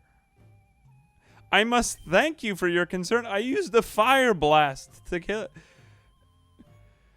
No one understands. Follow me to my home Pokemon house at the foot of this tower. Oh, he can just teleport. Why didn't you do that at the beginning to teleport the Sylph Scope to you? Alright, fine, Mr. Fuji. Without deep love for Pokemon, your quest may fail. I'm not sure if this will help you, but I'd like you to have it. How did you know that the only thing standing in my way was a very fat, morbidly obese Pokemon who will be stirred by the soothing sounds of the flute? So, let's take a look for a moment now. Everything feels pretty good right here. Dratini's gonna get huge. Just you wait. Right now, not that big. But from here on, let's just take a look at our map and have a little chat about what's gonna happen next. So, here I am with my town map. I guess I should remap Bicycle to... who even cares anymore? We will just look at the map for a moment. So, Saffron City, still controlled by the Rockets. Haven't even done the gym. Haven't done the fighting gym either. That's another option. I'm not going to get Hitmonchan or Hitmonlee. I've got a couple more routes where I want to look at Pokemon. Just, Hitmonchan and Hitmonlee are cool, yes. But, are they really useful for the Elite Four? I mean, I'm going against Ice, Fighting... Ghost, Dragon, and then just everything for the champions. So not really anywhere I could particularly use fighting for right now. Maybe a little bit if I'm creative, but they just neither one really speaks to me so much. So Saffron City over here. We've got a lot to do there, but mostly just grinding. And that's going to give us, I want to say it's Fly. It's been a minute. I have to go back over my HMs. Vermilion City we've already done. The only other one, I believe it's Fuchsia that we need to do in order to get Surf. But this is going to be over-leveled for us. But if we finish it in time, what my plan to do is go back to the power plant. So let's go ahead and just... we will awaken a Snorlax. I might just need to, like, do a little bit more setting up just to make sure nothing gets killed. But we have 2 opportunities at Snorlax. So if we manage to get one of them, then that's great, because I plan on using that for my team. I also believe that Snorlax has Bite. I have to go double check its moveset, though. But yeah, we're going to go get us a Snorlax now, and it's going to be amazing, because Snorlax is just such a classic and perfect Pokemon. But yeah, we're going to need some extra Great Balls for that, or Ultra Balls if we have them right now. I have to double check. Okay, we come to the greatest fight of all time against a morbidly obese man who is sitting in the middle of the road by playing these soothing sounds of a Pokemon flute. We have provoked the rage of the fattest of men. Okay, now we have a level 30 Snorlax. I'm putting Venusaur against it because he's a chunky boy. He's not asleep right now, but he might go to sleep and rest. This should not be enough to kill Snorlax because he's chunky. He's a chunky boy. See, that's not even close.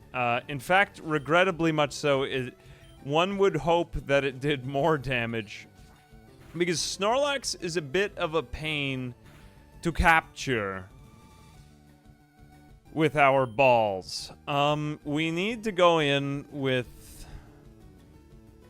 How much HP are we missing right now? 61 out of 117, so we're missing roughly 60 HP. Okay, so you are allowed to have a glass of lemonade. Venusaur, go ahead, have your lemonade, because I do believe if Snorlax goes below 50% HP, he's going to... Wow, what a genius. This wild Snorlax is using Snore. You'll fit in perfectly. He will use rest. So if we Razor Leaf him right now, he's going to rest and fully recover his HP. And that's fine, but I don't want to Leech Seed just because that might bring him down at awkward intervals. Ooh, that was a very lucky critical hit, but it didn't really make a difference because he's just going to go to sleep. So, yeah, that's all of the HP regained, which is unfortunate. And he will use... Oh, would you look at that? He's carrying a Chesto Berry, too. My god, not only was he this large, but he also had some treats.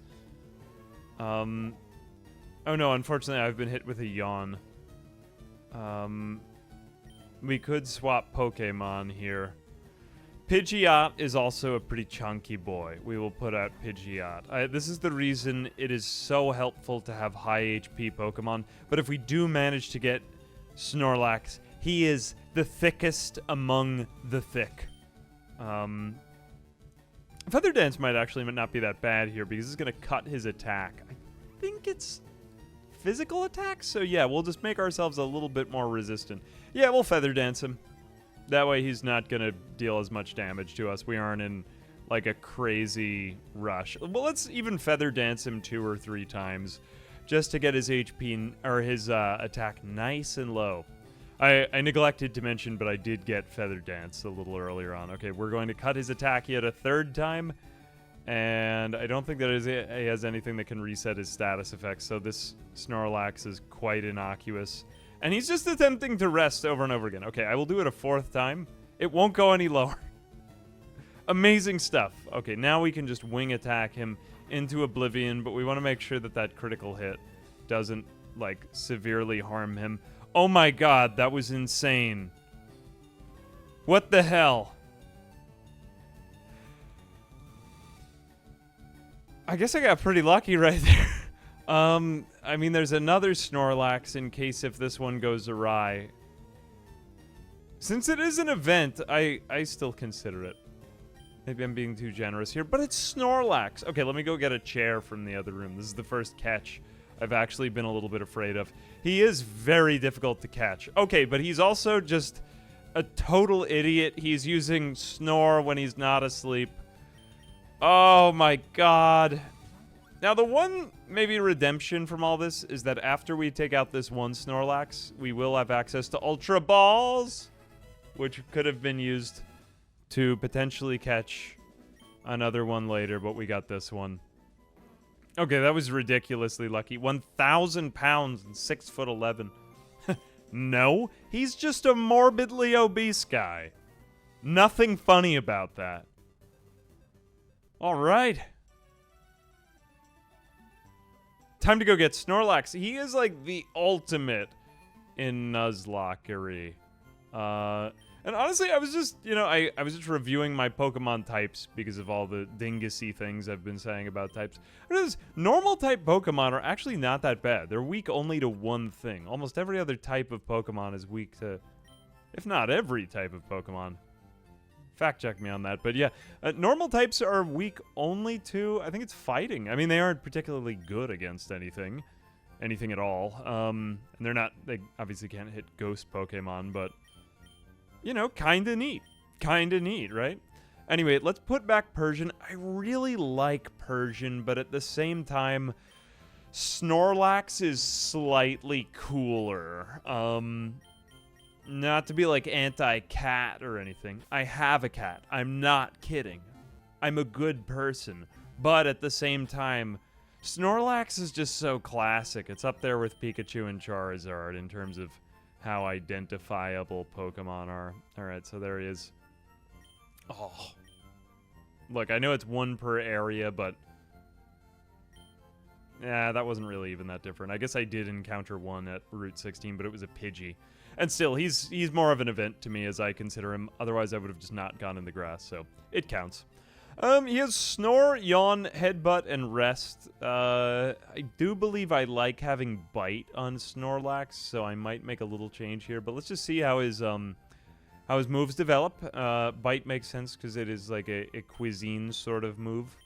Also level 30, so he should fit right in. But yeah, I think we are going to make our way over down to Fuchsia City next. Home to the poison type people, as well as potentially the Safari Zone for maybe something, but probably just nothing. But just to see if we can get that Surf HM. Oh yeah, he can learn Surf too, technically. I forgot about that. Potentially quite useful, but we also will have Lapras for that. So we don't have to go the right way. I mean, eventually we can, obviously, but yeah, we have the bike now, and amazing stuff can begin. And I'm probably just going to do another training montage with these guys. Let's go ahead and put out Dratini in front, because Dratini's looking a little under-leveled right now at level 20, and I think I'd like to change that. Oh god, before the bike just goes crazy down the road. Let's just make our way over to the city. It's alright. Biking, biking, biking man, biking guy. I'm a biking boy. Hooray. Ying. Unfortunately, I just realized I'm going to have to bike all this way back up slowly. Because I don't have Fly yet. Oops-a-daisy. Alright, well, whatever. Grinding commences. Okay, after a lot of travel, we finally come to the Safari Zone. I mean, the Safari Zone is pretty amazing. It has some pretty incredible Pokemon in it, but the issue is that since we're doing a Nuzlocke, basically one region is kind of like our limit to what we can do with the Safari Zone. So it's kind of limited, and we probably won't get anything very interesting. Normally, you'd want like a Kangaskhan or a Dratini. I'm not even sure. Can you get Lap? I don't think you can get Lapras in there. Why is there a Kabuto in there? Maybe you can get those, and I just haven't found them in the past. I mean, it takes forever to find a Dratini in here, but it can be done. So we're going to pay, I think, $500 for probably just something not that good. But okay, we will go in. 30 Safari Balls. I'm just going to get one thing and be a sad man. Literally the first encounter that we do, and we're pretty much just throwing a ball immediately. Let me just go to one of like the further areas. Although I have to go through grass in order to get to grass. Okay, yeah, we are pretty much trapped, so Zone 2, just give me whatever is the first thing that I encounter in the grass. Okay. Alright, what is it? A Doduo! I have no use for a Doduo. More like a doo-doo. It's going to attack me. Alright, let's just go in right with a ball. We could bait, but it's not gonna matter. Alright, that's what I thought was going to happen. Goodbye, Safari Zone. You disappoint me, but you're basically not Oh, why couldn't it have been a Nidoran? I actually would have had a use for a Nidoran, but I have to honor my commitment to Nuzlockery, even if it's at my own expense. See, I was just saying I wish I had a Nidoran. I'm trying to think of what that would actually replace, though. Now that I got Snorlax, Nidoran's useful. Yeah, I'm gonna leave this. I'm sorry, I didn't find anything good. Well, I did, but my self-imposed rule and my sense of discipline prevented me from obtaining the Pokemon therein.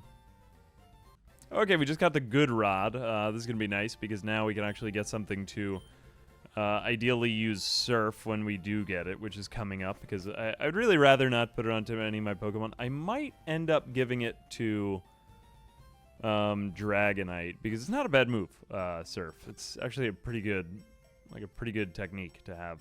But I believe is it here we get Strength or... Oh, yeah, you need your Teeth. And then you're going to teach me Strength or something like that. But yeah, I mean, if we could catch like a Goldeen, Magikarp can't do it, so the good rod is actually a pretty decent thing to have. But there is a little fishing spot over here. And I would rather do a good rod rather than what I'm going to get. If I Surf, I can almost guarantee you I'm just going to get... Tentacool, just Tentacool everywhere. But, yeah, we could good rod off of this. Actually, can you fight me from there? No, I think I need to be swimming for that. All right, let me good rod this down.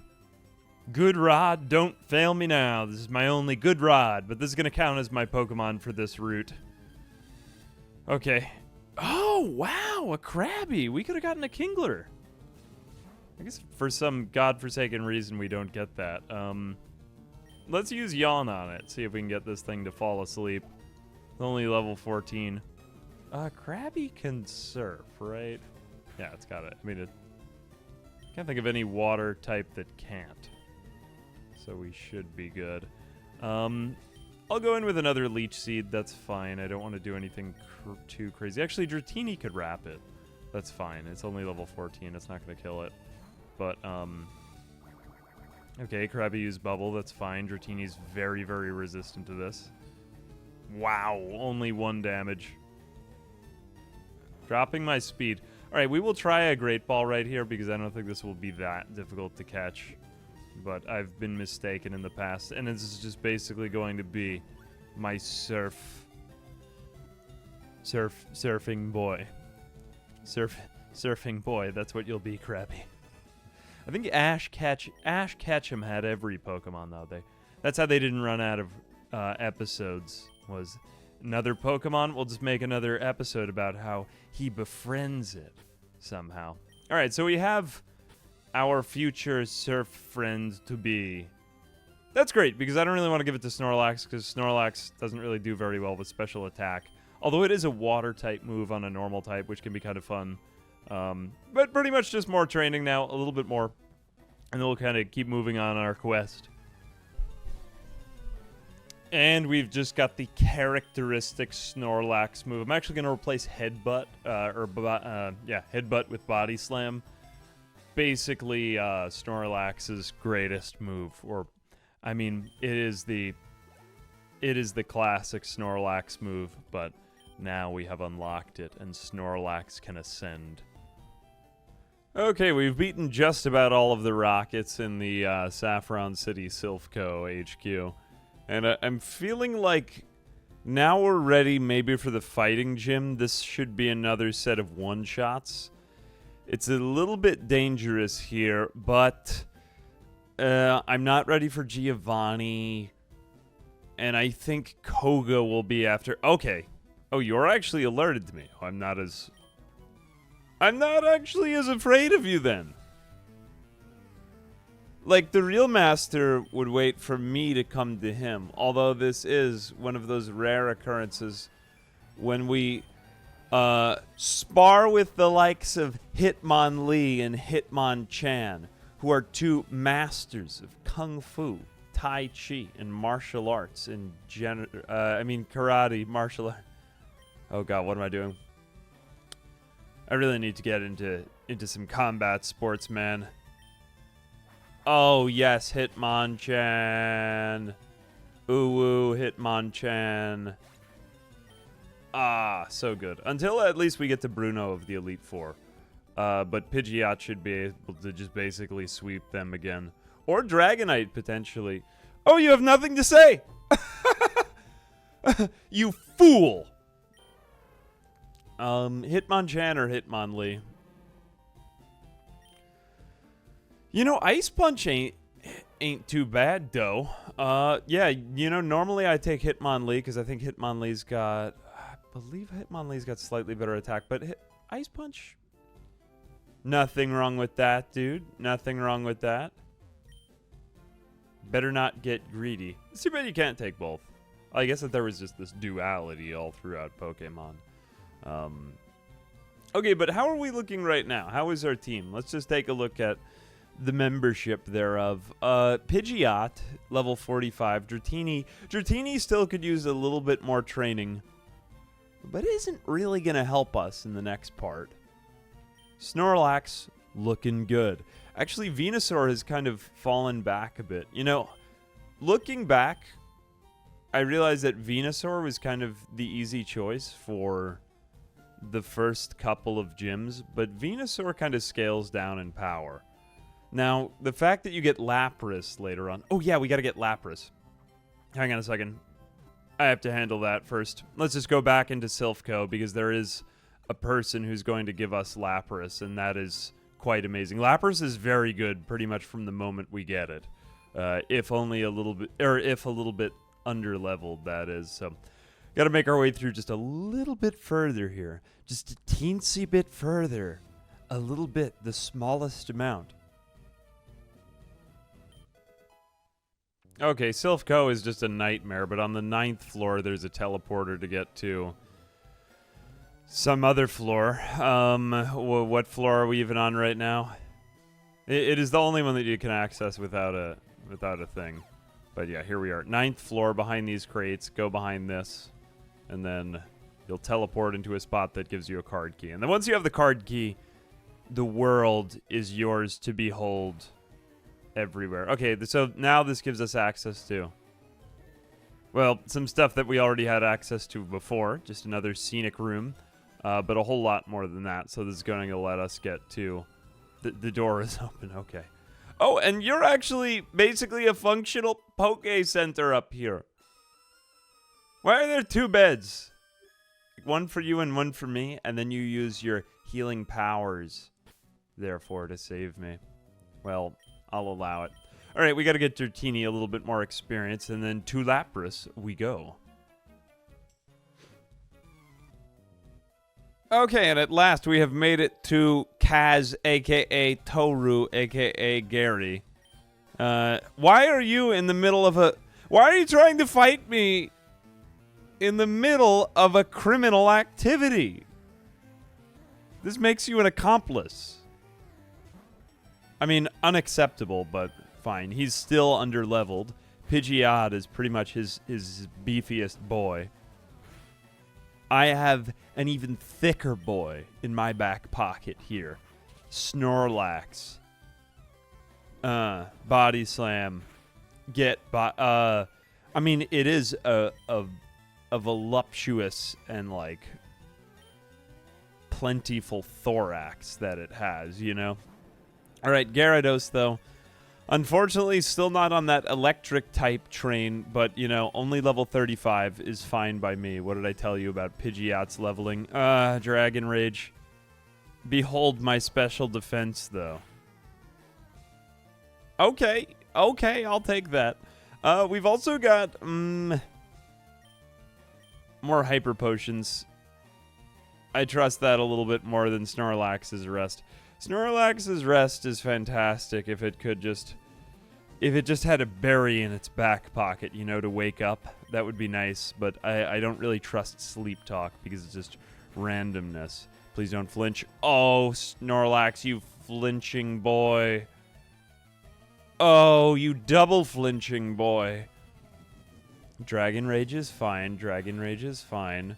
As long as we take out, I would say 50% HP. We good. Yeah, we good. All right, 1605. See, Snorlax is a pretty good answer to just about everything. Charizard is slightly more problematic. Eventually, we'll be able to swap out to Dratini, although then he's going to have the Dragon-type moves too, which is problematic. Yeah. Starting to realize some of these Pokemon I just get for fun.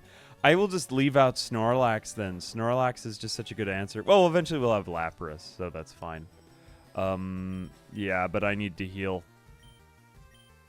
Alright. Gotta make this one count. Flamethrower. Okay.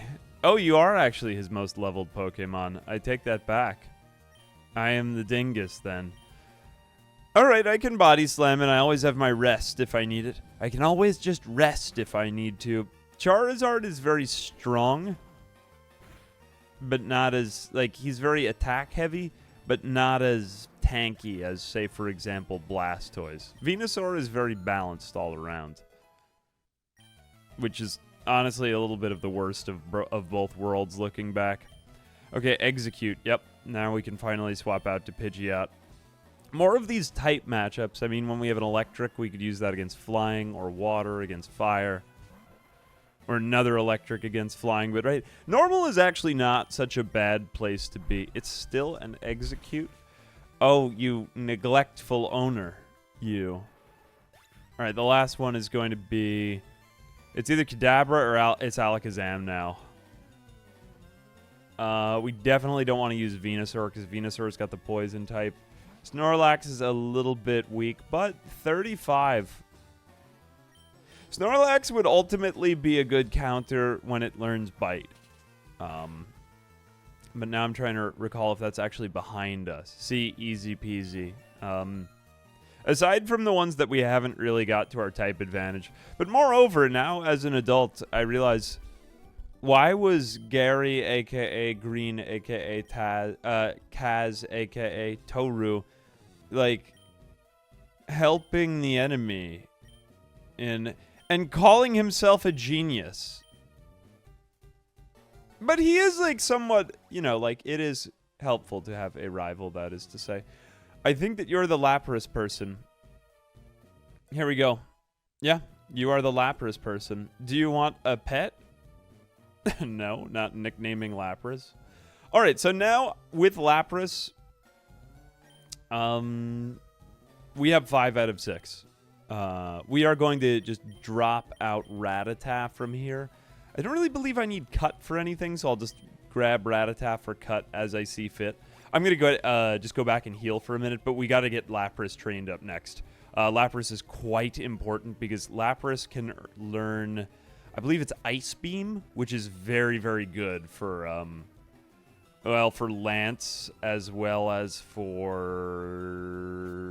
mainly Lance. Yeah, we kind of need Lapras for Lance. It's very important.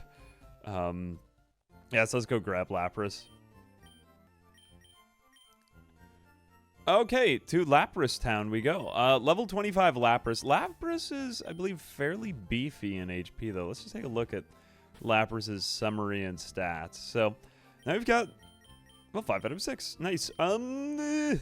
Potentially 6 out of 6 if we end up using Jolteon. So already 102 HP, only at level 25. Not too shabby. Special defense stat is really high, which is great, because that's most of what we'll be going up against. Regular defenses, okay, we could probably buff that up a little bit. A little slow. Most of these beefier Pokemon are a little slow. And I almost wish I could just take some of that attack stat and put it onto defense. But as long as we don't get hit with any big physical grass or electric moves, for example, we should be fine. Normal moves, Mist. Mist, not that great, because they could still buff their own stats. I mean, maybe in, like, multiplayer or whatever you want. But Body Slam, fine. Okay, Confused Ray, somewhat helpful. And Perish Song, wait a minute, is it? I want to say that Perish Song is very inaccurate, but I'm not sure about that. Don't quote me on that. I think that's wrong. I know not the accuracies of Perish Song, but that is to say, now we've got Lapras. I feel like we should go back. Spiritually, now we're ready to go back. Get Koga, and also, too, we can teach Lapras Surf, because Surf is actually not that bad a move. Like, I would kind of prefer it over Hydro Pump, because Hydro Pump is just so excessive, and it's too much. It's almost too much for my senses. Surf is just a little bit more reliable, especially also because we're going to be going to Cinnabar Island, so let's go get that taken care of.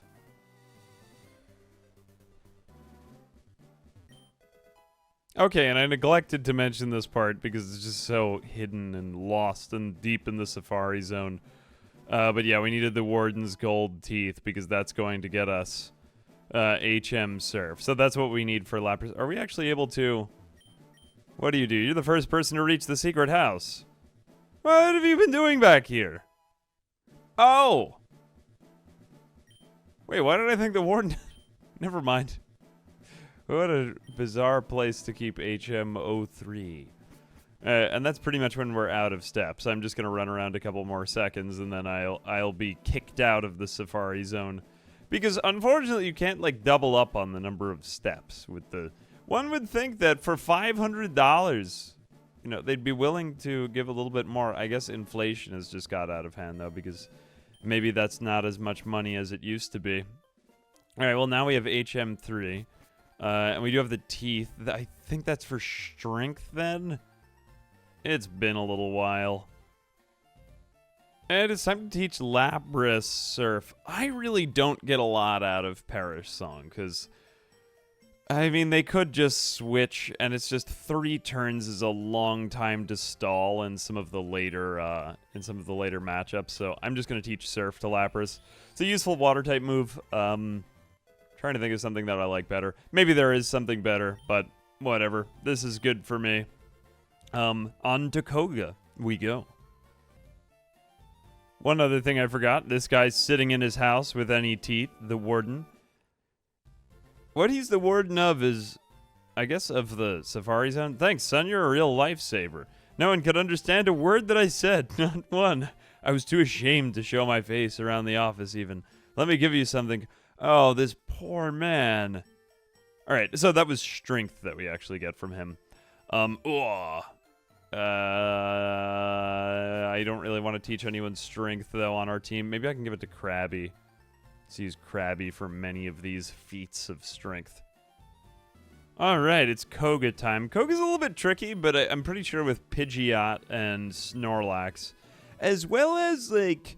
potentially using Venusaur to kind of stall, we should be fine against poison types. The only thing that we really are missing on this team is a psychic type, but the only really beefy psychic type is Hypno, and Hypno is just... I just don't really like Hypno. I hate to say it, but... I mean, now we out-level him by like 10 and everything, so...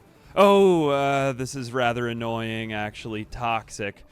So we've been badly poisoned. Funny thing about being badly poisoned, as it happens, actually, is that it starts off lower amounts of poison, but then the poison raises. If I switch, I'm going to go switch out to Snorlax just to kind of mitigate that poison. But, yeah, badly poisoned is not that great. It gets worse, hence the badly poisoned. But that's the distinction between poisoned and badly poisoned. So now you know. If you don't know, then now you know. Ooh, oh, get paralyzed, Muck. Wait a minute.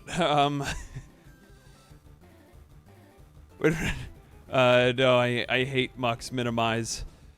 Okay, thank God we're taking this out right now. I forgot that this can be a real pain in the butt.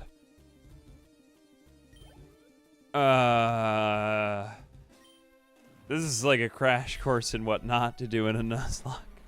The only reason I'm okay right now is because I have, like, super leveled everything. Although, that can be that as well as self-destruct. Self-destruct, as long as we're at, like, max HP, we are... Ooh, you would use a hyper potion. As well as certain fighting moves. Like, as one hit... Oh, you dingus! He may use the hyper potion again. Yeah, he's gonna just do that. I think he'll use 2, but they won't just infinitely keep hyper potioning. Ha! You are paralyzed and unable to. In any other context that... Oh, you would use a full heal. Well, at least that gave... I would prefer that you use a full heal rather than do anything else. Okay, wheezing... Wheezing. I think Snorlax's Body Slam is still our best bet here. Oh, we're actually under-leveled for this part. Wheezing isn't as high HP as Muck, but I just fear the potential of a you-know-what. I may waste a lot of money here. Ooh, paralyzed, yes!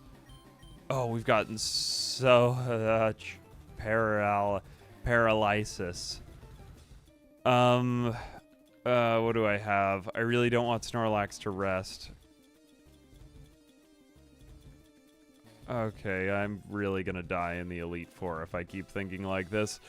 Let's go ahead and maybe give you the one max potion that we have right now, because we'll figure it out later. This is a bit of a waste of money.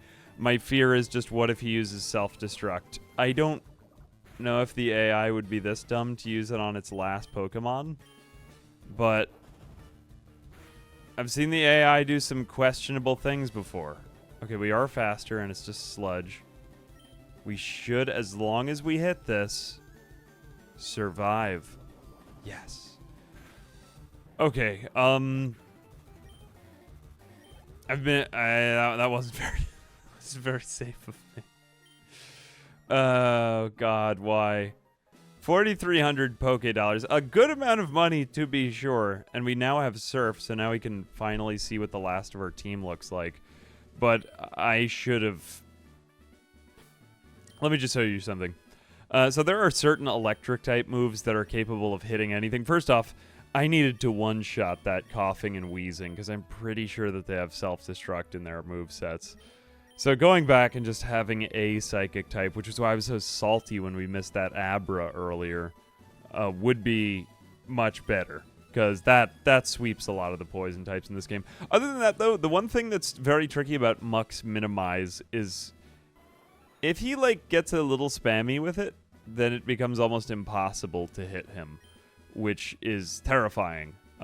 And we don't really have our final electric type because of everything I've been saying about Jolteon up till this point. I like Jolteon a lot as a Pokemon, except that there are beefier electric types that I would preferably get, which is why I was also slightly salty we didn't get a Pikachu in Viridian, but that was kind of rare. I wasn't counting on that. Anyway, all that being said, yeah, there are certain electric type moves that are just guaranteed to hit. I believe Aerial Ace too? I guess I could have done that. But yeah, that's not so bad. All right, let's make our way out of here. All right, we have made our way just back behind Cerulean City over here to where the rock tunnel is located. And we're going to be going over to the power plant next. Power plant is home to many electrical type Pokemon in the game. It's hard to like pinpoint a spot where it's easy. Oh, I'm also not going to catch a Pokemon here while I'm surfing. I might meet like a Tentacool or something like that. I won't be taking it because I've already got a Pokemon on this route, but... Oh, you, I believe, have a Lickitung, actually. I'm just going to skip past you for a second. Only exception I'm going to make here is Zapdos is actually in here. I'm not going to allow myself to get any legendaries, because otherwise I would be like, okay, yeah, Zapdos, Articuno, Moltres, and whatever, Charizard. Like, you'd have a giant dragon bird team, and it would be really sweet. Except you would suffer, I guess, against the ice type. But yeah, you would find some way of making it work. All that being said, yeah, let's just get Venusaur in front because Venusaur has so far been just an amazing utility for everything. I'm crossing my fingers that the first thing I run into in here is a Magnemite, but it is very, very likely that I will meet a Voltorb. I'm not going to touch any of the Pokeballs. Okay. Ah, no, it was a Voltorb. Oh.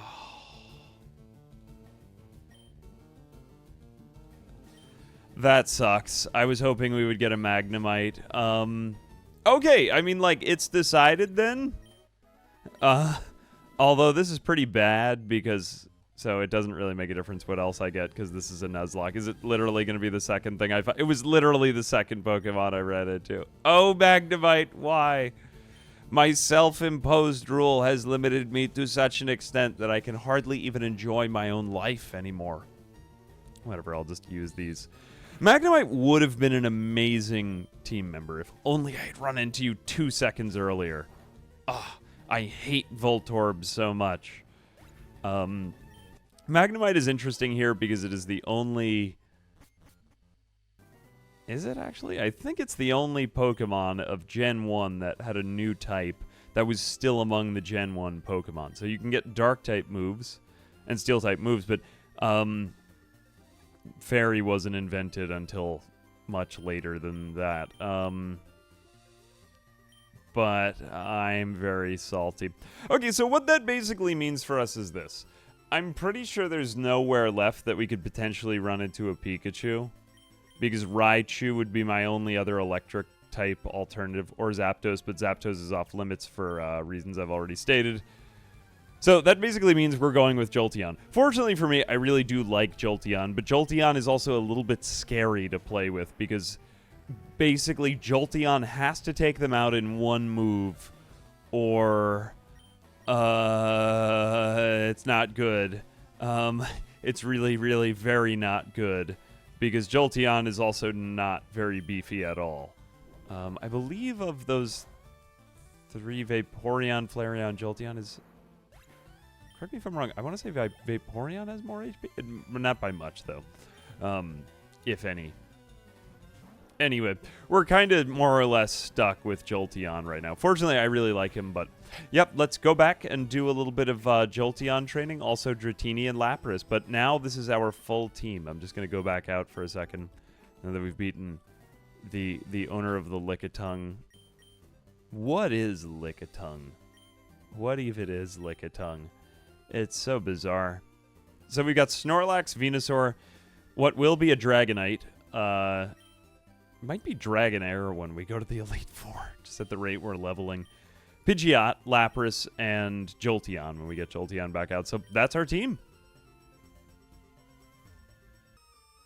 Okay, we've just about made it to Giovanni at the end of Sylph Coast. So this is going to be a lot of... I'm not sure if he actually has a Persian in this fight. He switches around his Pokemon a lot. But, yeah, he's ground types mainly. He may have... Does he have... No, he just has Nidorino. We're fine. I'm not worried about this. Fortunately, though, Dratini is going to be leveling up to Dragonair at level 30. And it's going to learn... I think it's Slam at level 29. Okay, so Nidorino. We've got Poison... The one major regret about this playthrough is that we just had no psychic types, and it's always tricky to get dark type moves in this. I just double checked to confirm. I don't think Snorlax learns. I don't know why I thought Snorlax had Bite. I think it's Blastoise that gets Bite, or Wartortle.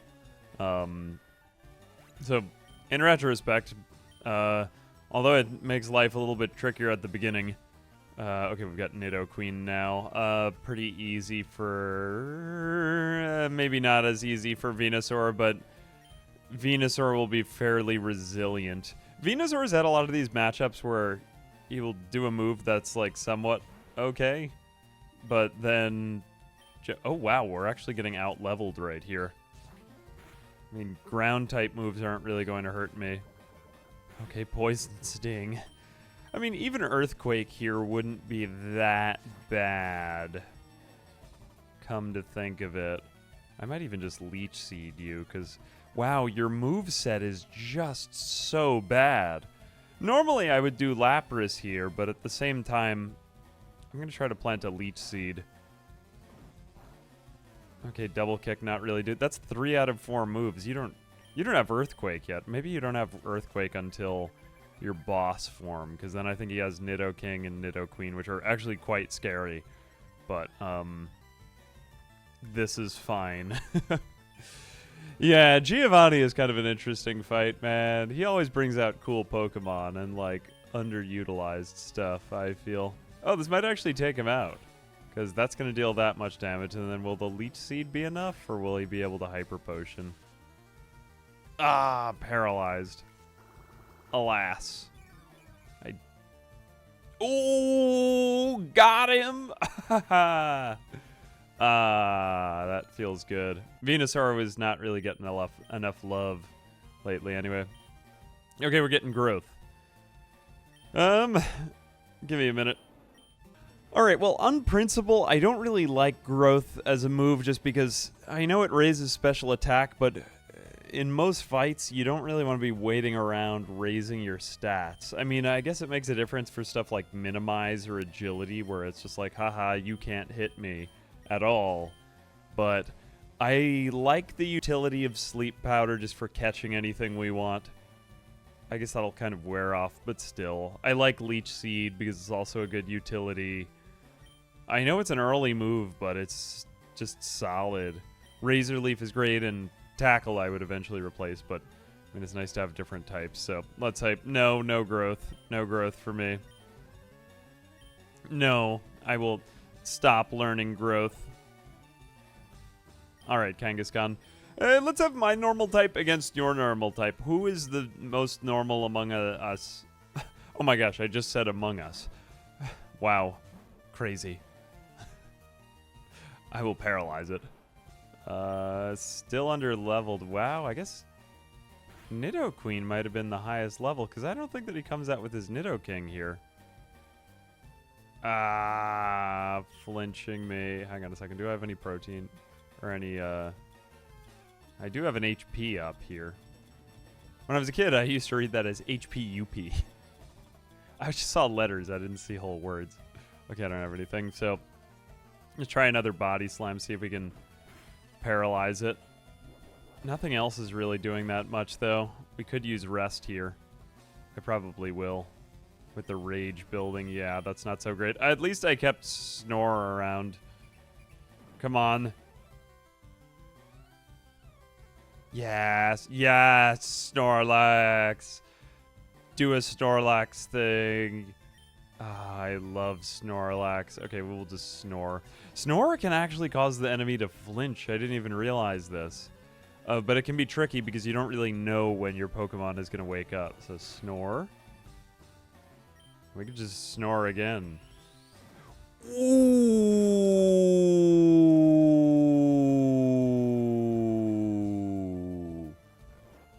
I guess I thought Mega Punch was fighting type for some reason.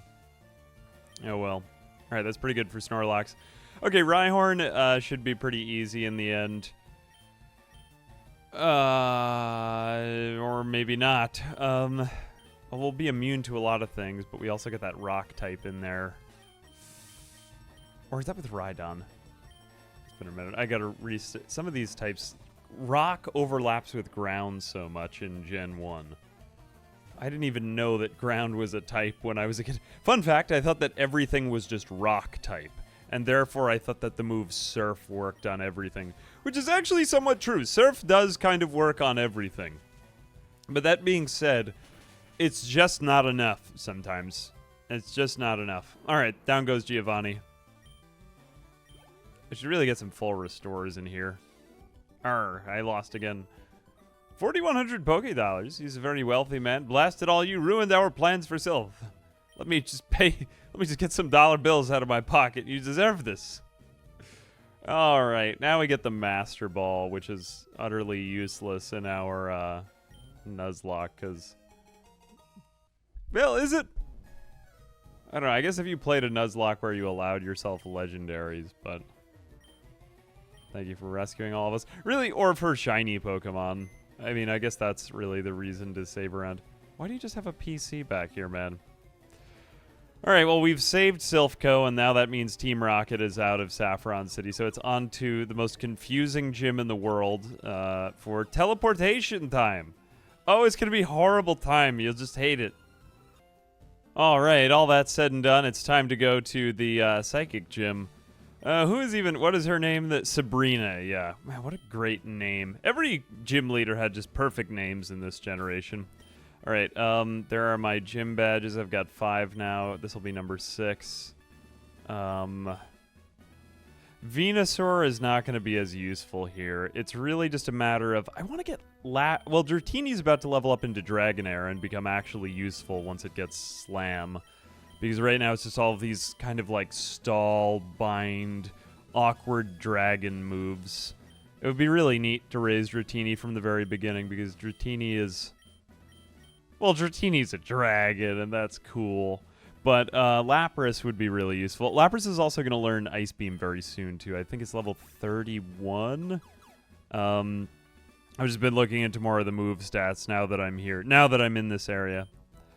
All right, so I've got to go through the world's most annoying teleportation puzzle set.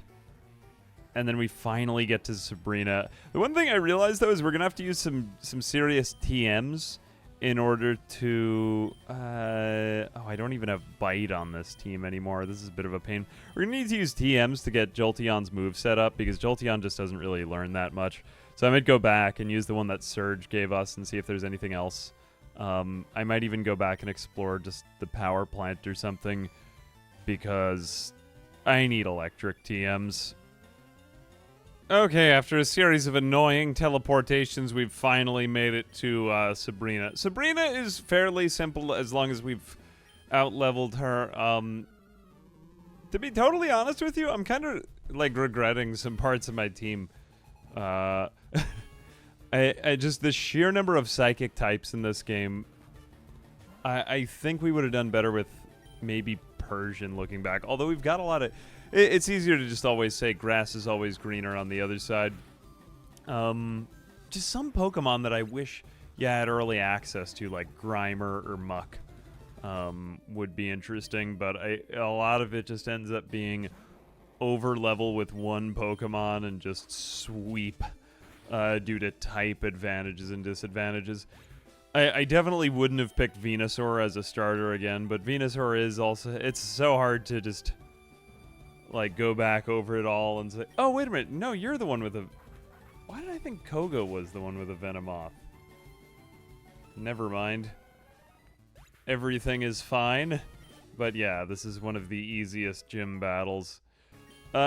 All easy to say right now when we're kind of in the middle of awkwardly leveling, but by the time that we get to the Elite Four, once we have an actual Dragonite, it will be a lot cooler. I'm gonna get rid of Whirlwind.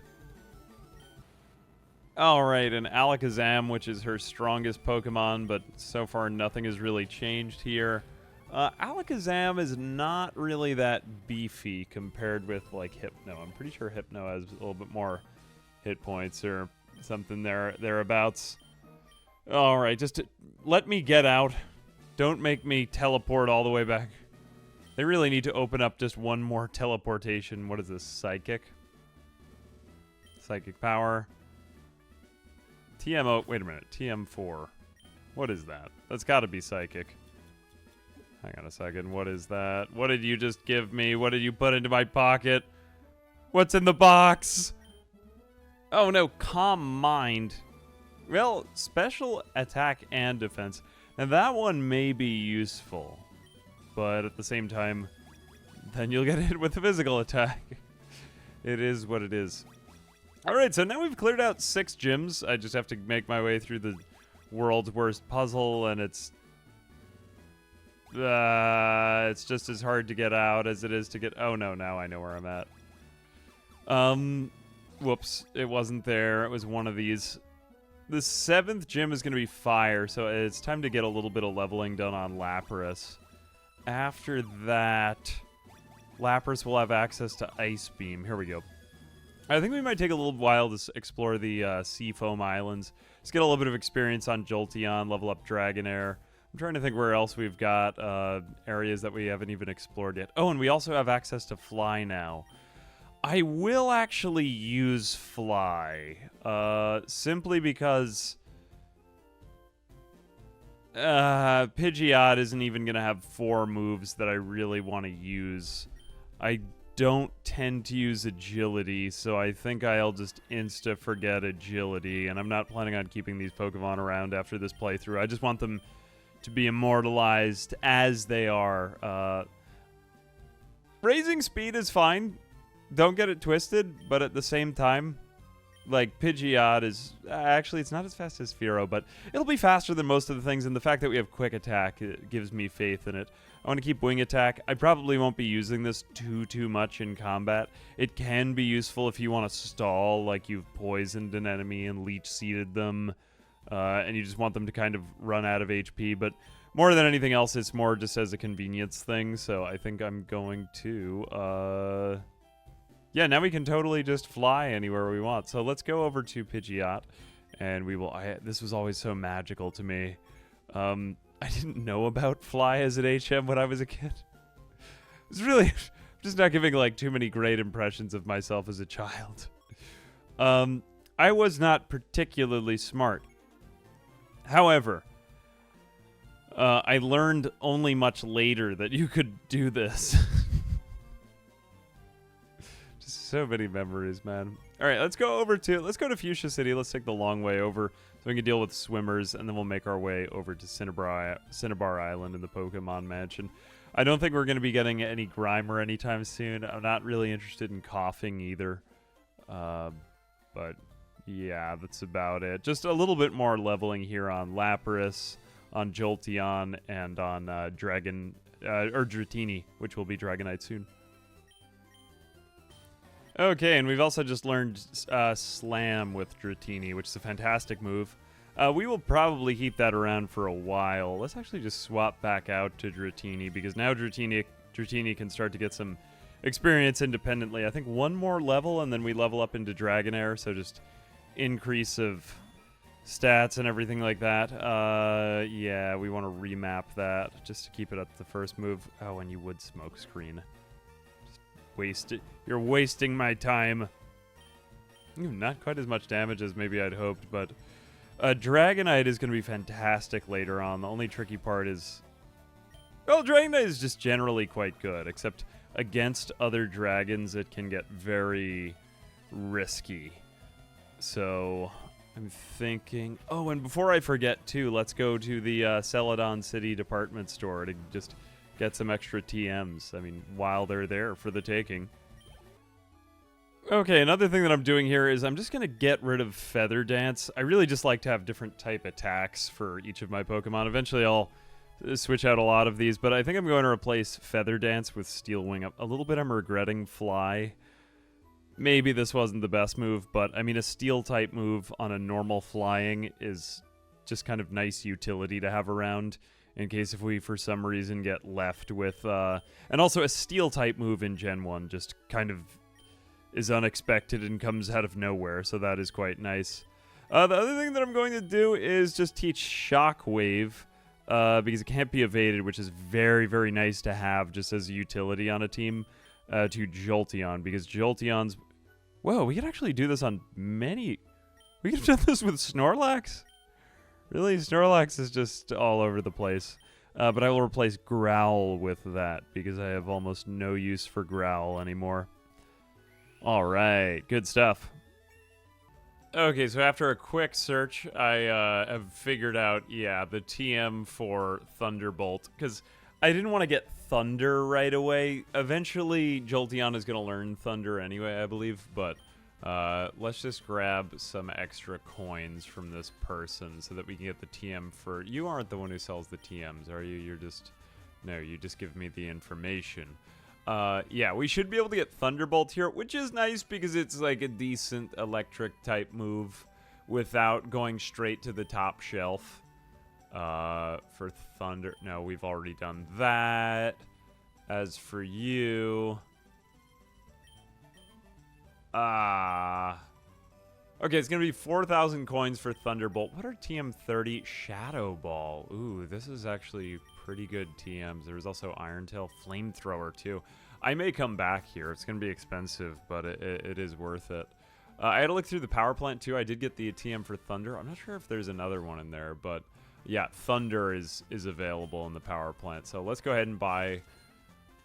It's going to be kind of pricey, but I think it's worth it just because this is going to carry Jolteon through the entire rest of the game and all training without having to keep switching Pokemon over and over again.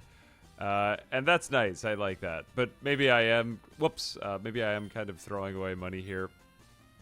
As far as really being efficient with coin, we may have to save that for the end to learn, because I just used up... Actually, this was quite a lot of money. Oh, if only I had utilized the Nugget Bridge spam, I would have been a millionaire by now.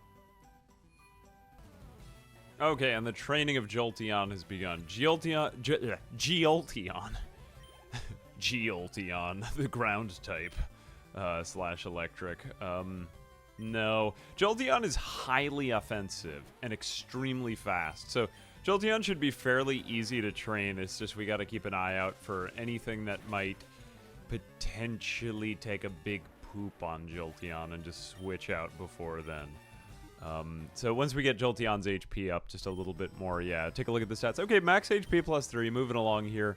Attack is not really yeah, special attack is where it's at. I had one playthrough where I think I raised only Blastoise and Jolteon, and I was able to clear the Elite Four fairly easily, because when you have tons of special attack with that combo, plus you have Bite from Blastoise, and if they're both highly leveled enough, yeah, it was like a 2 Pokemon Elite Four clear, but I got them up to level 100 shortly after I beat the Elite Four in that playthrough. It's kind of fun to go through with fewer than 6 Pokemon, because it just reminds me of being a kid. When I was a kid, I used to raise only 1 Pokemon at a time. I would just always pick the water-type starter. It works surprisingly well in most cases. I mean, in the first Pokemon, I mean, it gets through all the ghost types. It's hard to... I mean, obviously it's only 1 Pokemon, so it has vulnerabilities. Somehow, I just cleared all the dragons. Oh, and I kept a bunch of revives on me, though. That would never really work in this, but fun to reminisce on. All I gotta say is, Jolteon is just one-shotting everybody here. The one thing I may go ahead and do is just take all of my stat items, though. Watch what I'm going to do here. So, Jolteon is really the one member of the team that I did not plan on having. I want to try to prevent heartbreak from happening with Jolteon, so I'm just going to give it a lot of kind of defensive items, and these will be somewhat useless, so base HP stat was raised. I know it feels kind of silly to use these. I mean, Zinc, special defense... Speed, I mean, already has tons of speed, so I'm not so worried about that. Maybe I'll even raise the special attack a little bit. But I think I'm going to put my Zinc and Iron onto Jolteon too. Arguably, I could put these onto Snorlax, and they might go a little bit further, because Snorlax is probably going to take more hits. But I think I'm also going to give it Calcium, just because I want anything that Jolteon fights to just get nuked immediately. Like, I don't want to deal with what happens... if they somehow survive Jolteon's Thunder and Thunderbolt. So I'm just going to spam that on him. I'm trying to think of what other... I could give it, like, Quick Claw just to make sure it always goes first, but... think of other items to hold. Yeah, we've got to really max that out. Let's also just go in with our... actually... but it might not go as far with other Pokemon. Yeah, give him the Zinc, too. Just giving, yeah, and human growth hormone. Yeah, it's my Jolteon. He's been at the gym all week. Oh, jeez. All right, Jolteon. Now you're almost caught up with the rest of the team. One of us. I just kind of want to point this out. Looking at our whole team here, if you note the special attack, especially on the ones where it matters, like Venusaur's special attack sort of matters, but Venusaur right now at level, 41. Jolteon only level 28, already approaching Venusaur's special attack stat. Everything else is, you know, kind of where it should be. But yeah, Jolteon is seriously high attack and pretty quick too. I mean, once we get it leveled up, it should be always going first in combat. So this is basically our nuke. But if we have any doubt that Jolteon is going to take out the opponent, best to hang back and wait. Alright, this is what I'm talking about. Jolteon is basically just eclipsed Venusaur's special attack and only like 7 levels below it. So Jolteon is pretty seriously high on attack. High on Potnoose, if you will. But yeah, terrible at everything else. Special defense is decent, which is fine, but if Jolteon gets hit with any type of ground physical attack, we're done for. So that is the one thing we need to at all... in all situations, attempt to avoid. The other one we want to get up right now is Lapras, but That's a story for another day. And we've made it to the Seafoam Islands, home to Articuno. What a graceful and majestic Pokemon Articuno is. And also potentially the home to Seal and Dugong, which would be... what is this? Just the other exit? Okay, yeah, that's the other exit. Not really many... Why are you just, like, one tile off? What are you doing swimming over there? Alright, well... Just more fights here. Jolteon has had absolutely no problem just clearing out every single one of these swimmers because everything is exactly the same type. So it's really just a matter of mashing the A button long enough. And we're fine. Still under 100 HP. Ooh, actually that one didn't clear. It's like the only time that's happened. Oh god. That's an example, though, of why I don't really trust Jolteon, and this is the reason I didn't want Jolteon on this team. Very fun to use, but that was just a normal flail by a Pokemon of about the same level. I'm betting you that when we get to the Elite Four, if we wind up having to use Jolteon against one of Lance's Dragonites or something like that, if it uses Earthquake, Jolteon is just gone, and then we won't be able to have it against Gary at the very end. So, I mean, Kaz, Toru, whatever his name is. Whatever your name is, it does...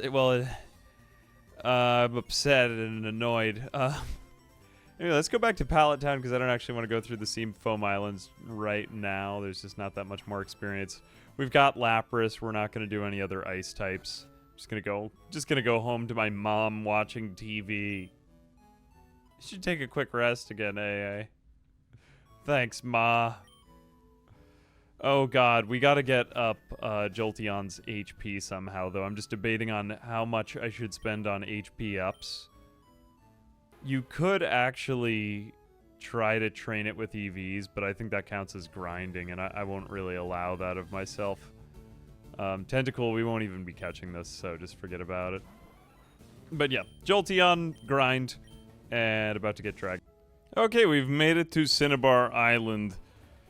There is a level 39 Jolteon in our front line now, which is pretty fantastic. Lapras got almost 0 training because it was all water types, so what's the point? I also didn't want to do that thing in battle where I switch out to Jolteon just because Jolteon can't take a hit. Jolteon is very fragile. Jolteon's a glass cannon, which is not good. To be fair. But Dratini is 1 level away from turning into a Dragonair. I think we could probably get that to happen before we go to the gym here. But we've also got the Pokemon, or like the abandoned Pokemon mansion to explore here. So Dragonair will be pretty nice in general when we have nothing else, as long as there's no threat of... as long as there's really no threat of an Ice-type move getting used against us, which is most of the time because there aren't too many Ice types aside from at the Seafoam Islands. I think I'm just going to do a little bit more training against the remaining trainers over here. And then let's try to get Dratini leveled up into Dragonair. Lapras will train a little bit and then hopefully get some stuff done. And I mean, the next gym is going to be Fire, so that's an easy matchup for Lapras. But we're going to need a couple more levels before that. So after just one more trainer battle, now Dratini begins its evolution into Dragonair. Dragonair is pretty good. It's going to be Dragonair for quite a while until level 55, so get used to Dragonair. It has Slam. I think it gets one more Dragon-type move. I have to go double-check its moveset, but it's going to take all the way until level 55 to learn Wing Attack, so to get those flying moves on there. Before then, Dragonair, as a Dragon-type, is pretty resilient against most like elemental sorts of damage, which is pretty useful. Except right now with all of the Ice-type Pokemon around, I think I'll swap back out Lapras, because Lapras is going to learn Ice Beam around level 31, which might not be useful now, but is going to be very, very useful once we get to the Elite Four. And moreover, I just need Lapras kind of kicking for Cinnabar Island in a second. Alright, the door is locked at the gym on Cinnabar Island, so we do have to go complete the abandoned mansion right here. The fiery town of Burning Desire. Wait a minute. What is happening on Cinnabar Island? Whatever. Not questioning it. Technically, this is a new encounter, so we can capture another Pokemon. Let's put Venusaur in front. I am 99.99% sure I'm done with my team. But if I get, like, a shiny Grimer right now... Oh, wow! We actually got an Arcanine! This is news! Oh, wow! I'm sorry, Growlithe.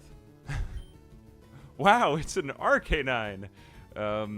I think I will Leech Seed it, and then I will do a Sleep Powder. We'll see if we can catch this. I am pretty happy with my team. The one reason I wouldn't go after this Growlithe is because there is an earlier place where you can get Growlithe. It's like a little patch of grass around Celadon City. Or a little closer to Lavender Town, I believe. It's just a rarer chance of finding one. If you can find one at a lower level, though, then that's great. But it just feels... Oh, yeah, I forget that I'm just weak to fire types. Oh, well, just put something else entirely out. Okay, Snorlax, you're a thick boy. You can yawn at this Growlithe and put it to bed while we Leech Seed it. Yeah, good thing we did that, because Takedown is a pretty good move.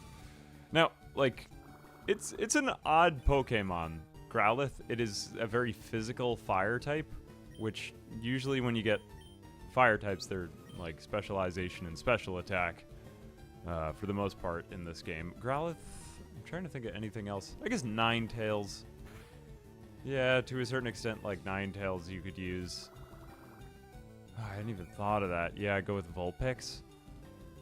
Ooh, that'd be cool. Anyway, I think we could just catch this pretty easily, but I have no use for it now, sadly. I have almost nowhere left that I'm going to catch Pokemon, and this is the last thing that would have been useful to me. I mean, the only other place is the Seafoam Islands, where I could get like a Dugong or a Shelder or something like that, but I've already got Lapras, and I like Lapras better. Lapras has good HP and stuff. So sad that I didn't get this earlier, because I might have actually used it. I'm trying to think of what I would have used it instead of. It's funny, like, I almost regret not getting Persian because of all the Dark-type moves, but I think we're getting past that, and it's not so bad for the Elite Four, so... Looking pretty good here. I think the only difference I would have made in this final team... Dragonite is actually weak to a lot of stuff in the weak 4, but it's badass because it's a Dragonite. I probably would have picked a different starter. Pidgeot did fine. I thought Pidgeot was pretty useful throughout the entire game and will continue to be. Snorlax is a thick boy and is useful. Lapras will improve in that regard. Jolteon would be the one big regret. Let me just go get some repels and come back here. Ooh, we just got TM14 with Blizzard, so that is amazing for... Probably Lapras, but we might end up using it on a different Pokemon just as utility. Having another Ice type... Ooh, a Ditto.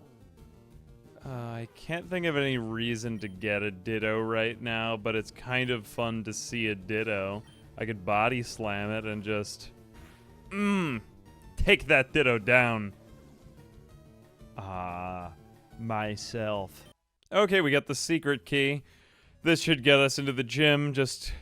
a bit of a long dungeon at the end of everything. Honestly, we're running more out of PP than anything else for our Pokemon's moves throughout these dungeons.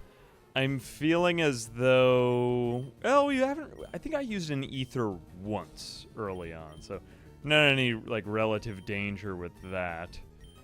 I think the big thing is just being able to switch out to a nice beefy Pokemon and know that it can take a hit is really important in these runs. So I'm feeling like Snorlax and just putting as much as we can onto Snorlax is going to be for the best, and then beefing up the rest of our Pokemon as we go. I'm just going to switch out to something that can run away fast, because now I got what I came for.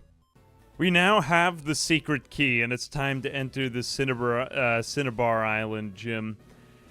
We should be able to make it through... Oh, I actually have to speak with you. All right. This should be good training for Lapras, which will be useful because the next gym is ground type. Ground and a little bit of poison here and there. So Lapras is going to get tons of experience, which is important because Lapras is going to have to solo much of Lance. Lapras as well as Jolteon, which is kind of an ask here. Lapras should be okay for these fights. Yeah, alright, we're good. Surf combined with our type just gives us a huge bonus, and we, yeah, just pretty much one-shot everything. Some of the bigger ones in here I'm a little bit wary of. There is one entire route, though, where I just realized I didn't fight any of the trainers, so I can use some of those as, I would consider that, like, non-grindy play, because you should be able to fight every trainer battle in a Nuzlocke. But for right now, just nice to finally get to a place with Lapras where we can essentially do what we just did with Jolteon. Just everything that we fight is a weaker type compared with it. So, yeah, at 31, we're going to get Ice Beam, and then that is a major advantage. Yeah, we're good. But I digress. You know, on second thought, after that one battle, I'm just not feeling 100% ready for this. I think I'm going to make my way back here. There is one more route that we still haven't gone to. If I were to fly to... It's not here, but it's around Fuchsia City. Basically, this whole area, Route 12, 13, 14, and 15, we haven't really cleared any of that, along with... actually, that is Lavender Town. Yeah, so going south of Lavender Town all the way to Fuchsia City is all this training that we just haven't done at all yet. So I'm feeling like this is going to be good prep for Dragonair and Lapras, just to get them caught up those last few levels. Jolteon did it super fast, but I'm just going to kind of go through this route, get them caught up, and then when we get back, Cinnabar Island should be everything balanced again. So despite all of our kind of random placement of team members, we'll finally be where we should be with each of our Pokemon.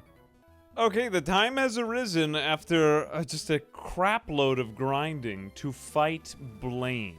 Blaine is kind of cool guy. I mean, not only, like, does he have just a baller mustache, but also look at that lab coat and those sunglasses. He's just perfect. All right, we've got Lapras up to level 37. We're a little under-leveled here, but still, we're kind of catching up. That's around the level of our highest level Pokemon, so I'd say we're about on target for this point in the game. The only one who's behind still is Dragonair. That was actually rather strong. That was surprising. We can still keep swapping out to Snorlax and back, which is pretty much fine. Snorlax is basically our torso, if you will. No, because I think just Ponyta for Rapidash I'll switch out. Yeah, Ponyta's not even as bad as Growlithe. This is going to do a little bit of damage to me. But I'm good, yeah, because... actually... not as good as I thought I'd be. Might be in a little bit of danger here, but still... Okay, so we're switching out to Rapidash, so this is our excuse to swap out to Snorlax. We need somebody with like 300 HP on our team. Yeah, I'm seconding all the things I said earlier about just getting the beefiest, thickest Pokemon for your Nuzlocke. It helps, man. It makes a difference in the end. Okay, I'm gonna go ahead and just use one of these. I guess I could be using Hyper Potions. Yeah, you could be drinking. Why are you drinking 2%? Because you could be drinking whole. Napoleon, or Deb, what was her name? Oh, it's been a while. Sorry, Napoleon Dynamite reference. Had to be there. Alright, let's actually see if we can take this one out with Snorlax. This should be okay. I mean, we're out-leveling Rapidash. We can always just go into rest if need be. Wow, look at that headbutt, man. Snorlax is just... Snorlax is the GOAT, man. Yes! Lapras. Okay, Lapras for Arcanine. Did he take out his Does he have a Ninetales? I thought that he had a Ninetales. Or did I just... No. Was it in the show that he had a Ninetales? I'm pretty confident. He also had a Magmar, too. Where is Magmar, anyway? Magmar is such a sweet Pokemon. Alright. Arcanine, wow, level 47. That's saying something. Okay, Fire Blast is fine. Takedown would have made me a little bit nervous there, but I didn't realize that Blaine's Pokemon were this high level. I'm gonna have to do a little bit more work before Giovanni just to catch up here, but 2145 XP, I'm not complaining. It's just that in the game, you kind of are meant to do a little bit of grinding before the Elite Four. So, debating on how much is really... Like, obviously, I won't just grind Victory Road forever because I think that would be cheap. But at the same time, I don't want to do zero grinding because I think that's not really going to be a fair or fun fight. Anyway, more on that later. Pretty much all that we've got left now is just a couple of routes of trainers. Our team is pretty much complete now.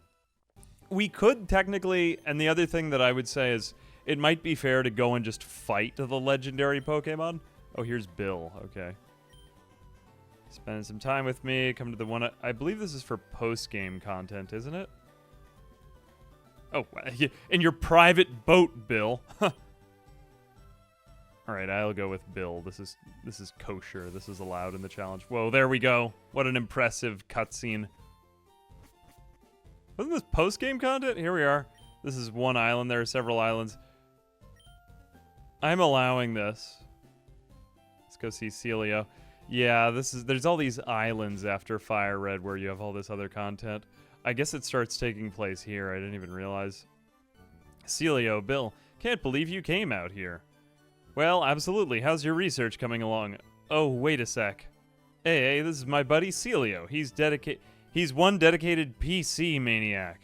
Celio, this is AA, a rising contender at the Pokemon Champ. That's really impressive.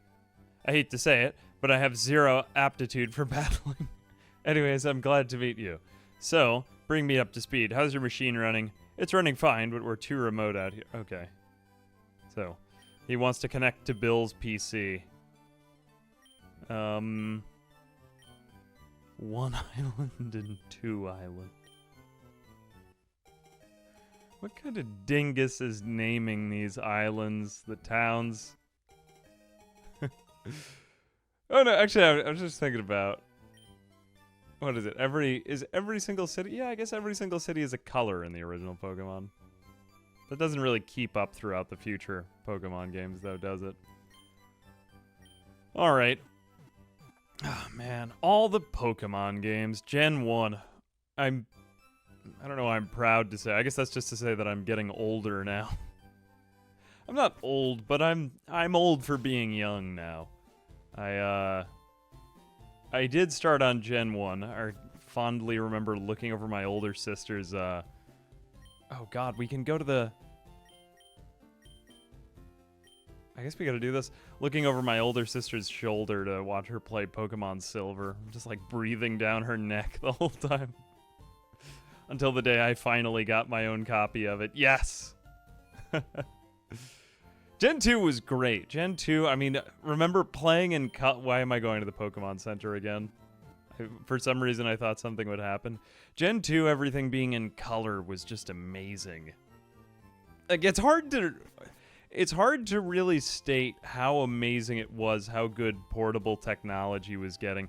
Oh yeah, this is where we fight Moltres. Took me long enough to remember that. Well, I'm not going to catch anything new. Skip and Chop, Joyful Game Corner. I could do all this stuff, but this isn't actually in the original game. I can't remember where Moltres was in the originals. It's been a while. Let's exit. Can we... Oh, I have to go here.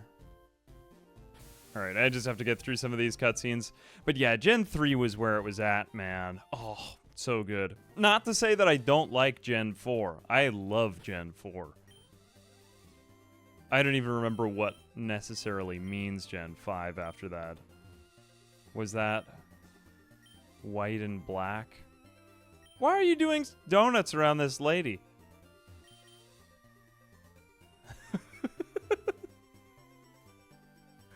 What is that? Alright, I think I gotta go to the game corner. There's too much tricky stuff going on over here. I just gotta activate a couple of cutscenes. This is fine just for a little bit of grinding, because Giovanni is considerably stronger. I remember just, as a kid, having my mind blown that Giovanni was in Viridian City. I was like, the supervillain was in the first city! That's so crazy! I keep misclicking. Okay, I have to be smart for a few minutes.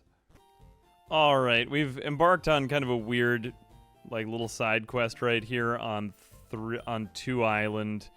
It's just a runaround on all these islands. We said to Bill, okay, and then we get brought on a quest where we have to go find a missing little girl on 3 Island. I could have just said no, stayed with the original games, but we do kind of need the training if I'm going to fight some, like, biker gangs here. Other than that, everybody's fine except for maybe Dragonair. Dragonair could use a little bit of work here. Oh my gosh. Look at all those bikers. Hostile attitude. Gang of followers. Alright, we've got to break up some sort of like sharks and jets conflict going on right here. Oh, this is a lot of bikers. Yeah, I have to fight all of these guys. Alright, well, it's good experience. Okay, so we make our way to the Berry Forest. This is just kind of a random side quest. We're looking for a little girl named Lost. Yes, her name is literally named Lostel, and she's lost. Big surprise, but it is welcome training, because otherwise you're just kind of... I remember as a kid grinding a lot before meeting Giovanni in the last battle, so this does kind of fill in that gap, because Giovanni does have... much higher levels comparatively. Oh, whoops. A great thing to say is that now that we've got our entire team assembled, we pretty much have an answer to anything that the enemy puts out against us in the way of types. Only real issue here is just making sure that when we switch, we're tanky enough. So, like, we have all of the ingredients. Now it's just a matter of mixing them up enough and... you know, making sure that everything is just right. Making sure that everybody's moveset is primed too. We also don't have any fire moves, though. So I'm debating on whether we should get Flamethrower and put that on Dragonair or something like that. We also have to evolve Dragonair into Dragon Knight. That's going to be a major advantage. Another thing I've done is I went to the department store and I bought an HM or a TM to give... and I'll just exemplify this right now. This should work. I gave Dragonair Hyper Beam just because Slam is very, very inaccurate. Like, more so than I remember, so you're kind of stuck using either Dragon Rage, which Dragon Rage isn't bad, but it always deals, 40 damage. So, fine, whatever, but 40 damage is just... it's not always that great. So I've pretty much just been hyper beaming 5 times with Dragonair to get experience until we are actually able to one-shot. And that's actually a pretty respectable amount of experience. But yeah, we want to get Dragonair caught up because Dragonair isn't particularly going to be a major answer to anything in the Elite Four. Who is it? The first one is Ice. I can't remember their names. What is that? Lorelei? Definitely not using Dragonite in that. Fighting, you could, but mostly we're going to be using Pidgeot. Ghost. Yeah, it's an option with Ghost because we don't really have anything Dark type. That's the one mistake we made, I would say. And then, last but not least, Dragons with Lance. We probably don't want to use Dragonite again. But Dragonite is just sort of a good answer to everything. It's kind of like Snorlax, functionally, on this team, just because... it's beefy, it's big, it's strong, it just does a lot of things pretty well. And for the champion, though, we could use it. We could use it for that. And we've also just got some utility in the flying type move, so... it's a decent all-around, which is what a lot of these Pokemon are turning into. Okay, and this must be Lostel. Whimper Sniff. Why did you walk... you clearly intentionally walked all the way back here. Oh, it's gonna be a ghost Pokemon that we fight. Or Hypno? No, that was Hypno. That's not a ghost Pokemon. You need to get your eyes checked. Alright, a level 30 Hypno. Oh, how much I want Hypno for my own team. I wish we had gotten a Drowsy or a Hypno or something. Or even just Abra would have done. Alright, let's use Steel Wing for fun. We haven't at all yet. Much of the same animation as just Wing Attack. Alright. Pidgeot's been solid, though. Just no complaints with Pidgeot.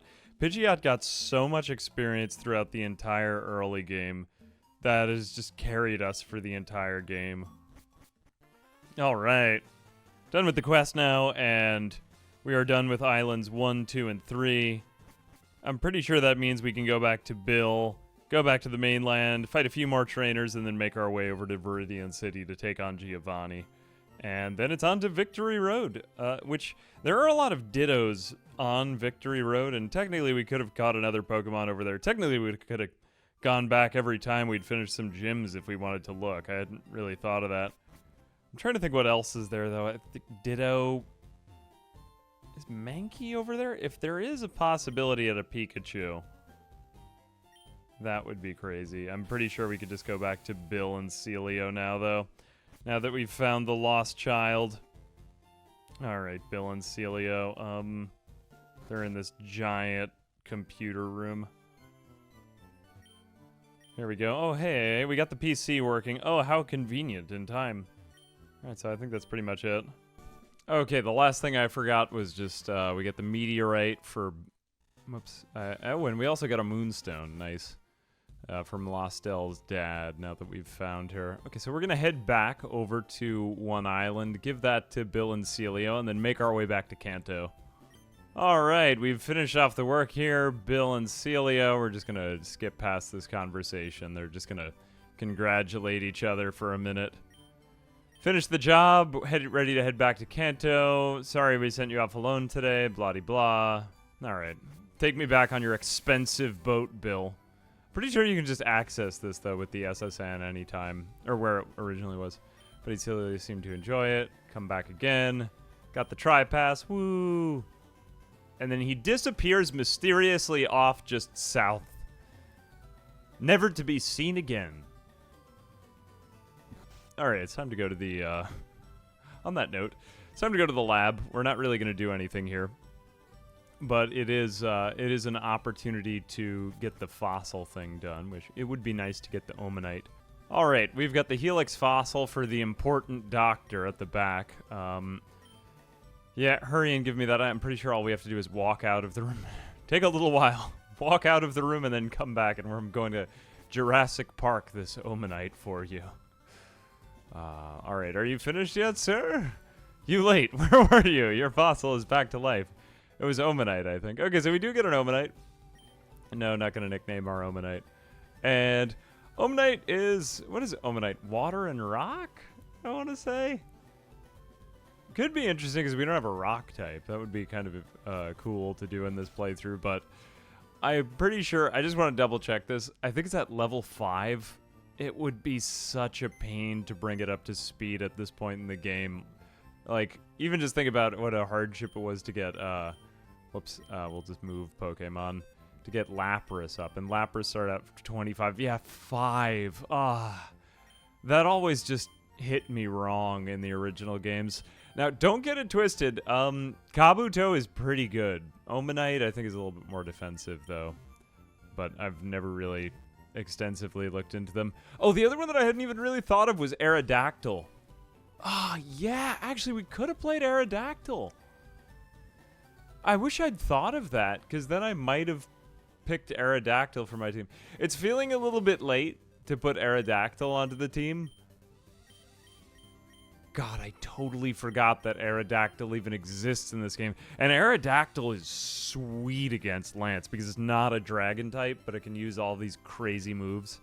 In particular, the rock type moves can be great. I'm a little salty that I didn't pick Aerodactyl, but whatever. There's always next. And I was like, hey, this is part of the fun of Pokemon is, you know, every time that you play, you get ideas for what you want to do your next run. I really enjoy the sensation of starting these games out more, but I gotta say, I didn't think I would like Nuzlocke. I thought it would make it less fun, oddly, because I thought I would be I don't know. I thought it would feel limiting, but it didn't really. So far, it hasn't, and I like that it's kind of got me ready for the Elite Four. So, anyway, we're dealing with ground types here. We're gonna have to do a little bit of leveling, so I'm just gonna keep Venusaur up front. But yeah, I just want to check out what this gym's got to offer. Okay, so we're gonna go up against the first trainer. I always find it odd how the traps try to make you avoid trainers. It's like, why would I not grind levels? I guess if I wanted instant gratification or something, but yeah, we're a little under-leveled for this gym, I would say. Not horribly so, but we should be a little higher than their Pokemon, so we've got Poison. Again, whenever I find myself switching to Snorlax just to take a hit, I know that I've done something wrong. But otherwise, though, Snorlax is a pretty amazing just wall. Yeah, just a couple of fights here. I think I will go through the gym and fight a couple of these guys. We've just got a totally normal Arbok. It's funny, though, that we're getting that in a ground-type gym. I think I will go through these fights, actually, just to kind of check out what's going on. All right, Tauros. That's kind of odd. Let's give Lapras a little bit more training, because we're going to need to use Lapras for this gym, because it's all ground types. And I don't think Venusaur is going to cut it, but it's just interesting Pokemon that you see that you hardly see anywhere else here in Giovanni's gym. All right, we can do this. Pursuit, that makes me a little fearful that you have that in your moveset. But I've also done all of the extra, like, offense and speed up stuff onto Lapras, just because Lapras is pretty beefy already to begin with. Like, Lapras only level 38, but approaching 200 HP soon. So, yeah, there we go. 11762, that puts us up to 39. Hoping to get both Snorlax and Lapras up above 200, because it's really nice if you have two beefy Pokemon that you could switch between, so that you can just alternate who gets the Hyper Potion if you need somebody else to take a hit. But Lapras can also be very tricky, on the other hand, too, because I'm just thinking ahead to, like, any type of... Basically, getting Thunder used on Lapras would be a disaster in the end of the Elite Four, because we're going to have Lapras out. Oh, whoops, I forgot that I had you out. That's fine. Pidgeot can take a hit. My fear is this. For the Elite Four, we're going to need to use Lapras for Lance. I'm not so afraid of most of the Elite Four. The Bruno is easy. Lorelei is a little tricky at the beginning, but she's also the first one. The Ghost-type lady is fine as long as you have decent special moves. But, yeah, Lance is tricky. And then Gary Champion is just generally good, but just you don't have all the silliness that Dragon types entail. Yeah, now that I said that before, really, Aerodactyl would have been an even better Pokemon to have than, who was it? Than Lapras, possibly. I mean, I do like having a water type, but is there really any point? It's just some of them are kind of bizarre to get, you know? Aerodactyl, you're rezzing it from a fossil very late in the game. Alright, we have cleared out the Viridian City Gym of all trainers, and the only one left remaining is Giovanni here. Fwahaha, not foohaha. Welcome to my hideout. I shall be so until I can restore Team Rocket to its former glory. But you found me again. He's kind of an interesting character. This time I'm not a part-time criminal mastermind, part-time just, like, generally good guy. I guess, maybe. Whoever he is, whatever his affiliations. He's got some pretty good Pokemon. So we've got Rhyhorn. First up, we've seen this Rhyhorn before, or I guess the other one, Rhydon. I believe he's also got a Nidoking and a Nidoqueen, and then two more, which I honestly forget. Maybe Machamp, because we did see fighting in normal types here. Okay, so oh no, it was two Rhyhorns. That's dumb. Level 50 though. Ooh, he really is higher level than I gave him credit for here. Still soloed it, because I think we've got the ground and rock type. Nidoqueen could be a little bit trickier. Not really going to make any changes, though, because we've got the poison type, so no, Lapras is still going to be the best for Nidoking and Nidoqueen. We could switch out to Snorlax, though, if we want to, if we just need somebody to hold down the fort, because these things hit hard, and it is pretty strong. Fortunately, no fighting type moves, though, unless we get double kicked or something. Oh, wow! Wait, oh, that one wasn't level 50. That's probably why that happened. Okay, Nidoking. Well, I mean, we just got hit with an earthquake. Could it really get much worse? Another earthquake. Jeez Louise. Okay, we'll surf it. And I believe that Nidoqueen is the more defensive of the two, so Nidoking goes right down. Wow, we're just wiping Giovanni. This feels great. Level up to 43. I don't feel so under-leveled now. Oh, Safeguard. Okay. Nah, I don't really want Safeguard. Never mind. Okay, I was totally wrong. It's Dugtrio is the last Pokemon. I'm not sure why I thought Rhydon, I guess. Is that in, like, the gold and silver that he has that? Whatever. We'll just switch out to Venusaur now because this is fine. Venusaur is fairly beefy. Venusaur hasn't really gotten any playtime either since the very beginning. I swear, we did nothing but play Venusaur at the whole start of the game, and then just no Venusaur time for, like, the last 3 gyms. Just because you go against Psychic, more Poison, so Grass doesn't really do as much, and then Fire, so there's just no place for Venusaur in the end of the game. Alright, Earth Badge, at last. This is going to give us everything we need to get through Victory Road and then take on the Elite Four. So, now comes... one more dungeon. Honestly, the Victory Road is pretty good for gaining levels. It's a little boring. It's mostly just a bunch of strength puzzles. But Earthquake I am actually going to give to one of our Pokemon. So, ground type move, really powerful ground type move. Who can use this? Well, when we think ahead to the Elite Four, we've got Lorelei. Really, we're just going to need it against... not really for fighting types either, nor really for ghost types. For dragon, maybe a bit, but it's mainly for electric type. So who are we going to put against an electric type? Not Pidgeot, not Jolteon. Either Dragonite could have Earthquake potentially, or Snorlax. I'm not going to give it to Lapras because Lapras is already doing enough. And probably not Venusaur either. So I'm kind of between Dragonite and Snorlax, and yet leaning towards Snorlax because Snorlax is just very survivable, and it gives Snorlax one other move besides Body Slam that I really like.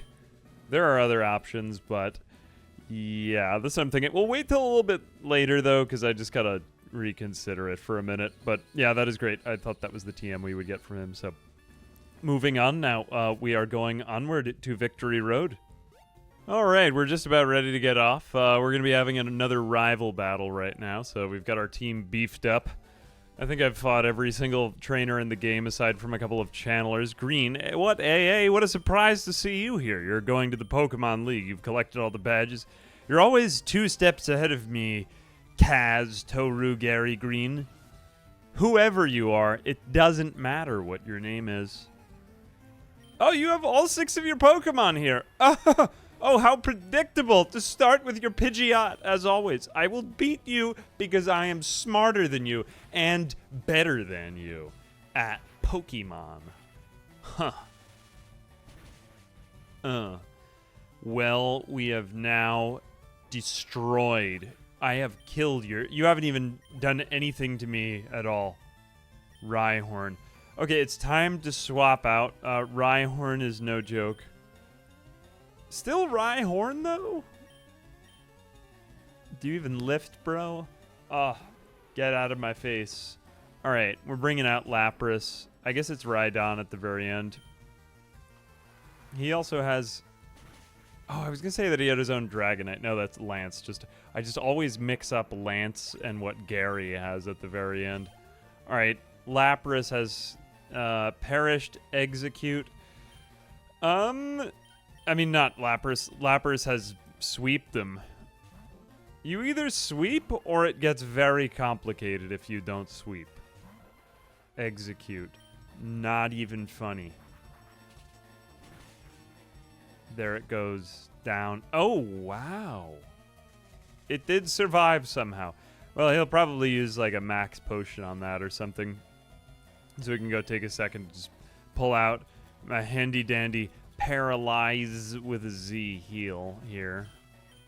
I like stocking up on these things just because some of the conditions seem to happen quite often. Ooh, you're going to try to solar beam me, aren't you? Well, I'm going to quick attack you.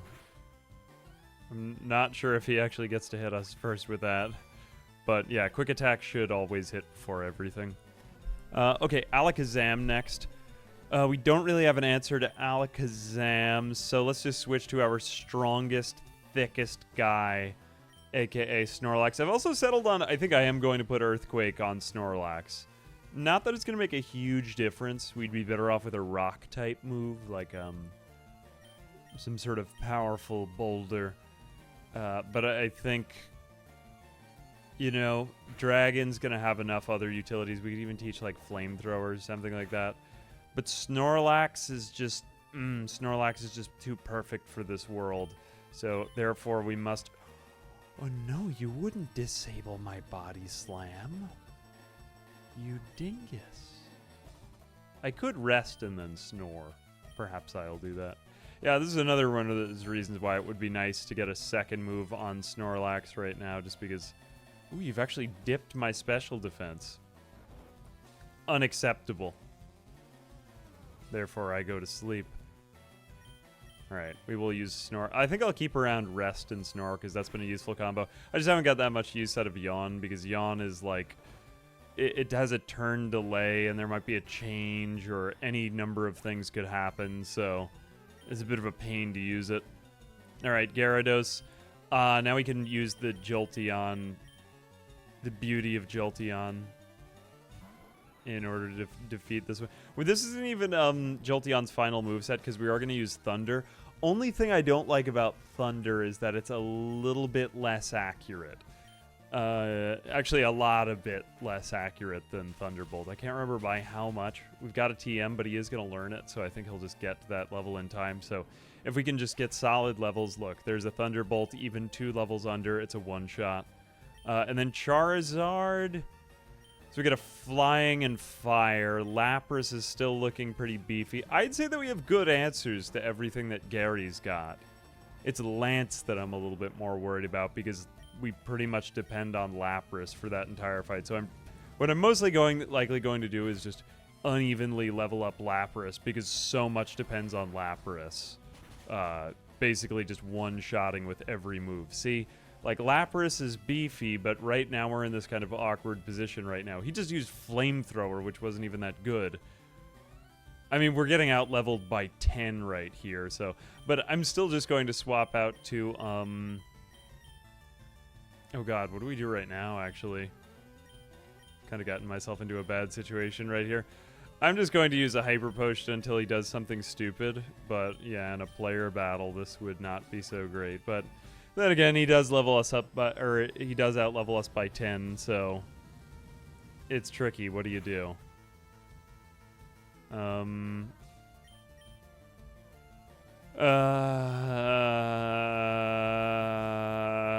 Okay, I'm just gonna go for it. He's flamethrowing again. Cross your fingers. And... Okay, I got lucky there. How not to Nuzlocke? I could have just lost Lapras. That would have been throwing the whole thing. I need to be smarter. This is part of the reason, though, I think... Well, actually, Earthquake on... that's why I would much prefer a Rock-type move. Let me just go back and see who could actually learn Rock Tomb, because that shouldn't have been... That was a little too close, actually. Okay, first off, let's go through, and we will do Earthquake. I'm just thinking, because... Earthquake is still a Snorlax endeavor. Who else could learn it, though? Venusaur... Oh, actually, Dragon... I'm pretty sure Dragonite can learn it, but that's kind of funny. Dragonair can't. Okay, so Snorlax is going to learn Earthquake. Let's get rid of Yawn, like I said. So we'll just boop Yawn out. Maybe that has more utility. Snorlax can move so many... Don't move, Snorlax. Just sit there. You took it like a champ. Great job. I want to say Rock Tomb. Maybe. Is anyone capable of learning this? Only Snorlax again. I don't really want to get rid of the Rest Snore combo because it is a pretty amazing stall. I'm going to have to think about this one. But honestly, if I were to go back through, I might even just get rid of Venusaur and replace it with Aerodactyl at some point. Because just remembering Aerodactyl was enough to set me off, man. Okay, now we go down the amazing path that is Victory Road. You didn't think I would do this off camera, did you? We're going to the Pokemon League. I love this part. So then when they ask you about, okay, Boulder Badge, go right ahead. So you just start going and then Cascade Badge. Yes, I got the Cascade Badge too. It just has this like grandeur about it, this whole part. What is it? The Thunder Badge. And then the... what is the Rainbow Badge, I think? Rainbow Badge? Yeah. What's next? You just have a huge body of water so that we have to swim across. It's like the English Channel, for God's sake. Oh, what's this guy doing out here just stranded? Soul Badge. The Soul Badge. What's the next one? The Poison Badge? Marsh Badge. So we did sort of... Yeah, we did them out of order. And we liked it. Technically this is a different area, but what are we going to meet here? Just a Ditto? It was Spearow. Technically I could catch you and bring you to the Pokemon League, but I think I'll just skip out. I will hyper beam you ceremonially. You can thank me later. Awesome. Alright, Spearow is no more. Thanks a lot for interrupting my montage. Volcano Badge. And then the Organized Crime Badge. Where is Giovanni? Where is Giovanni? Whoops. There we go. That was disrespectful. Earth Badge. Amazing stuff. We can fly here, right? I guess we just have to go in. Yeah, I recall that. Okay, there we go. Victory Road in beautiful, beautiful pixel art. Okay, so now basically, I don't even think that we have the HM for strength. We have to go back and get it. We also haven't even been to the Seafoam Islands. One thing that I'm just going to allow myself is to fight the legendary birds. And potentially... I think we have to beat the Pokemon League before we fight Mewtwo. But I would think it is in good faith to fight the legendaries for experience in a Nuzlocke. Oh, darn. We actually can't fly there? That's a shame, so we have to walk there all the time. I don't like that. Whatever, it's just a couple of patches of grass. Anyway, I'm off to go fight the legendary birds, and... I guess we could go to 1 island, 2 island, and 3 island, because there are a couple trainers still left there. Because we still have a little bit of leveling left to do there. I mean, Charizard was level 53. I think it's only fair to be even levels, because you're going multiple fights without a Pokemon Center anyway, so... Yeah. Alright, we've just reached the home of Zapdos, who is a large, self-important bird who lives in an abandoned power plant. Wow, what a life. We're going to put Snorlax in front because that's the only answer we really have to this. Unfortunately, I just don't really want to do more rock-type moves. I suppose we sorta kinda could, but it just doesn't make sense, folks. It's me and Zapdos. Moltres won't stand a chance, nor will Articuno. Zapdos is...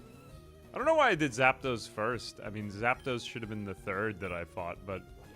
the reason I'm not using Earthquake... Earthquake is great against electric types, but Zapdos also has the flying type, so is immune to this type of thing, indeed.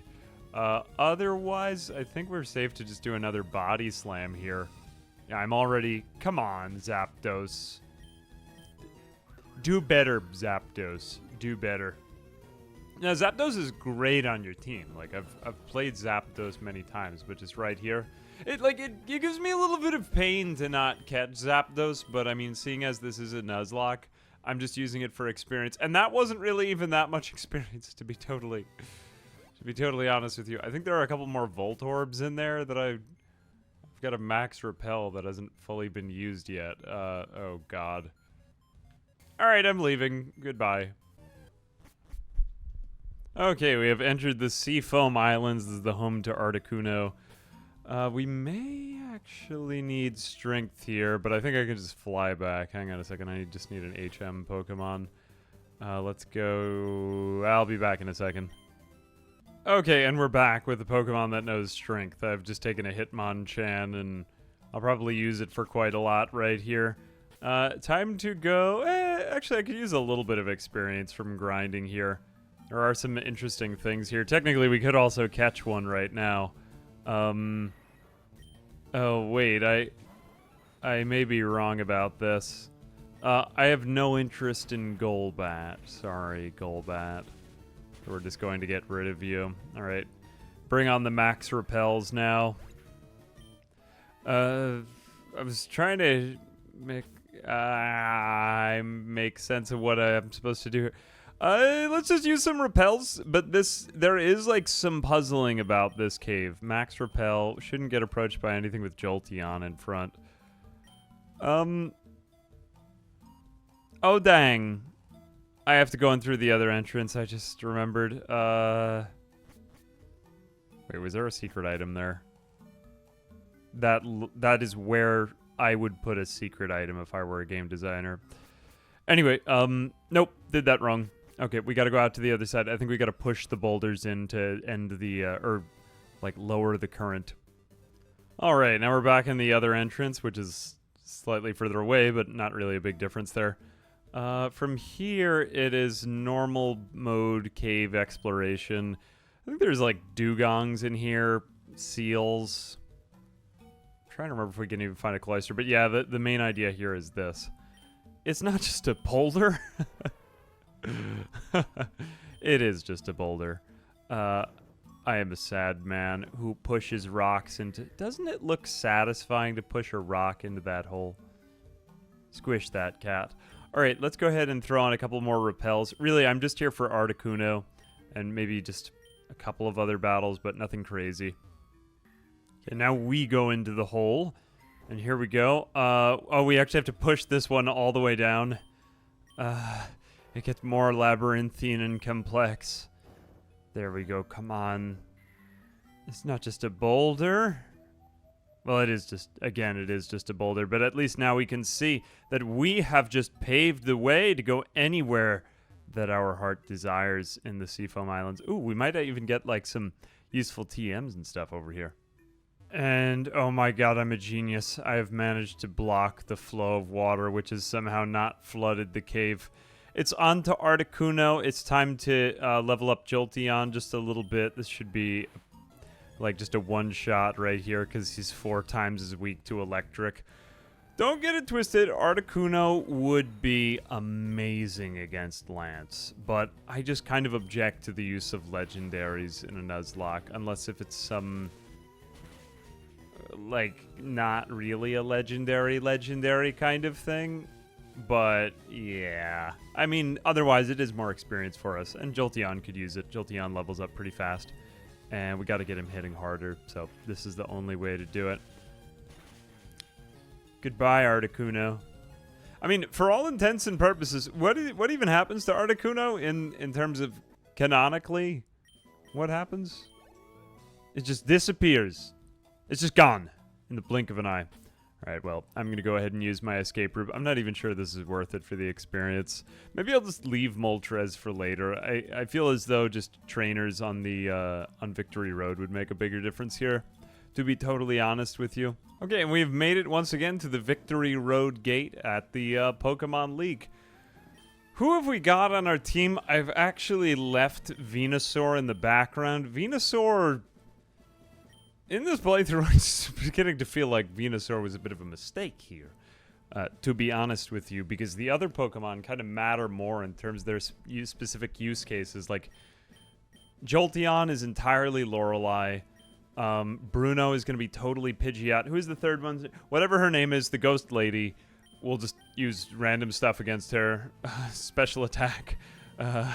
Lance is almost totally Lapras, maybe a little bit of Jolteon, and then Snorlax will just fill in whenever anyone is taking a lot of damage. So it's really just tons of damage on these three will carry us for everything else to come. Venusaur will have uses because still, you know, special attack and whatnot, and Dragonair and so on and so forth, but we really just want to focus on that, as well as making Snorlax even chunkier if we have to bide more time. Hang on a second, I just missed a free item over there. There was another one back there, but Victory Road is mostly just a lot of annoying strength puzzles, but in the meantime, there are some really great trainers, and also the wild Pokemon are pretty good, worth fighting against, so we'll put probably Lapras in front, just to get a little bit of extra experience here, at least as long as I feel it's useful and not annoying. But yeah, that's about all there is to say. There's some puzzles around here. If there's any interesting trainer battles, I'll kind of pop out for a second,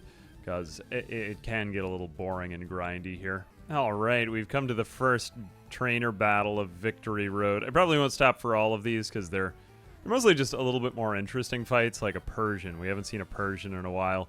But it's mostly cool trainers in here, and I would say this. Most of the Elite Four is in the 50s for their levels, up to around 60-ish, and then Gary's best Pokemon are around like 60, like low 60s, I think, for his starter, for example. But yeah, we're looking from like the low 50s to the low 60s. So for us to be in the kind of upper 50s would be what I would consider like a fair fight. We'll see where we get to at the end of Victory Road. And pretty much every time I've played Pokemon, I do a little bit of grinding at the end. But I think if our types are good enough here, we might not even need it. We'll see. But yeah. Okay, we've finally made it to the end of Victory Road. There's this one guy. You should be proud of yourself. I'll teach you Double Edge. No, go away. That's a dumb reason to, that's a dumb way to congratulate me. I wish you had done that earlier so that I didn't have to solve the same puzzle 6 times in a row. Alright, well, we found a Lumberry, and here's basically what's happened. Like, I went through Victory Road with a couple of max repels, so I didn't really get all my levels for everything. But right now, all of our Pokemon are in, like, still the high 40s, which I do think necessitates a little bit more training.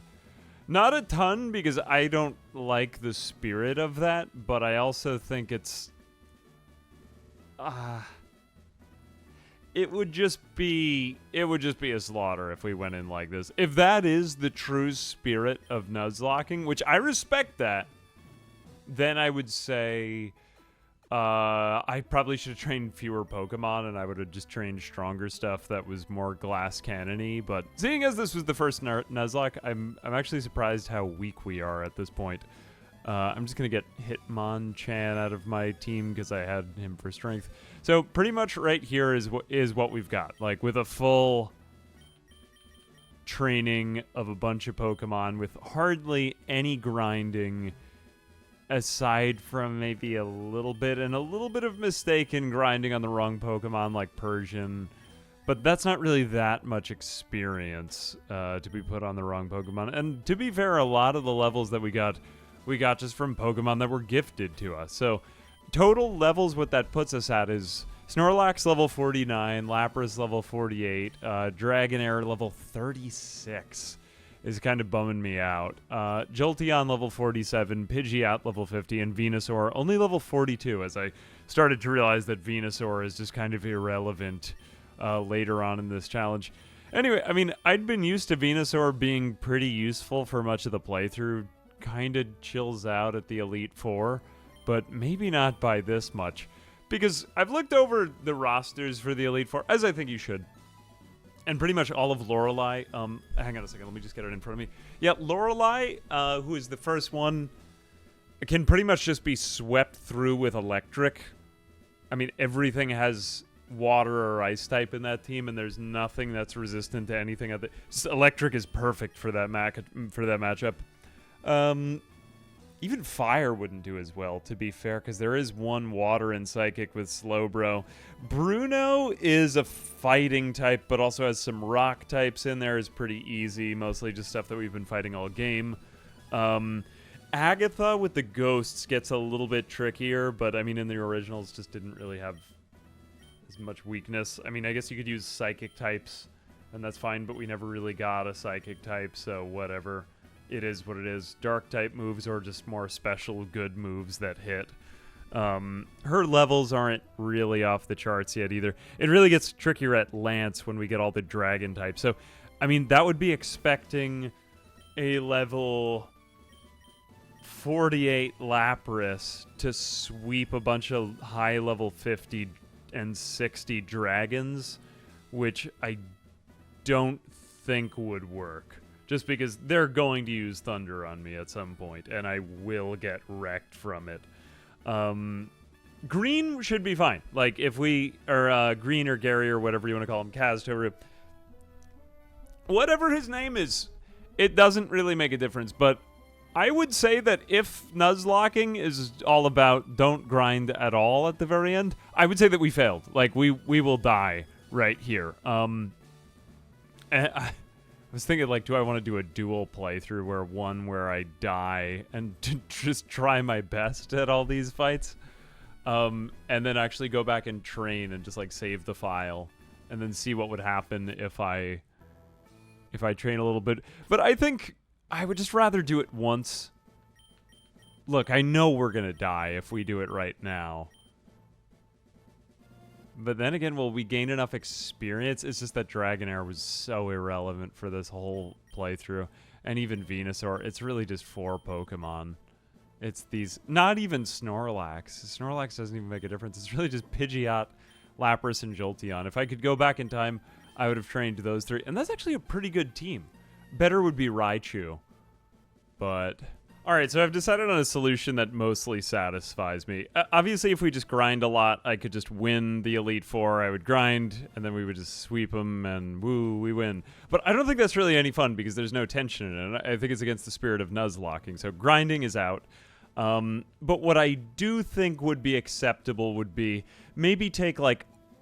And maybe this is a little bit grinding, but since I used some max repels to get through the cave before... I think it would be fair to take another lap or 2 through Victory Road just to go back what would be natural without all the insect repellent if I had used it, because there are some good Pokemon for leveling there. I would also say let's go fight Moltres, because we still haven't. We did Articuno and Zapdos, but again, I used a little bit. So I'll go back through those dungeons without any repels. There's also a couple of trainers I never fought in... Or is it in Lavender Town? So I think I could use those. I'll basically just take a couple laps through, and then, I will go to the islands 1, 2, and 3, because I do think those are intended. I'm going to make sure that I've fought every trainer on the map.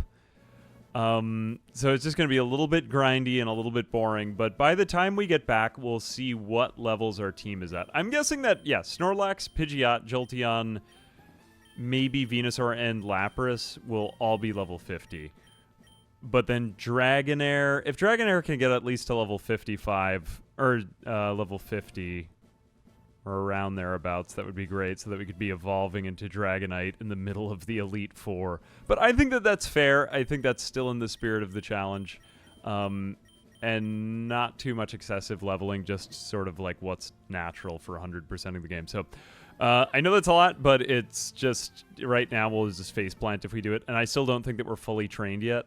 So, yeah, let's try it out. And let me know what you think of this in the comments. I know I've used a couple of my own little judgment calls for Nuzlocking, but, yeah, what do you guys think? Really, I don't care if it's, like, so, like, intense or sits in the record books or anything like that. I don't really care about any of that. I just kind of want to have fun, and play the game in a different way. So, yeah, let me know what you think of that. And, yeah, let's train. Okay, so I have just returned from the end of a long and intense gameplay session. Well, maybe not really that intense, but basically all of the endgame content that I finished was just basically what is on Islands 1, 2, and 3. as well as taking out Moltres, so the 3 legendary birds.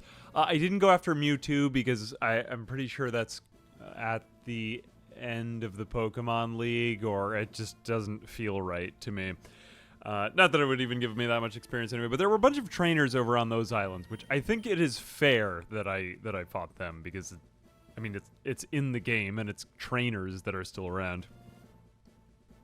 Don't remember whether that was in the originals. Anyway, and then I went back to Lavender Town and on just a couple of the routes and fought other trainers that I hadn't fought.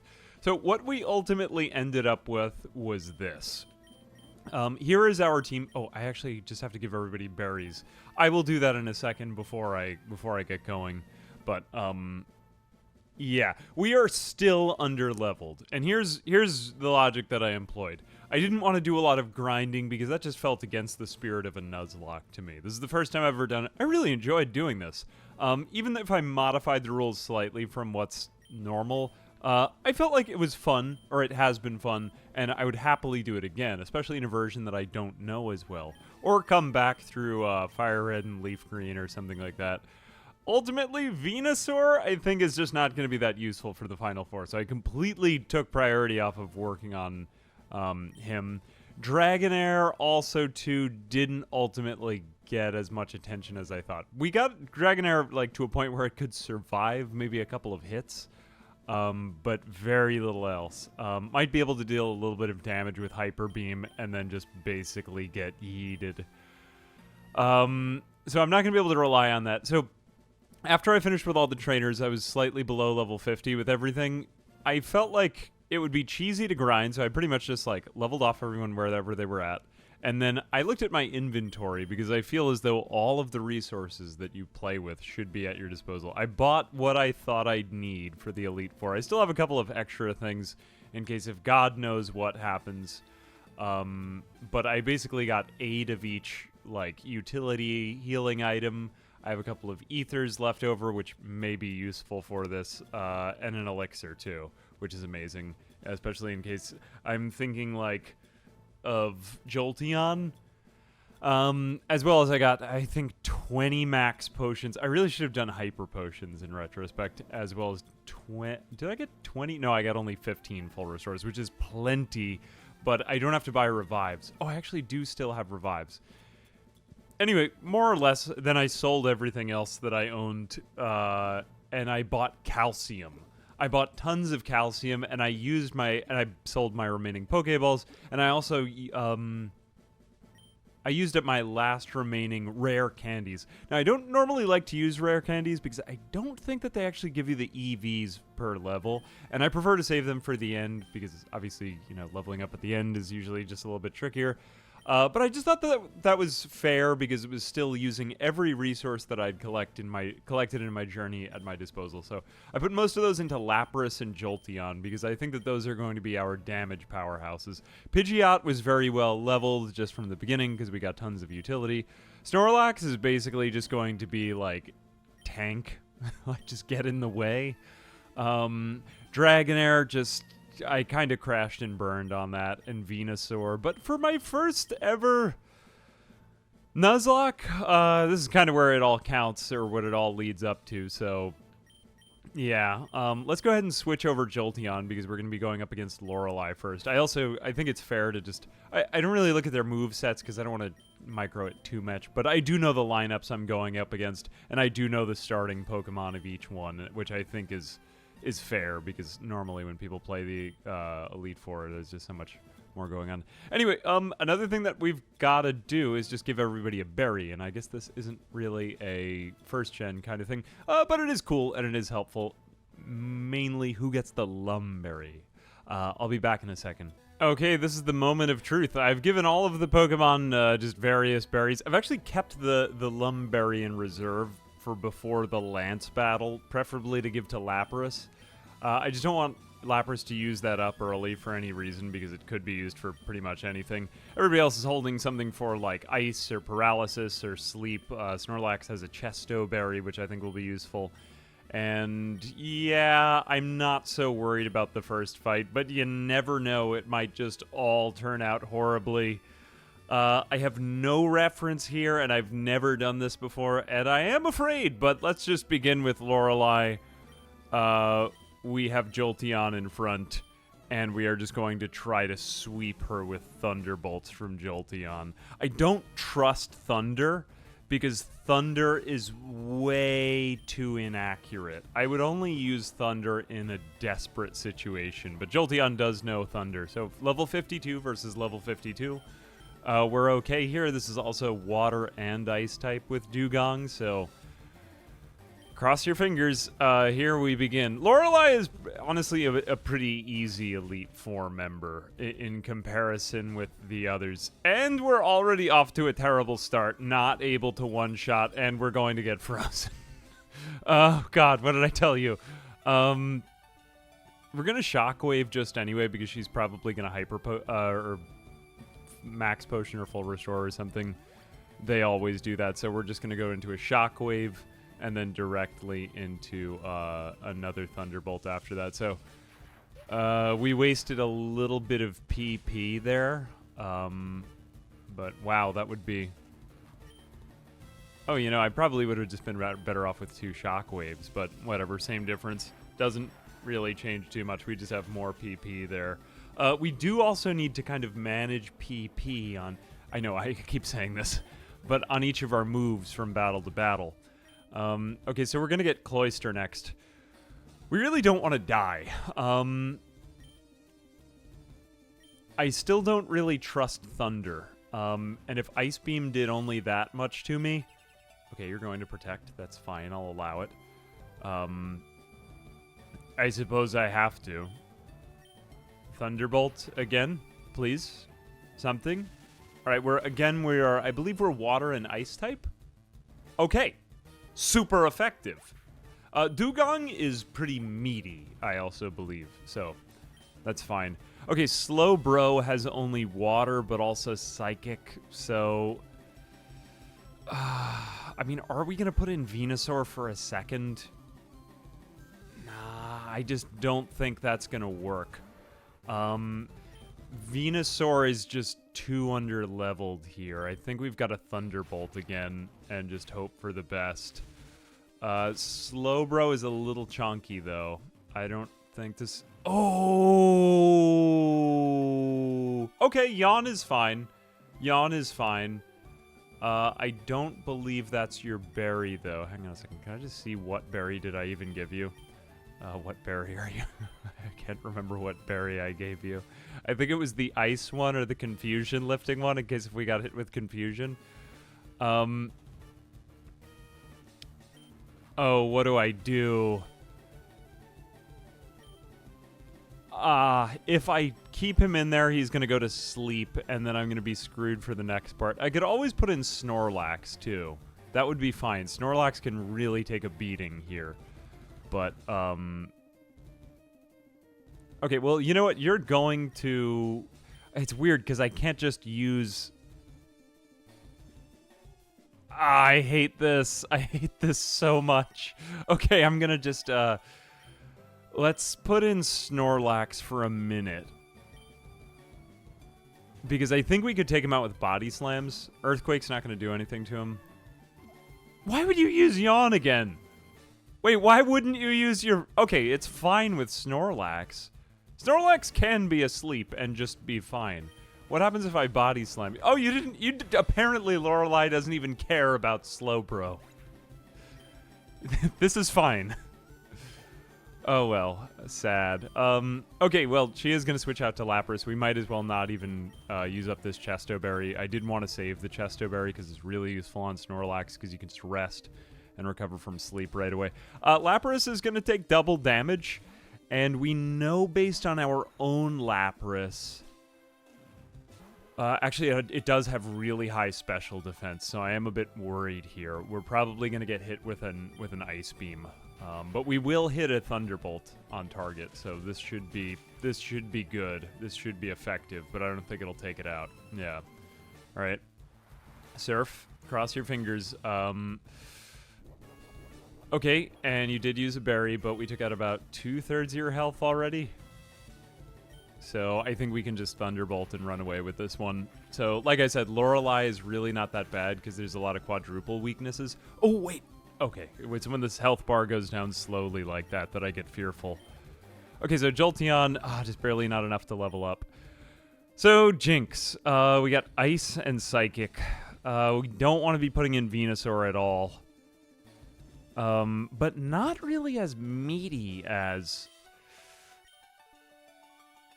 you know, I think I'm just going to put in Snorlax for a minute out of pure fear, because I really don't want to lose Jolteon. I'm not going to lose Snorlax. Snorlax could take a few hits. This is why it's really important to just have one huge boy on your team. Okay, so now I think we'll go in... I'm not going to skip over any of these battles either, just because, like, every moment is tense. Every moment is crazy. I guess the tricky part is, how are we going to get back out Jolteon if I expect to do this? I think we might just be able to finish off the rest of this with Snorlax. So let's go in and just Body Slam, because I think we've got to be able to do it like this. If this becomes the strategy that I'm employing... Oh my gosh, that was way more effective than I thought it would be. Wow, that was really lucky. This is why it's good to just have one big normal boy in the background. The tricky part is, how are we going to do this with Agatha, with her Gengar, and stuff like that? Are you going to... Oh no, you didn't use a full restore again. Okay, well, I'm just as well off asleep. Ooh, Chesto Berry number 1. I knew those berries would come in handy. Not exactly how I wanted to use that, because I don't think that's the most pressure-filled situation. Not bad, not bad. I was a little bit worried about Jolteon. I'm surprised that Jolteon didn't do more damage. But I guess that's good, because I did put more of the calcium into Lapras. So where are we at right now? First off, I think... God, it's just... the Elite Four, man. Let me go back into my berry... Whoops. Berry pouch. I will give another Chesto Berry to Snorlax, but I don't think I'm going to need... Oh, I think somebody else has a Chesto Berry. Hang on a second. I just have to, like, see who has what. I didn't give it to you. I think I might have given it to you. What is your item? Take everybody's item. Yeah, you have the Chesto Berry. Okay, so Lapras, I'm going to give you... you're not going to get used in this fight, so... Let's take Chesto Berry and give that to Snorlax again, because I'm not really worried for this fight, but just in general, I don't want it to end sooner than it has to, you know what I'm saying? Healing a burn, curing poison, heal any problem. Let's give the Lumberry to... no, I'm gonna wait longer. I'm gonna give the Ayapapa Berry to Ayapapa. I'm gonna give that one to Lapras, because I would hate to see Lapras get confused and not be able to do anything. But I want to save the Lum for Lance. I don't want anyone to accidentally use it before then. In the meantime, let's go ahead and also we will just max potion on... I don't even think we have any hyper potions left anyway. We'll max potion on Jolteon. That's good. Everybody else is literally at full HP. We have way too much of that. And then the next fight is going to be... Bruno. Okay, so we're going against fighting types. I just have to check. I think he puts out Onyx first.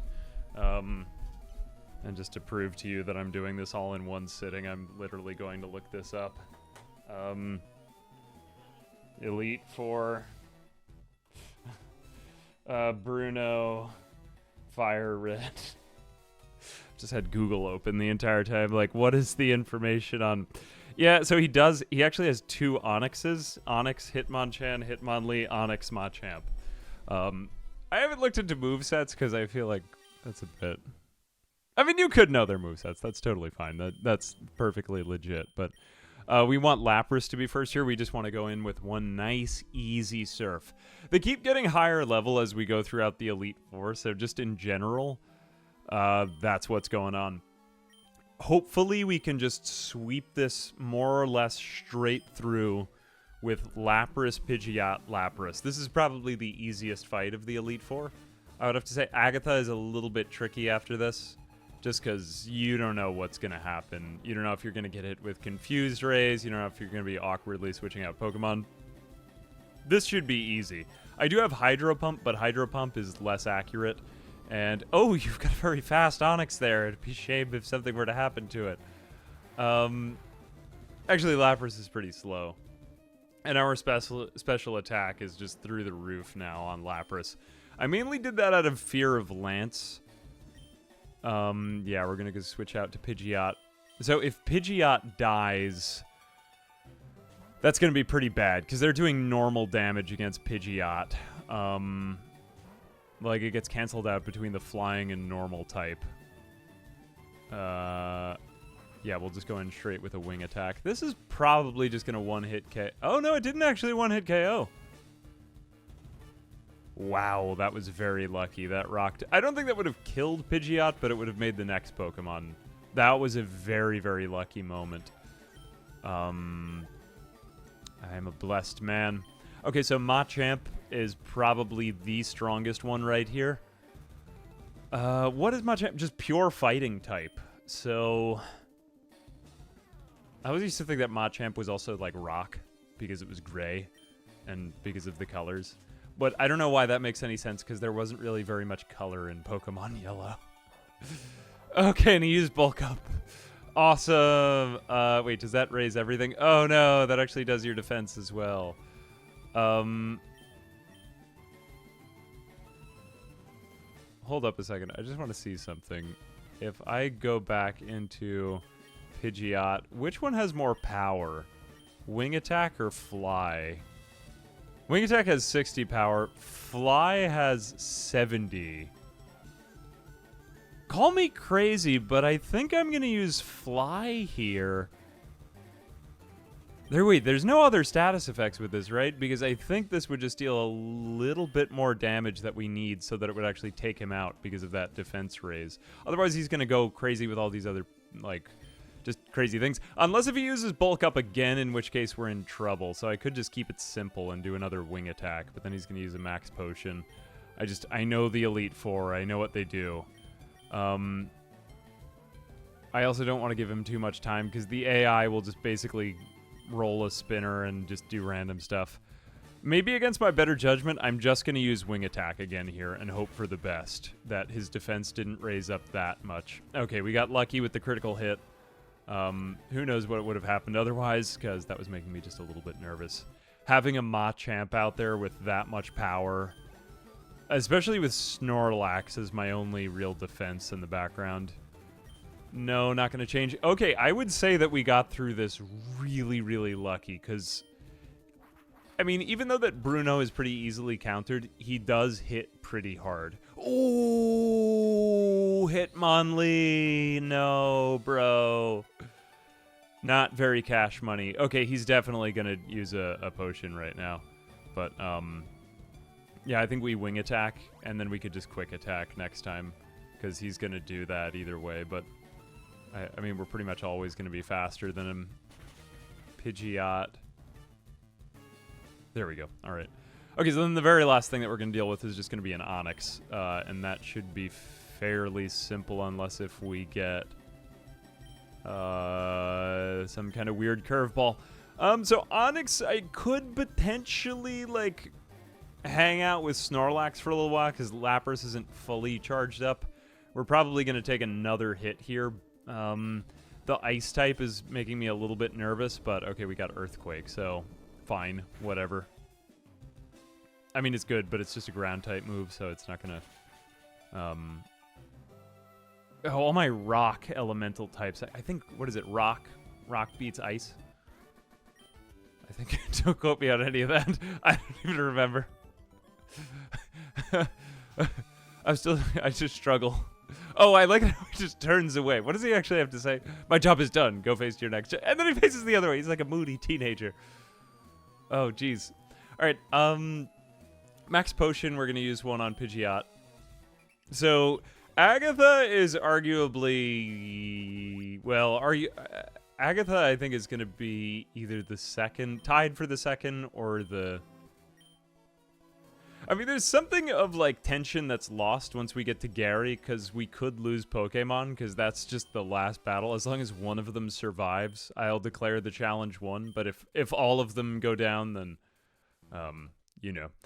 I just got to double-check one thing. No, actually, we haven't really used anything with low PP. I'm not worried about having to use an ether here. I might have to after Lance. I'm not going to swap out any of my berries. The first thing we're going to get hit with is Gengar, which is Ghost and... Poison? Wait, is Gengar really... Oh, I didn't even realize. Okay, so I'm thinking probably we just want to hit as hard as possible, and I want to save as much of Lapras's energy for Lance, because Lapras is pretty much single-handedly going against Lance. So I was thinking originally of having Dragonite do this, but that was before Dragonair failed to do anything. So I'm thinking that the strategy for this battle is keep Jolteon up front and just try to one-shot everything if we can, or just outspeed them. If that doesn't work out, we do have Snorlax's Earthquake, which is going to work pretty well. Or has to. And then Dragonair can... actually, Dragonair's not going to work either. We might just throw whatever remains of Venusaur at it. Or Pidgeot could also potentially work because it's very highly leveled. I don't want to waste too much of Lapras's energy on it, though. But I also... I'm just going to kind of panic if this doesn't work out. I guess that's all to say. Okay, yeah, and my berries... we didn't even use any berries in the last fight. Oh, darn, I think Lapras actually still has the Confusion Berry.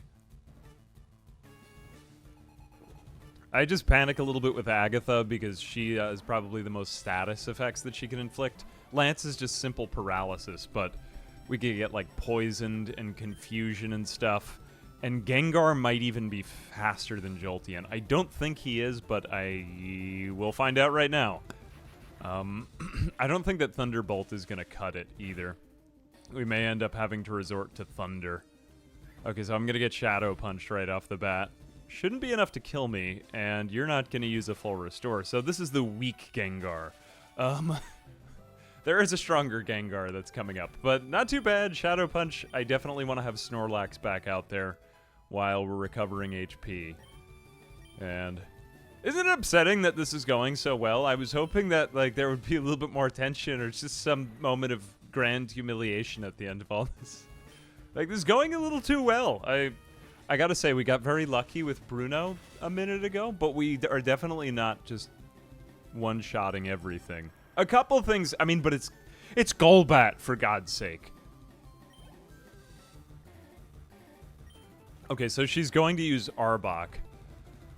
I don't remember off the top of my head whether Arbok has better physical or special defense, so I'm just going to put in Snorlax because I really would rather heal Jolteon. I don't trust Jolteon with anything less than full HP at staying alive, and I do kind of need Jolteon alive for a little bit of Lance, as well as Gary, Green, whatever your name is.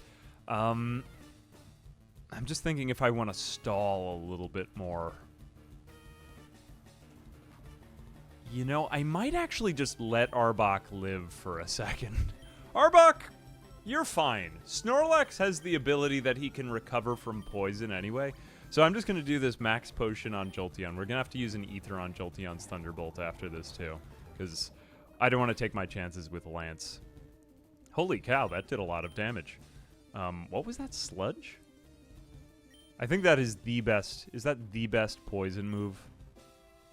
At least in this gen. I'm not... I mean, it is a very good move. I will actually... Well, you've got a Chesto Berry in hand. I just didn't expect myself to be having to do this with Arbok. I think I will just max potion with Snorlax right here.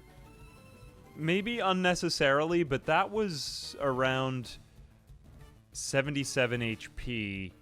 And if that crits and hits again, Snorlax is dead, which is... I can't believe I'm saying that. Oh, Sludge Bomb, my bad. This is awkward, and it did more damage. I'm just going to max potion again until you don't do that. The only one that might be able to take this is Venusaur, but Venusaur is so underleveled, and I'm never going to get in any good offensive move. Oh, gosh. Am I about to... I was kind of hoping to use Venusaur in here somewhere. It would be very disappointing if I couldn't. You know, I have so many full restores and max potions at my disposal. I could theoretically just wait for you to run out of moves of this kind. I do believe that the game counts, so why did I just wait for it to miss? This is why I spent all this money after all. It's such a dumb thing to have to do. Oh my gosh. Oh, you can keep using it. This stupid AI is actually being smart for once. Miss, goddamn you. It's just a battle of attrition of money versus Arbok. I mean... Oh, God, why? I've never seen it use this type of move so many times in a row. It could be because the Elite Four has, like, slightly... Does the Elite Four have slightly better AI than all of the other idiots in the game? Oh, God. Well, I mean, it's consistently not hit a crit at all. I've already used up 10 of these things. I am not going to be able to do it after the battle if I keep it up like this. I know I could use rest, but I really don't want to put Snorlax to sleep. I'll body slam. Okay. If I get critted, then it's unlucky and I lose Snorlax. Okay, I didn't lose Snorlax. That's good. Alright, so let's go off of that logic. I was too afraid for like a minute. But I'm going to continue max potioning Snorlax here. I'm not going to put Snorlax into rest. I know that he's got the Chesto Berry, but I might need that for a more urgent moment. So we'll just let it Sludge Bomb again and cross your fingers and hope that this Sludge Bomb doesn't crit. The fewer times we can... Yeah, look, there, he just went first. I mean, she. It's a snake, man. It's a mean snake, and I deserved that critical hit for how much? That was 25,000 Poke Dollars that you drained from me. You fool.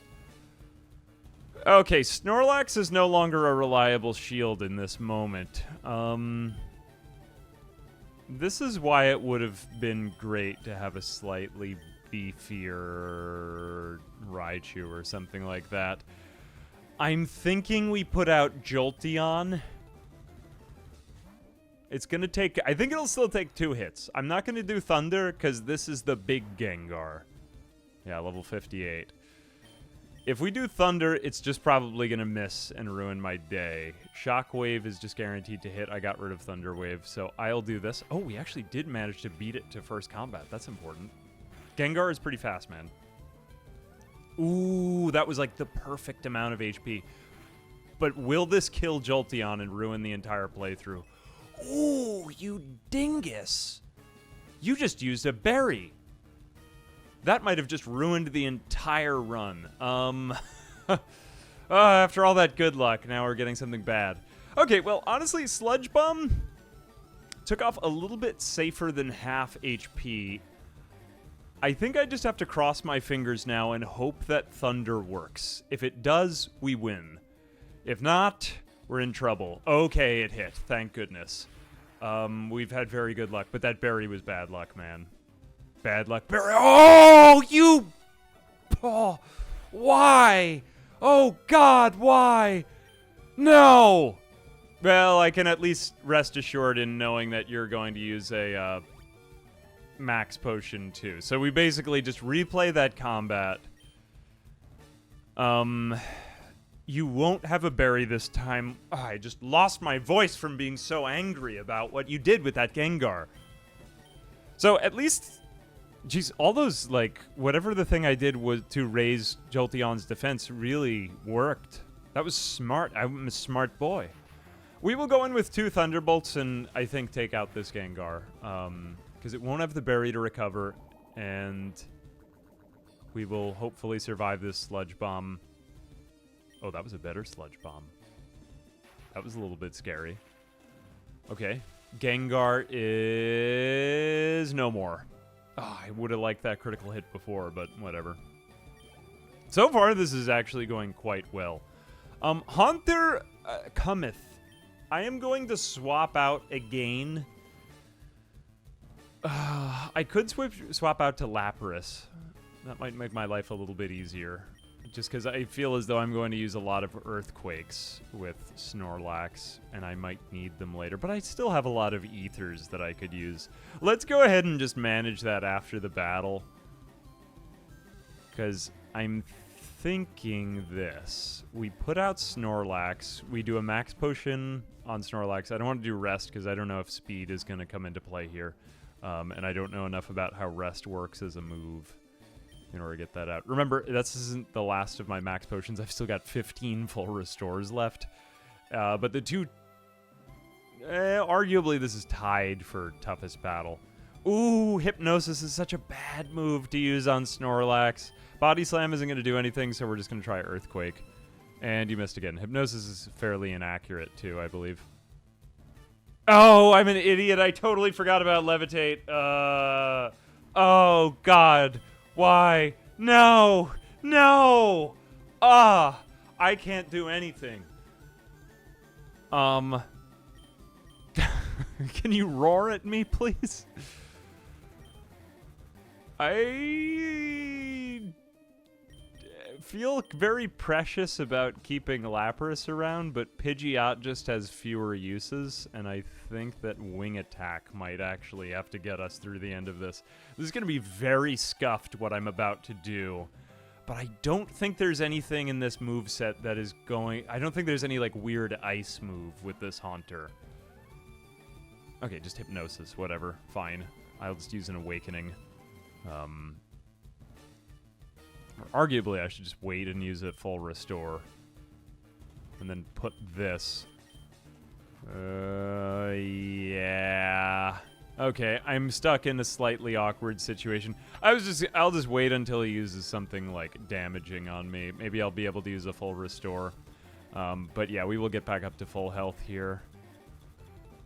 Did I just go past it? I'm in fright or flight mode now, you know? Which is usually just flight and not fight, because I am faster than I am strong, but it is what it is. Alright, so we will use... Here I am in the middle of an Elite Four fight using Awakening. Okay, I'm totally fine with you using Curse. That is very much okay with me. You're going to use up half of your HP, and that's beautiful. So I just take a little bit of damage at the end of each turn. And whatever, I do believe switching out to another Pokemon is totally fine here, but I think we can beat you in speed. And Wing Attack I'm feeling fairly confident in, because, yep. Alright, and that is another fight cleared. Wu-Tang. That was a lot of spread around experience. Okay, so Agatha, absolutely nobody died. I'm feeling good, but that is probably very confident. Lance is much scarier than Gary. Hopefully all of those calciums will come to full fruition. I'm going to put Max Potion on Jolteon. I guess I have to do another Max Potion on Pidgeot. I really want everything at full health, because this fight can go from totally fine to just off the rails horrible in 2 seconds. I know I sound overly cautious, but Lance... dragons do all kinds of stuff, and they're very scary. In particular, they'll just whip out whatever is your elemental weakness against you. And I really don't have an answer to all of them, except for one Pokemon that I've just been overly reliant upon. So let's go back out, and we will swap out Lapras to be...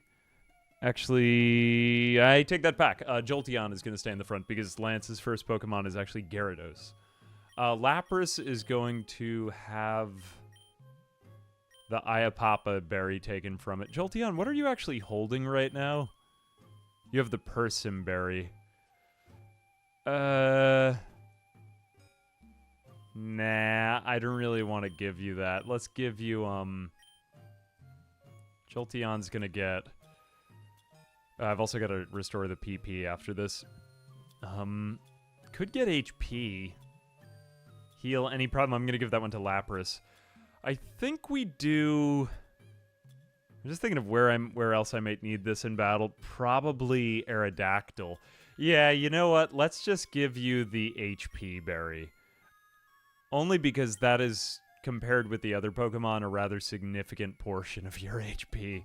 You've still got Chesto. Everyone else just has random berries. And then Lapras gets the... The reason I'm going through all this stuff is because I really do think that the Micro is important in the Elite Four. And somehow talking it all out has... like, made me smarter. I never actually used berries when I went against the Elite Four before, but I now realize just how much of a difference it makes. But you gotta save them all for the end. So let's go ahead and leave Lapras there. Oh yeah, Ethers, that was what I was gonna do. So I haven't used up Ice Beam at all. I really don't want to have to use an Ether mid-fight, because that is horrifying and terrible. X Special and stuff like that just is used in battle. We could use an Elixir, but we've used Thunder only once. Max Ether doesn't really make a difference. Let's use a regular Ether on Jolteon's Thunderbolt. And that's all she wrote. Cool. Alright. This is probably going to be the toughest fight in the entire game. So cross your fingers, and we actually get a ceremonial movement through an S-shaped hallway in order to get to Lance, who is a capey. He is a capey man. He's wearing a cape. And honestly, like, still somehow remaining cool. I am Lance. I lead the Elite Four. You can call me... Oh, wait. We've already been over this. The Dragon Trainer. You know that dragons are mythical Pokemon. They're hard to catch and raise, but their powers are superior. They're virtually indestructible. There's no being clever with them. Well, are you ready to lose? Your league challenge ends with me. We do actually get a chance to heal after Gary. I thought we went directly into the Gary battle after Lance. That would be both cruel and unusual. Okay, so Gyarados. When I was a kid, for some reason, I thought Gyarados' name was pronounced Giadoros. So I will just say Giadoros. Yeah, Giadoros, which doesn't even make sense because it looks like Gyarados. But Gyarados stands no match against electric-type moves. He is very weak against them. Okay, so now we're going against Dragonair. Yes, we will change Pokemon. Could do our own Dragonair. No. And then just do terrible dragon moves. We don't know any good dragon moves. I will tell you this. Dragonair cannot learn Dragon Claw. I know that it doesn't have claws, but it is a dragon, so... Dragonair is useless to me. Maybe I should have just taught it, like, elemental-type moves, like a Thunderbolt and a Flamethrower. If it even can. Whatever it can do. So, it's pretty much just Ice Beam all the way out here. Okay, so you used a Dragon-type move against me. That shouldn't be a problem at all. I don't know, is Outrage physical, or is it... Yeah. Okay, Lapras. He's gonna use Aerodactyl. Of course he's gonna use Aerodactyl. Yeah, I'm actually gonna change out for this. I'm gonna swap to Jolteon. Let me just check in on this in 1 second. I'm pretty sure we're fine against Rock, but... Pokemon type chart. This is very, very counterintuitive, because ground-type moves... Yeah, if the attacker is electric...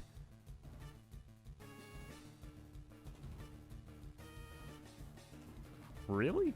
Okay, it doesn't actually affect Rock. Sorry, I had to double-check that for a second.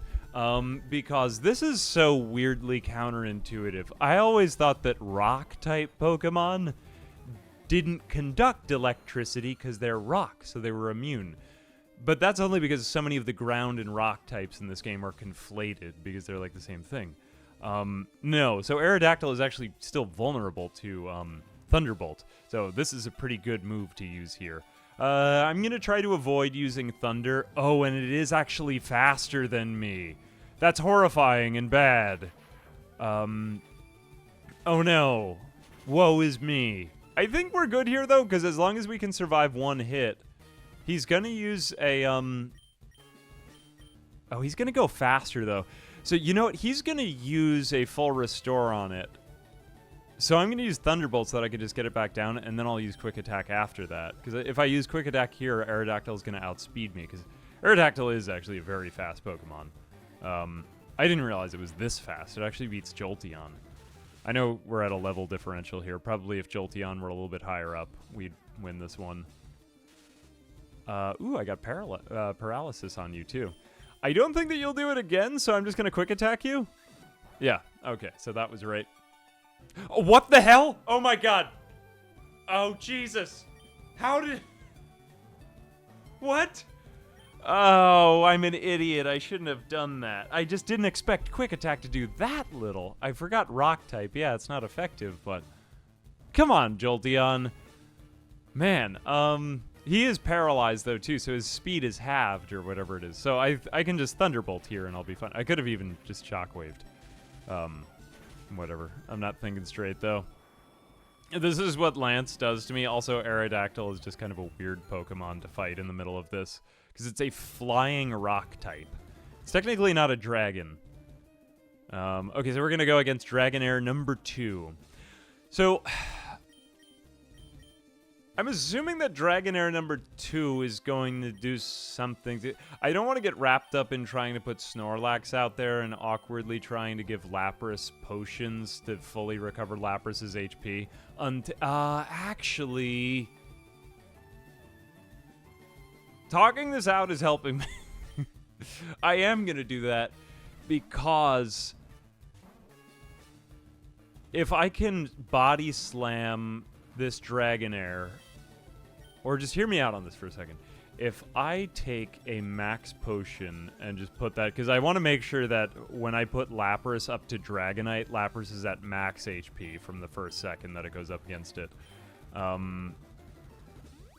If that's possible. So Snorlax can take a hit here. Okay, and you're just going to use a useless safeguard. Fine, that was lucky. But if I can just body slam you... If I could even take you out with Snorlax, that would be great.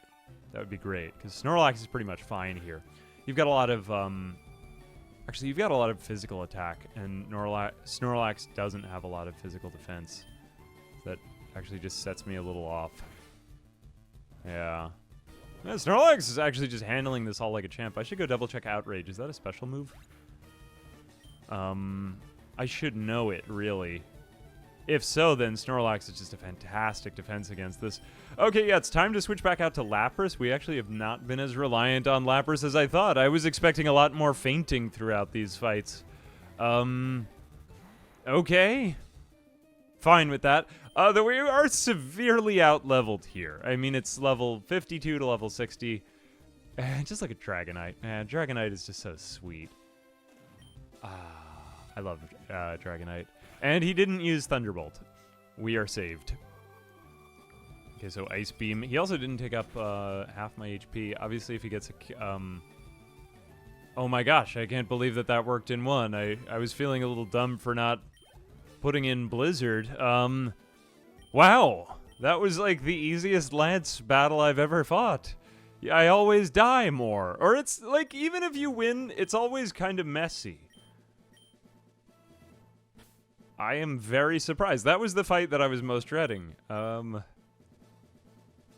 feel like I'm going to get like some hubris now. Uh-oh.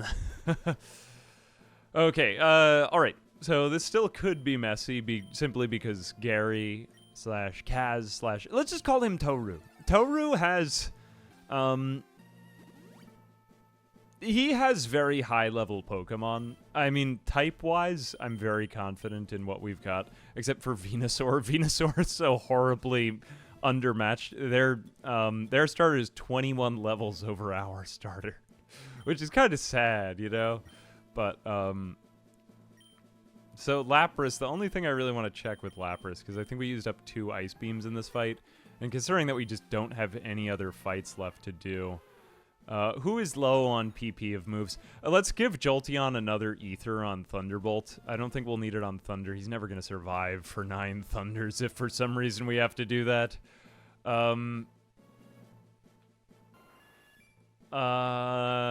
Wing attack is fine. How do we use up 7 wing attacks? Okay, we will do another Ether on Body Slam as well, because that's been useful. And I haven't even used you at all. Okay, so Body Slam and Thunderbolt. And, what the hell, Ice Beam too, because you never know what's going to happen. I've still got you at the Lumberry. Arguably, Jolteon is going to be the most useful here, but I'd kind of rather have Jolteon with the HP Berry.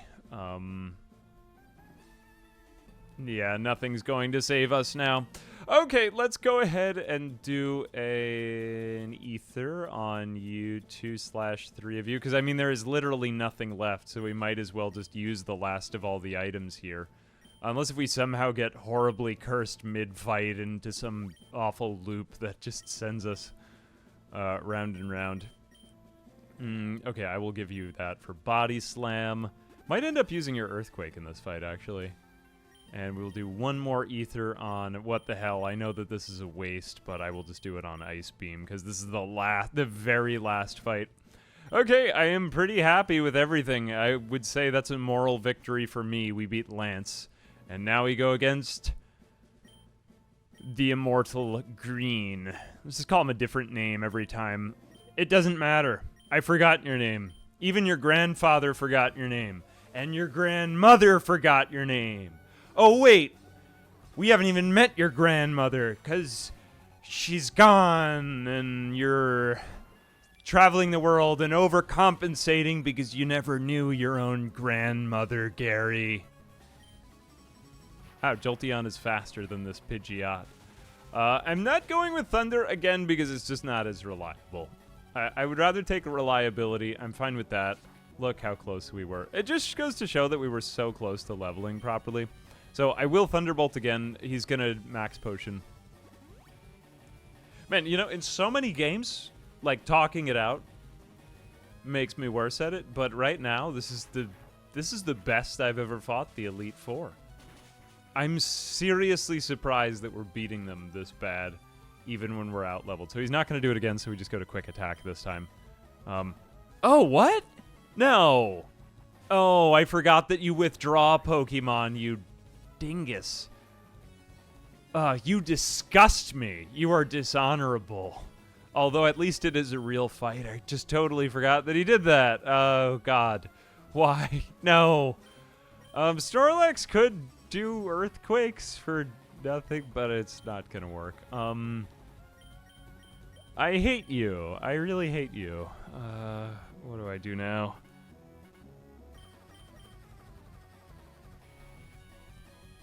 My heart is not ready. I didn't expect that.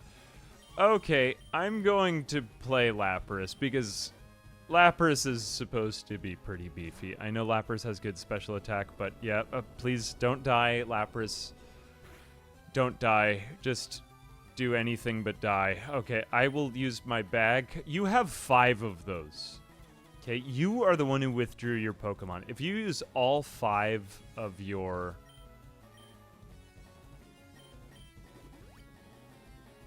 this is very disappointing. The only disadvantage here with Lapras is... well, there are a number of them, but Earthquake isn't perfectly accurate, too. Oh, God, it's doing even more. If he crits, I'm in real trouble. Okay, we have to start moving over to the full restores! God. Man, I was sure that he would have used a max potion there. Okay, so that's number 3. He's gonna run out of... oh, wait a minute. No, it has 10 PP. I forgot. Oh, I hate this. I have so much special defense, but I don't have as much physical defense among my Pokemon. I'm just gonna go ahead and say this. You clearly can't withstand the hit from this. I'm disappointed in you, Lapras, but I know I brought this upon myself because I never thought you would be in there for an offensive endeavor. I could swap out to Pidgeot, but then he'll do something horrible with a rock move and just destroy Pidgeot immediately. I think Snorlax is the best option here to just tank it for a minute. Oh, you would use Rock Tomb for no reason, inexplicably. You suck. I think, though, I do think that that's the best move that he can use against my Snorlax. So let's just go ahead and get full health back on our Lapras. Then we can do it on Snorlax, and then we can slap him. And then we may actually have to use an Earthquake here with Snorlax and just out-Earthquake Rhydon, which would be a real battle of the... Oh!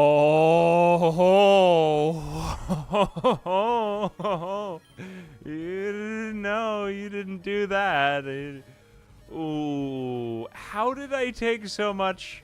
I guess because... Okay. Alright, okay. Okay, damage yourself. Damage yourself. Idiot. I have 12 more full restores left. I'm just going to wait and see if he continues to use takedowns on himself just for a minute. I know I could rest. To be fair, I could rest. But I'm waiting until he uses Rock Tomb again, because that is apparently his weakest move against me. And he's just doing stuff at random, and these are not high PP moves. He will run out soon. You will run out, and you will like it, Gary. The good news is that if he does... Okay, good. Keep using takedown. You're just, you know, using up more of your own HP. All right, that's fine. I feel somewhat comfortable doing something again. Hear me out. We're going to use Earthquake, because I know Ground cancels out Ground, but then Ground is effective against Rock, so that'll work, theoretically, anyway. And we could always just rest again.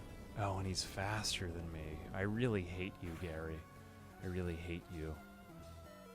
Okay, here we go. I'm just barely hanging on by a thread. What will this do? Okay, that was enough. His takedowns might reduce him more. I'm not sure if Snorlax is going to be able to outspeed him, though, with his rests. So let's just continue using full restores here. And hope that he uses takedowns enough. Rhydon is enough of a pain. I was hoping to get just Lapras in there, and this is clearly just because we're being out-leveled now, because this would normally not do so much. Earthquake is a good move, but this is where we're really leaning heavily on our bank that we built up throughout the whole game. I didn't think I would get to the end of these, but yeah, I've just sort of chickened out of a lot of these moments. He's going to use something else, though, again in a minute. Either that or get a critical. If he does get a critical, I'm just down Snorlax, and I've got to use somebody else. I mean, theoretically, I guess I could use Venusaur. Just have Venusaur take a hit. It's sort of like, which one do I want to have die? Snorlax or Venusaur? Because he's going to outspeed me either way. I would like 5 full restores left, because we still haven't taken out one of his Pokemon yet, and he's running low on he has to be. He has to be running low on PP. I haven't been keeping count, but what is that? Oh my god, use a move other than Earthquake, you Here, be original. We could taunt him. Taunt him into using something different. You're not original, Rhydon. You need to learn some new tricks. Okay, takedown. That's more like it, Rhydon. Do that again. Do that again, Rhydon. You fool. Pray. Pray. Yes. Yes, Rhydon. Yes. We fooled him. Ha ha. Oh, God. I still think it's fair because we were still leaning on our bank. We had to use all of our bank. It took everything out of me. Oh, only 859 experience each. Yikes. Okay, so Pidgeotto's coming back out. I think we have to put in Jolteon. And it pains me to say it, but I think that we have to use Thunderbolt again. He's also going to have... Doesn't he have Gyarados? I mean, Geodoros? Who knows what he's going to do? He might even just use a max restore here. Okay, he didn't. I like it, Gary. I'll call you by your real name, if that is your name. Green. I named you Green because I created you. Even your grandfather doesn't like you. Okay, we are fighting Alakazam next. The question is, will I change Pokemon? The answer is yes. I honestly think that the most reliable one again here is going to be Snorlax. I mean, if we have to lean on our backline Venusaur, Venusaur will be good for one death in this. Oh, jeez. Okay, we will do a full restore on Snorlax because Snorlax has excellent special defense. He should be okay pretty much no matter what Alakazam does. Okay, Psychic. Should be fine. Should be fine. Again, it's only because we're horribly out-leveled. Best thing here is just going to be Body Slam. Classic. Classic Snorlax. So we have to do a full restore followed by 2... by 2 attacks. We get attacked once and then... Ooh, paralyzed. Who knows what he'll do here? Oh, Synchronize. Ugh. Alright, good time to actually get full use out of that full restore. I'm going to do another one again. Oh, actually, I could have done rest there. Oh, whatever. Same difference. Let's see what he does. Oh, so now you use a full restore. Oh, so you've decided to use a full restore now. Not switch out your Pokemon. It's not going to make a difference, Alakazam. You didn't study enough in school. Critical hit. Alright. We leaned on our bank long enough. Although we haven't been hit with a critical hit, really. I just learned that Lapras's ability resists critical hits. I didn't even realize that. Or was it? No, it's not Snorlax. Snorlax has the poison thing. Okay, we have Executor. Now it's going to get a lot more straightforward. Pidgeot. Pidgeot is one of our higher-leveled Pokemon, which makes this helpful. This is looking good. We're out matching him 2-1 now. We got, or 6-3. Pidgeot is faster, too, which is nice, because Executor does hit... Oh, Jesus, wait, what? That happened? That's unacceptable. That's an unacceptable amount of damage to deal. I didn't teach anyone any fire moves. You're literally my only thing that I have against this damn Executor. Do better, Pidgey, whatever your name is. Maybe I need to be more positive. Oh, no. Not Egg Bomb. Oh, no. That is slightly less than half of our HP, though. I still don't really trust it fully, because if he uses Sleep Powder, it's a fairly inaccurate move, and there's a good chance that it's just going to miss. We can't really swap out to Venusaur either, because it is... got other special stuff going on. So we got Charizard. We have 2 possible counters to Charizard. I'm just thinking how do I want to do with these full restores? I think I will use one here because I kind of need this one to go well. But I think, okay, I don't want to get caught in this loop again. All right, okay. I'll bite. I'll wing attack again. This is going to be a very tricky one. And that's actually less than half HP. Okay, you'd Sleep Powder me again. I can just full restore it. That was not the smartest thing. Oh, and because they had Reflect. That's why. I forgot about that. Yeah, it protects the whole team. That is an excellent move. All right, we will get Pidgeot again. Now that that's worn off, we might actually be able to take out Executor with one more of these wing attacks. Oh, at least you can survive a critical, though. We just learned that. So I'm just going to depend on that not happening again. I believe that's my last healing. Got to make this one count now, Pidgeot. Everyone's rooting for you, but also everyone's depending on you. That was a pretty weak Egg Bomb. Do better, Executor. Alright, so he's going to use Sleep Powder. That's totally fine with me.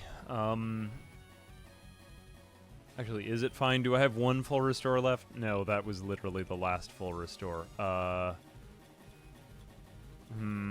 should have traded out that one max revive for another full restore. Don't cry over spilled milk now, though. I'm tempted to just use the Awakening. I think he's either going to switch or use some type of potion on Executor. Yep, he used a full restore. Okay, so we get in another wing attack. We might be able to get in one more. And then I think Pidgeot will actually go down after that. And that's, quite frankly, I'm okay with that. Like, we have plenty of other Pokemon we'll be able to get something done. I don't think he's going to do it twice. Okay, finally, your Sleep Powder missed for once. Sleep Powder is a pretty unreliable attack, so I think that's pretty fair. Okay, he's got a little bit of HP left. And he did manage to... Why would you keep Sleep Powdering me? I guess he was afraid of, you know... He's afraid to die. Are you afraid to die? Canonically. Canonical death of the enemy's Pokemon. Oh, okay, now we got lucky. We had just barely enough HP to survive all of these. I'm just surprised that none of our Pokemon have died. Exeggutor, I guess we did something right. Either that or I played way too much Pokemon as a kid, and I've actually got good at, yeah. I actually gotten good at this. Maybe I have. Not that I know my types. I don't even know what types affect which ones. Alright, so Jolteon's attack is cut, but not special attack, so... here's where all of that good calcium comes into play. Although we are out-leveled pretty significantly here, but it's a 4 times effectiveness against Gyarados, so... That's a one-shot. That's an easy one-shot. I would just about say that we've won this one. I don't know which one I want to use more. You know, I kind of wanted... I'll resist the urge to be flashy here, but I think... Actually, no, you know what? Jolteon with the higher level and all the calcium he's had might have a higher special attack. I think we might be able to just one-shot or two-shot Charizard. I don't want to use Thunder or Hydro Pump, though. I'm just going to use Thunderbolt and Surf, because I just don't want them to be inaccurate. And this is the very last Pokemon. Cool, so it didn't actually take him down. Charizard is... He's not really that chunky. I think that's it, because, yeah, if it's just a Citrus Berry, I'm going to be faster than you next turn, and that's it. Wow. We just beat the Elite Four with only 4 Pokemon. I don't even think we switched out to the other ones. I mean, and, like, you know, like a whole warehouse full of full restores and max potions, but that was pretty good.